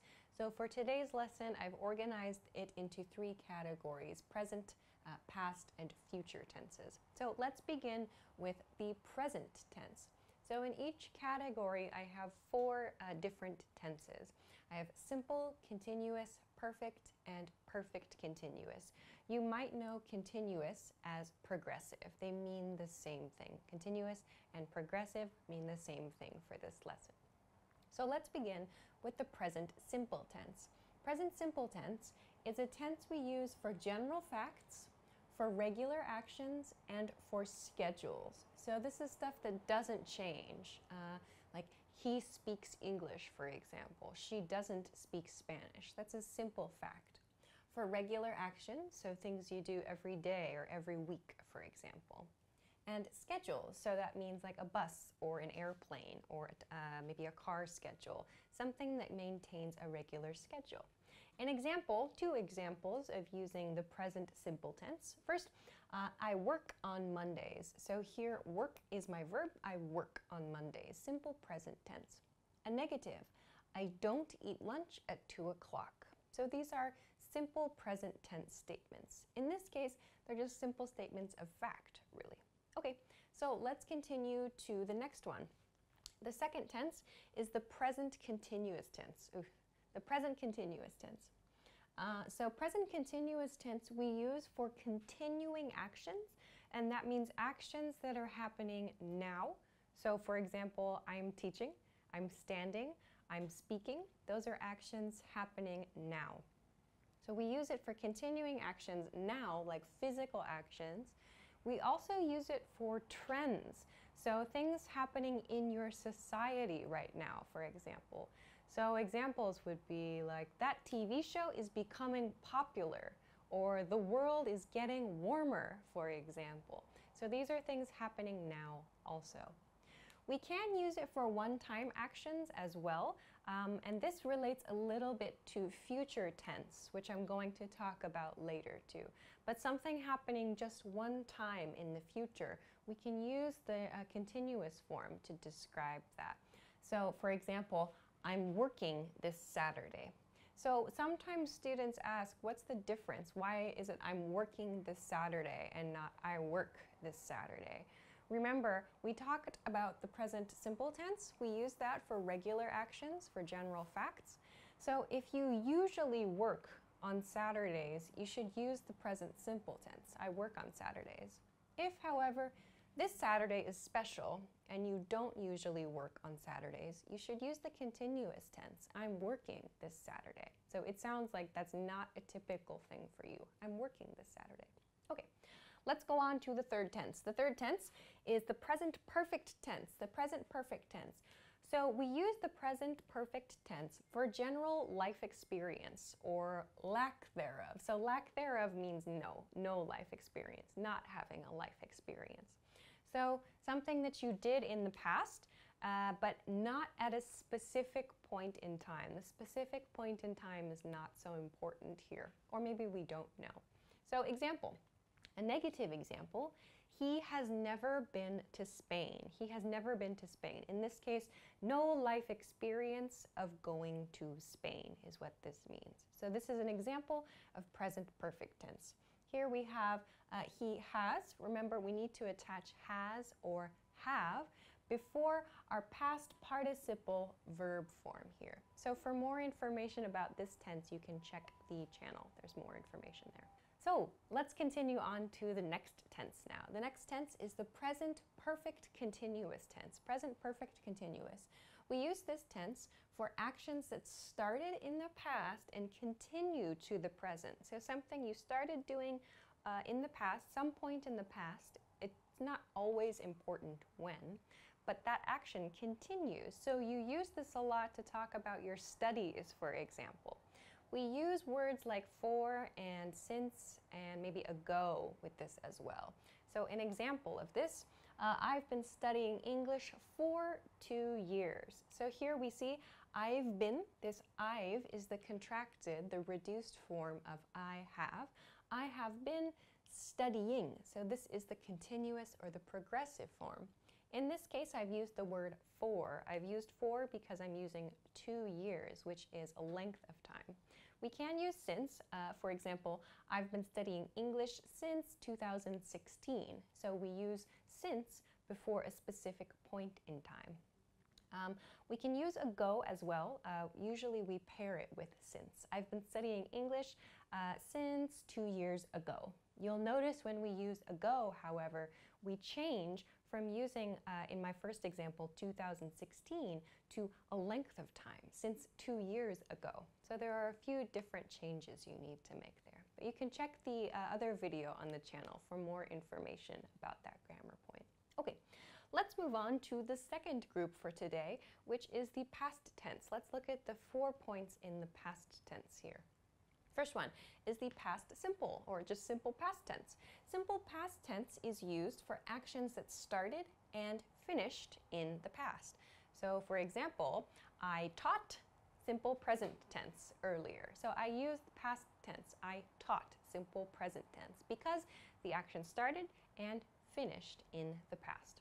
Another example, I worked all night. I worked all night. So work is my verb. I use simple past tense worked because the action started and finished in the past.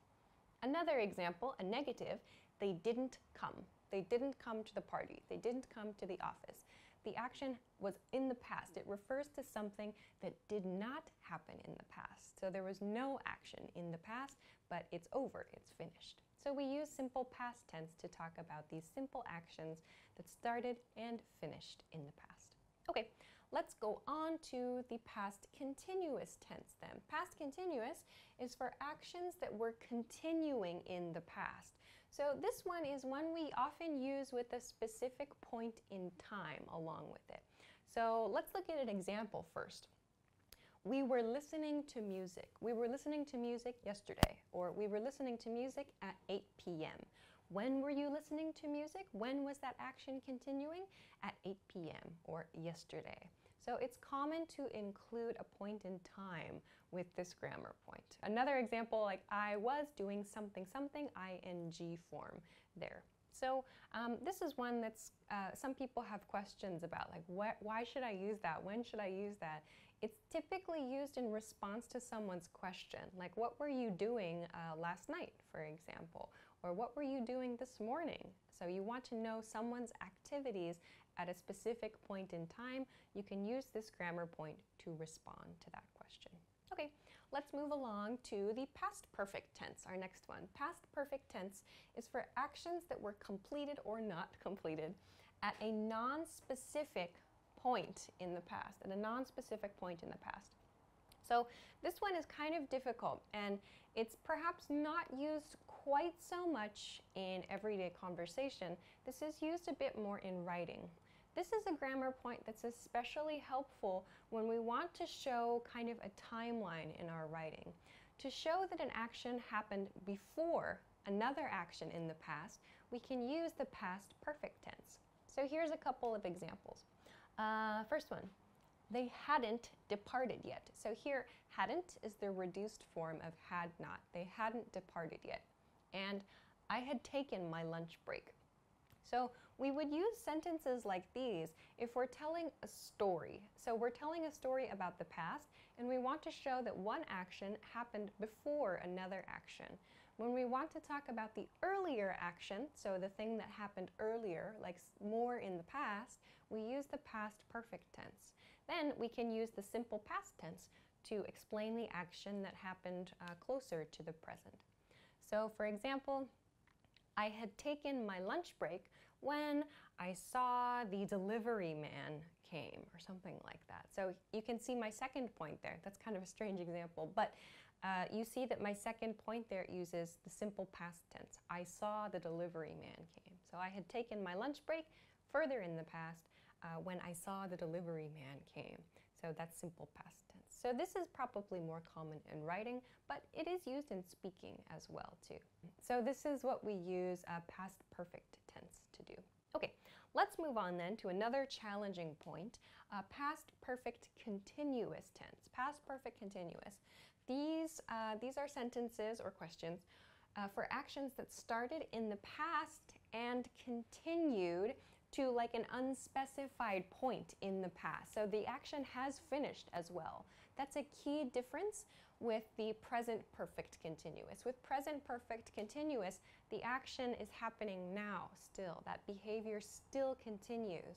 Key point though with past perfect continuous is that the action started at some point in the past and then continued and finished as well, but at some unspecified point. So maybe we don't know exactly when the action finished, but it's done, it's complete. So let's look at an example. They had been waiting since 3 p.m. So here, they had been waiting. This shows us that there was some waiting period. So the waiting started at 3 p.m. and the waiting continued and continued and continued. We don't know when the waiting finished, but this grammar point shows us that the waiting has finished. We're finished waiting. That's done. We wanted to talk only about this period of time the people were waiting in the past. So this is the grammar point that we use to talk about things that were happening over a period of time in the past and then finished. So this is something, again, we use when telling stories. We're showing a sequence of events, actually. Okay, let's move along then to the last group for today's lesson, the future tense. Future tense. Let's start with the future simple tense. Future simple tense. This is for actions that are planned or unplanned for the future. There are actually a lot of different things we can do to make the future simple tense. Some very common ways of making future simple are through using will and won't, and going to and not going to. And earlier in this lesson, I mentioned using the continuous tense, the present continuous tense, the ing form of a verb, to make statements about the future also. So there are many ways to make simple future statements. Let's look at a couple of examples. First, I'll have a glass of wine. This uses will, I'll. I'll is the reduced form of I will have a glass of wine. That's a future statement. Also, he's going to cook dinner. In this one, I've used going to express that. So these are just simple things about planned or perhaps unplanned. Like he's not going to cook dinner would be an unplanned action in the future, or something that's not going to happen in the future, rather. Okay, so let's go on to the future continuous tense now. Future continuous tense, this is for actions you think will or will not be continuing in the future. Something you think will be continuously happening in the future. Let's look at an example.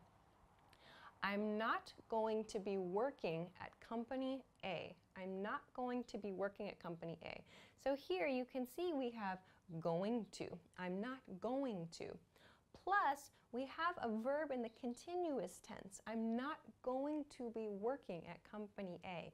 Meaning, in other words, I'm not going to have a job at company A, or I'm not going to continue my position at company A in the future. That's my thought now in the present about the future. So at that time in the future, like in 1 year, for example, I will not be working at that company, or I'm not going to be working at company A. So that's the idea behind the future continuous tense. Okay, let's move along to the future perfect tense then. So future perfect tense refers to actions that you think will have started some point in the future. So remember, you're thinking in the present right now. But this grammar point is used to talk about something you imagine in the future that starts at some point and you think might be continuing into the future, maybe. Something started and maybe continues. This is the idea here. So let's look at an example. I will have lived in China for 2 years. I will have lived in China. So here I'm using will to show it's a future tense statement, I will, plus have lived. This is the same thing that we use for the present perfect tense that we talked about earlier, that past participle plus have or has, but we're attaching it to a future tense will. I will have lived in China for 2 years. So when would we use this? So if, for example, someone asks you a question about your future and they say like, So where do you see yourself in like 2020, for example? Or where do you imagine you're going to live in 2020, for example?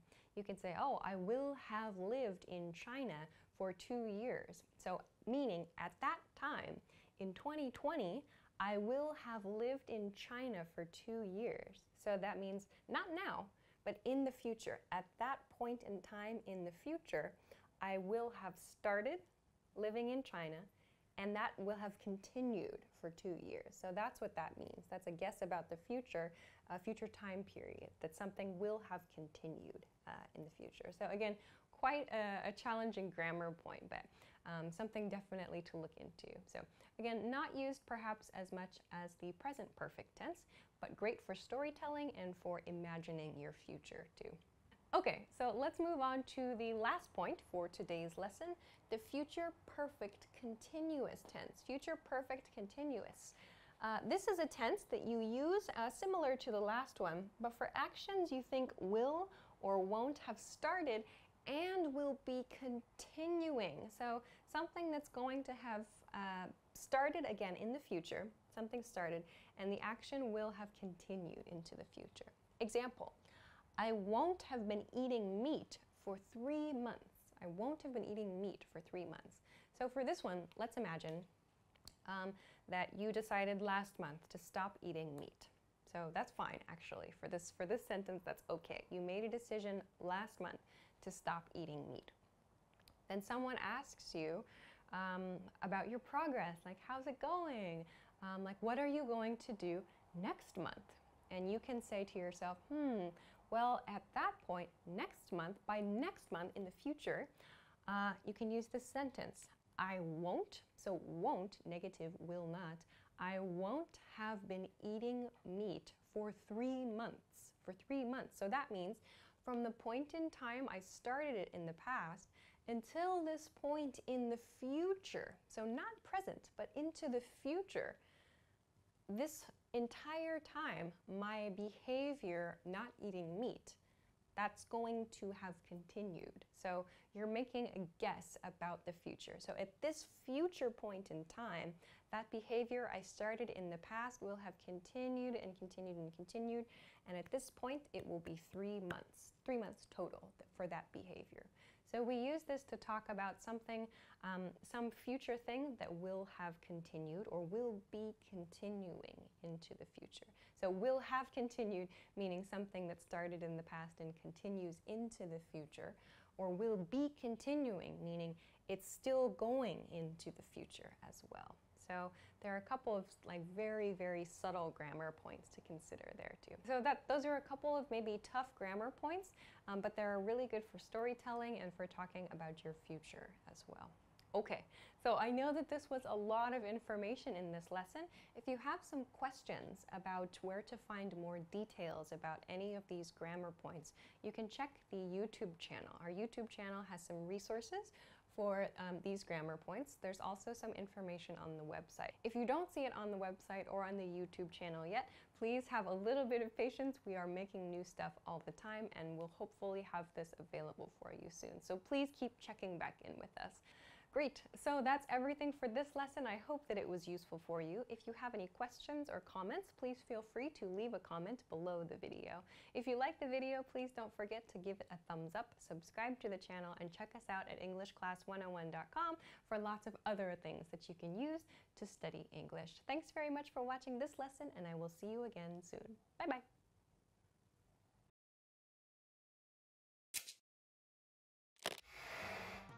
Imagine you're on a plane. There's someone next to you. What do you say? Hi, Alicia here. Introducing yourself in English is easy. In this lesson, you're going to learn how with Gustavo and Henry, who meet on a plane. Gustavo's moving to New York. His family is going to join him later in the month. Henry is in the seat when Gustavo gets on the plane. Let's watch. Excuse me. Sorry about that. Hi, how do you do? I'm Gustavo. Nice to meet you, Gustavo. I'm Henry Edens. I'm sorry. Can you say that again, please? A bit slowly? Henry Edens. Henry Edens.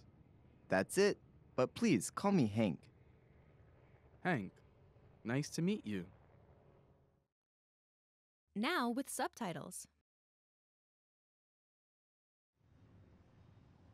Excuse me. Sorry about that. Hi, how do you do? I'm Gustavo. Nice to meet you, Gustavo. I'm Henry Edens. I'm sorry. Can you say that again, please? A bit slowly? Henry Edens. Henry Edens. That's it. But please call me Hank. Hank, nice to meet you. Here are the key words from the scene.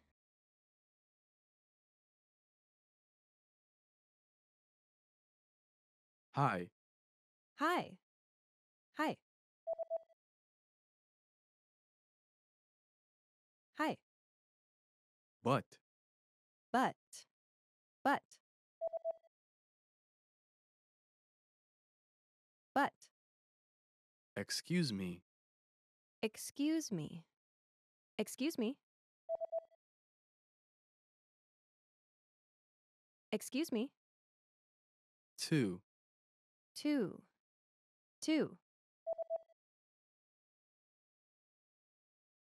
Two. Nice to meet you. Nice to meet you. Nice to meet you. Nice to meet you. How do you do? How do you do? How do you do? How do you do? Here are the key phrases from the scene. How did Henry apologize when he realized he was in Gustavo's way? Sorry about that. Sorry about that. In general, this expression, when used to respond to "excuse me," shows a friendly willingness to help the other person. In this case, Henry wanted to show he was happy to move out of Gustavo's way. You can also use it to apologize for a small mistake, like bumping into someone on the street or blocking someone's way in the aisle of a supermarket. Now you try. Say Henry's line after Gustavo speaks. Excuse me.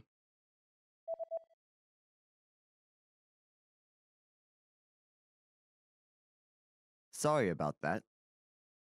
Later, Gustavo also used the word sorry to apologize when he didn't understand Henry's name. Which phrase did he use? I'm sorry. I'm sorry. This is a very common phrase in English for many situations, but here, Gustavo uses it to indicate he didn't understand something. Now you try. Say the line after Henry speaks. I'm Henry Edens.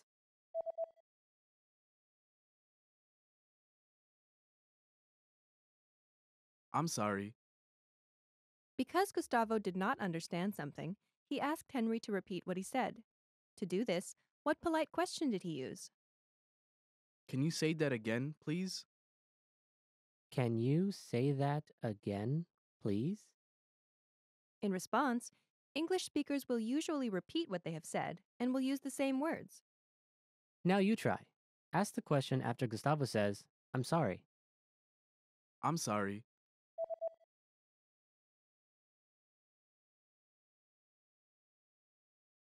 Can you say that again, please?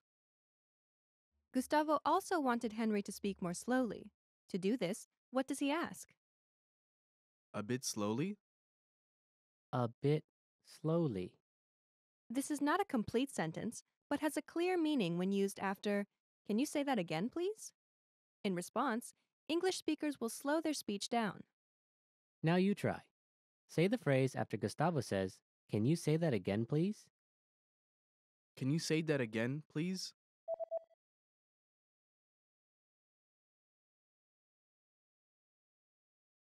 A bit slowly? After Gustavo said Henry's name, Henry confirmed he said it correctly. How did he do that? That's it. That's it. This is like saying, "That's correct." But since the situation was friendly, "That's it" sounded more natural. Now you try. Say the phrase after Gustavo says Henry's name correctly. Henry Edens.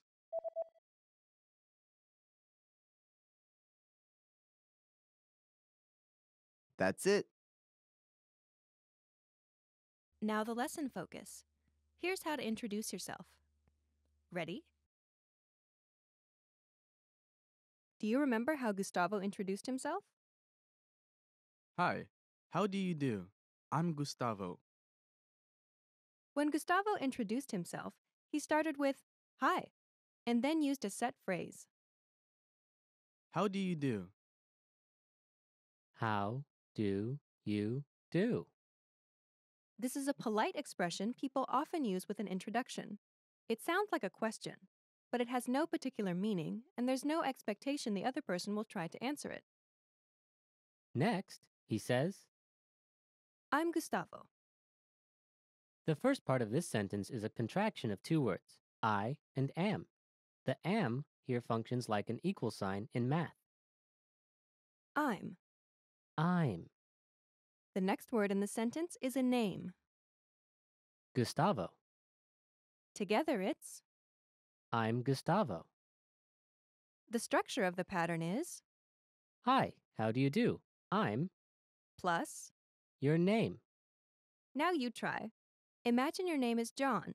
Say, hi, how do you do? I'm John.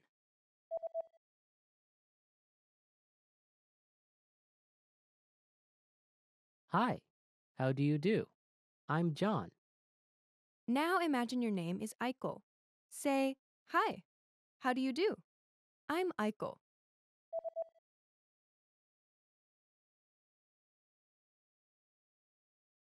Hi, how do you do? I'm Aiko. Now use your name.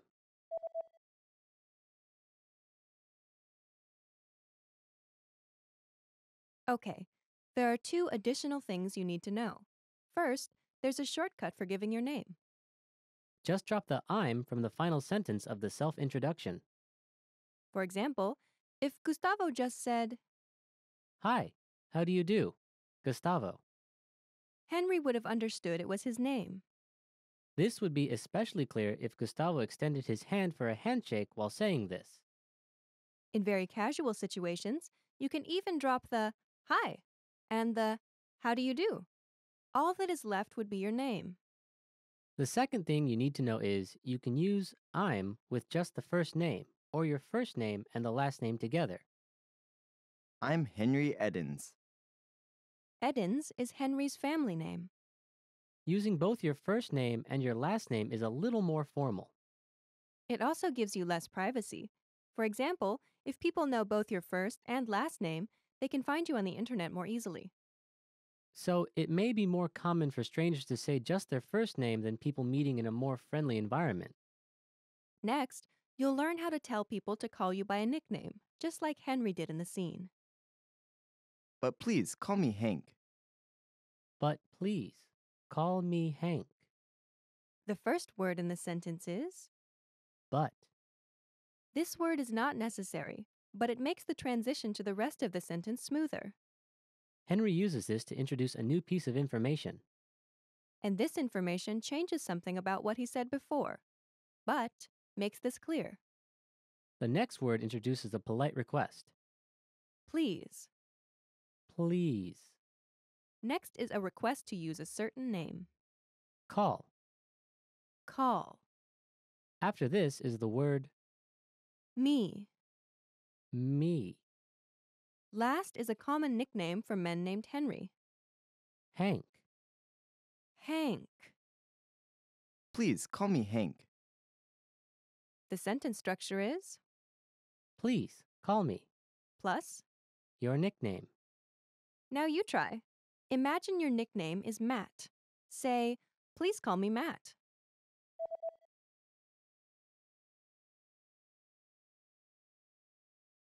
Please, call me Matt. Now imagine your nickname is Lulu. Say, please call me Lulu.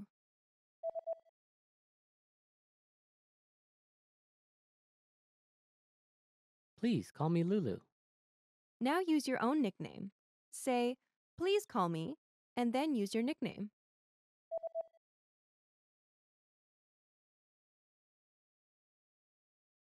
Finally, when you meet someone for the first time, it's polite to say a set phrase at the end. Nice to meet you. Nice to meet you. Usually, both people will say this or something similar to it. Now you try.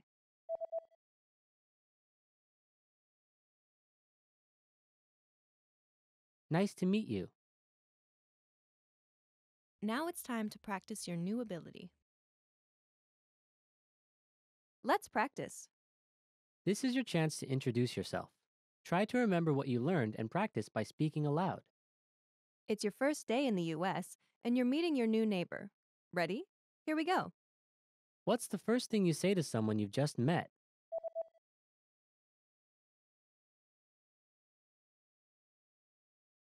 Hi, how do you do? How do you tell someone your name?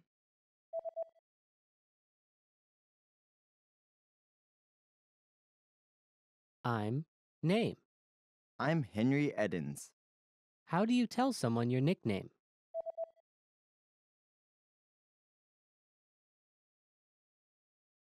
Please call me your nickname. Please call me Hank. What's the last thing you say to someone you've just met?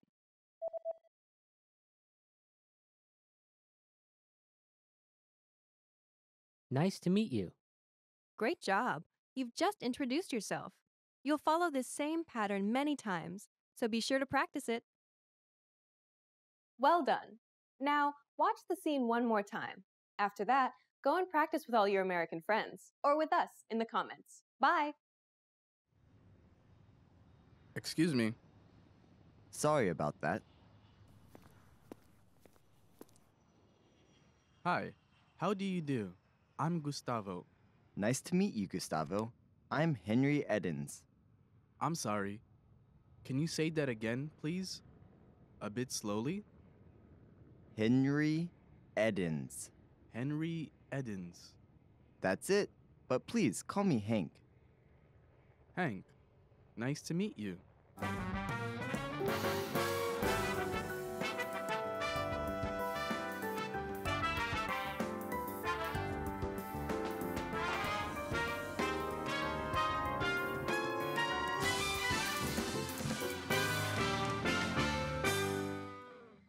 Yeah! Hi everybody, welcome back to Top Words. My name is Alicia, and today we're going to be talking about tongue twisters. Tongue twisters are phrases that are difficult to say, so they're really good chances to practice your pronunciation. Let's go.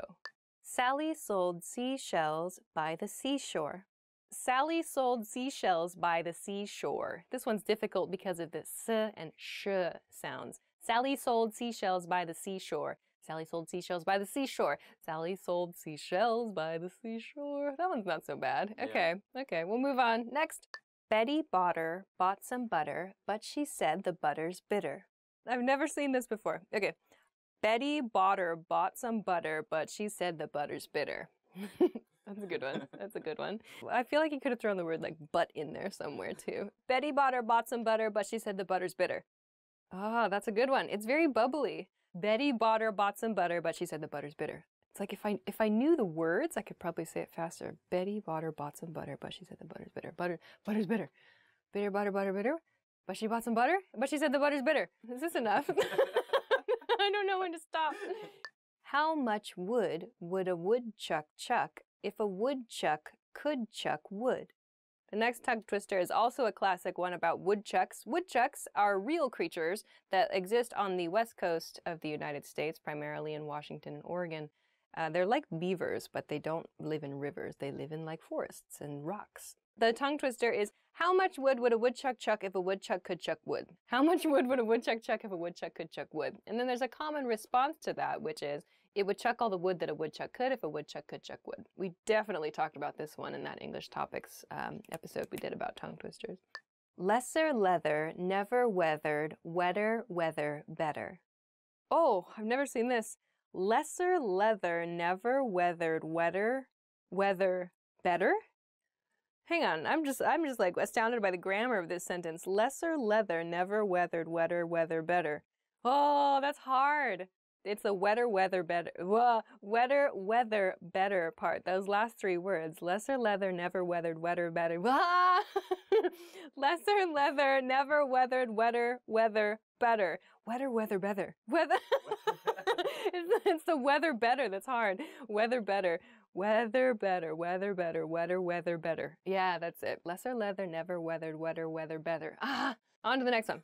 If two witches would watch two watches, which witch would watch which watch? If two witches would watch two watches, which witch would watch which watch? Did you write these? Did you write these? Did you find these on the internet? Someone's brilliant. If two witches would watch two watches, which witch would watch which watch? That one's a good one. If two witches would watch two watches, which witch would watch which witch would watch which watch? Ah, all right, that's the end. Wow, those are really good tongue twisters. The one that always gets me from that episode of English Topics that we did was Irish wristwatch.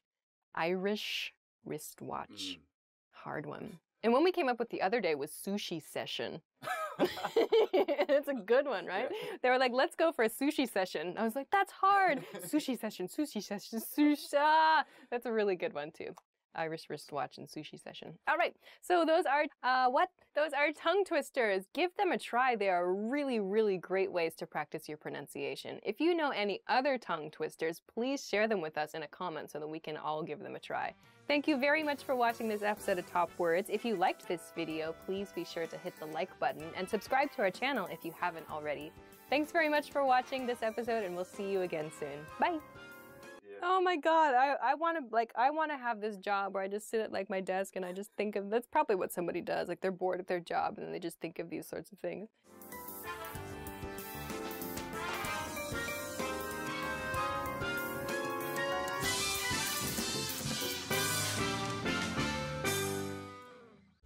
Want to speed up your language learning? Take your very first lesson with us. You'll start speaking in minutes and master real conversations. Sign up for your free lifetime account. Just click the link in the description.